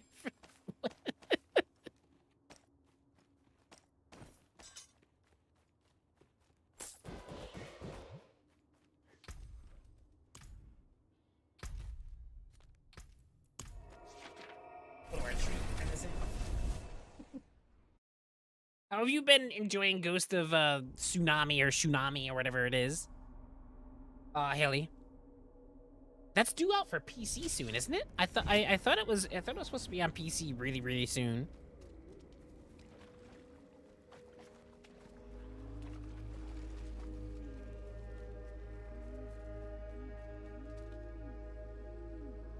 Tsushima, or whatever it is. I think we're looking for new boots, if I remember correctly. New boots and new pants. What are we getting? It is done. Leg guards. Awesome. And it's a greater one, too.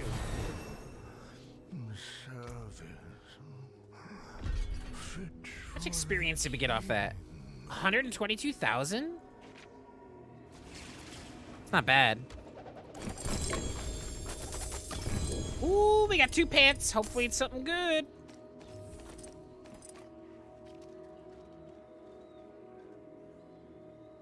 Huh? I don't... Listen, you know how I can't pronounce things, okay? All right, let's see this one. While injured, your potion grants 20% movement speed for 2 seconds. 25 intelligence, 25 dexterity, 2.7 dodge chance, 8.5% damage reduction from close enemies. Ugh. I like the dexterity. All the other stats aren't really that good.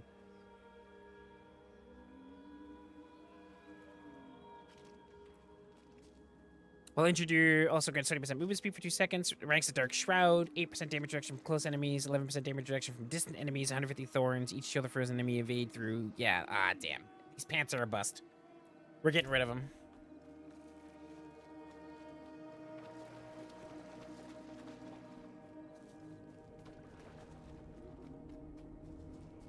many fine Sell our rare other and stuff. And dismantle this stuff. I can break that down.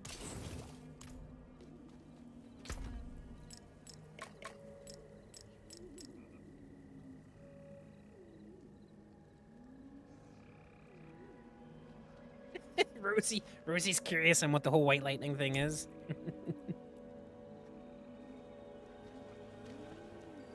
Oh, okay. Transform this dungeon into a nightmare dungeon. Dungeon affixes. Quick killer. Killing a monster grants 1.5% attack and move speed. Stacking up to 15%. Oh.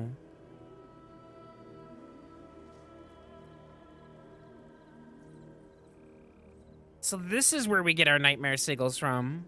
I didn't realize how to turn a dungeon into a nightmare dungeon. How do we use them?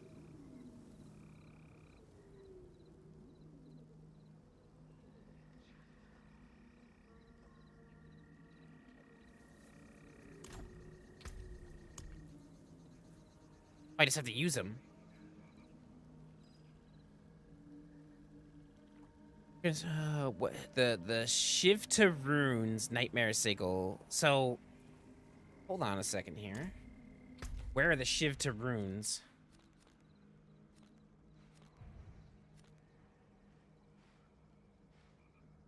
Oh my gosh, I'm gonna have to find them.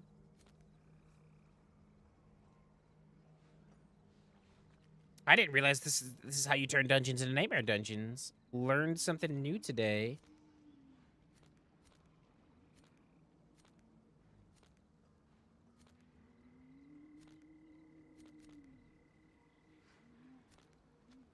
Capstone Dungeon, 70 plus, Fallen Temple.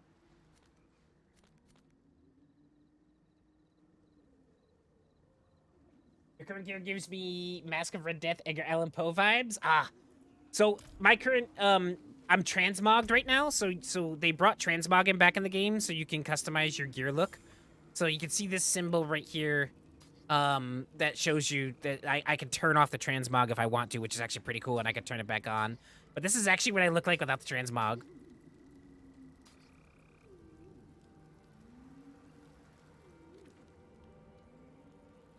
But yeah, I was going through the current transmogs I have, and I was like, you know what, this looks pretty cool. I like it. This is something. This reminds me of something like out of Skyrim, like from the Dark Brotherhood. So that's why I went with it. We're also like supervillain themed here. So, although my name is the AlmightyGinger, we have come up with a whole supervillain backstory and lore and all that stuff. So our supervillain is actually Almighty. We used to cosplay him on stream, and Almighty wears a cowl with a half mask that glows red. So I was kind of going for the whole Almighty look as well. I could actually show you something real. I'll show you a picture really quick.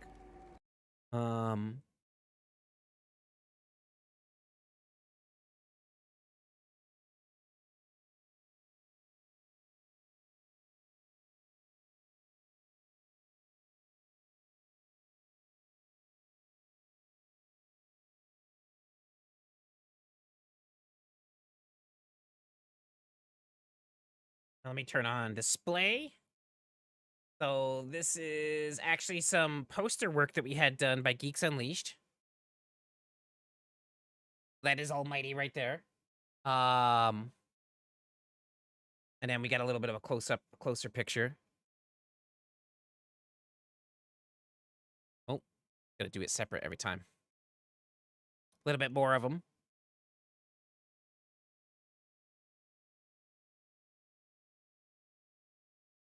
And then, so like, there's 3 characters so far that we have.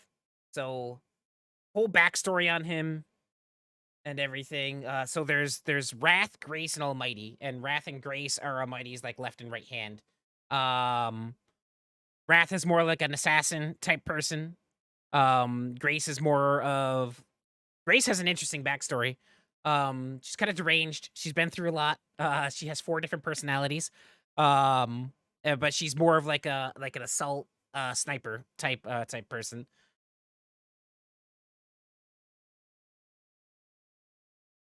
So like this is Grace's 4 different personalities. She has a like a childhood personality, like a teen adolescence, the mom figure who is very disheveled and ready to have a mental breakdown, and then they have her absolute comatose, I'm gonna mess everybody up personality.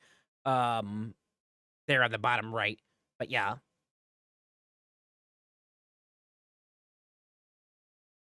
This is a little close up of Wrath.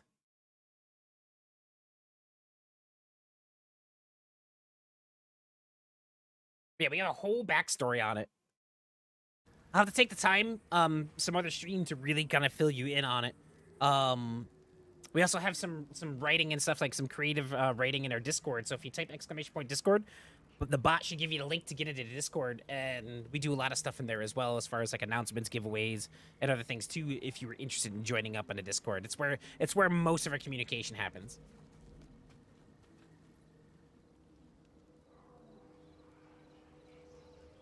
Fires out of blood, charging batteries, and dodging lightning. Oh, you were up in Gloomrot, aren't you, Haley?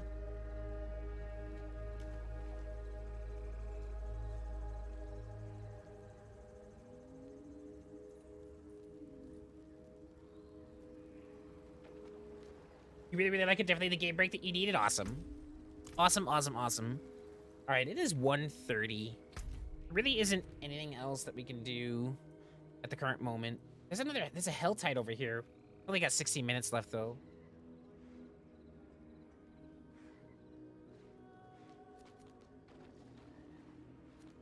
I gotta work on finishing up the side quests and getting all the bonuses from the Renown. Especially the potion capacity. We still have 2 more potions that we can get. We have a total of 9 potions. And we have 2 more skill points available through the Renown. So yeah, we gotta work on that. That'll be another goal here soon. Let's go back to town.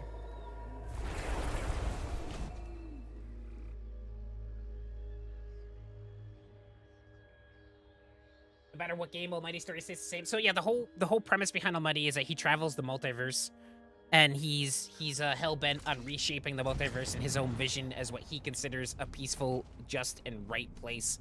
And he'll do anything to do it. Like, he's got a lot of Thanos in him in that aspect, but he's got a lot of other devious and maniacal villains behind his story as well. But, all right, I think that's where I'm going to call it, guys. It is 1:30. We're about a half hour over what we usually do. So we're going to call it here for the day stream. We're going to take our break. We'll be back tonight, 6 p.m. Eastern, probably with some more Diablo. We'll probably be running with other people in the clan, and we'll just be working on gearing up and getting into World Tier 4 and going after the Echo of Lilith. But I appreciate each and every one of you swinging by. Rev, welcome into the community again, my friend. I appreciate you stopping by and chit-chatting with us. You all have yourselves a fantastic, most amazing, wonderful rest of your afternoon.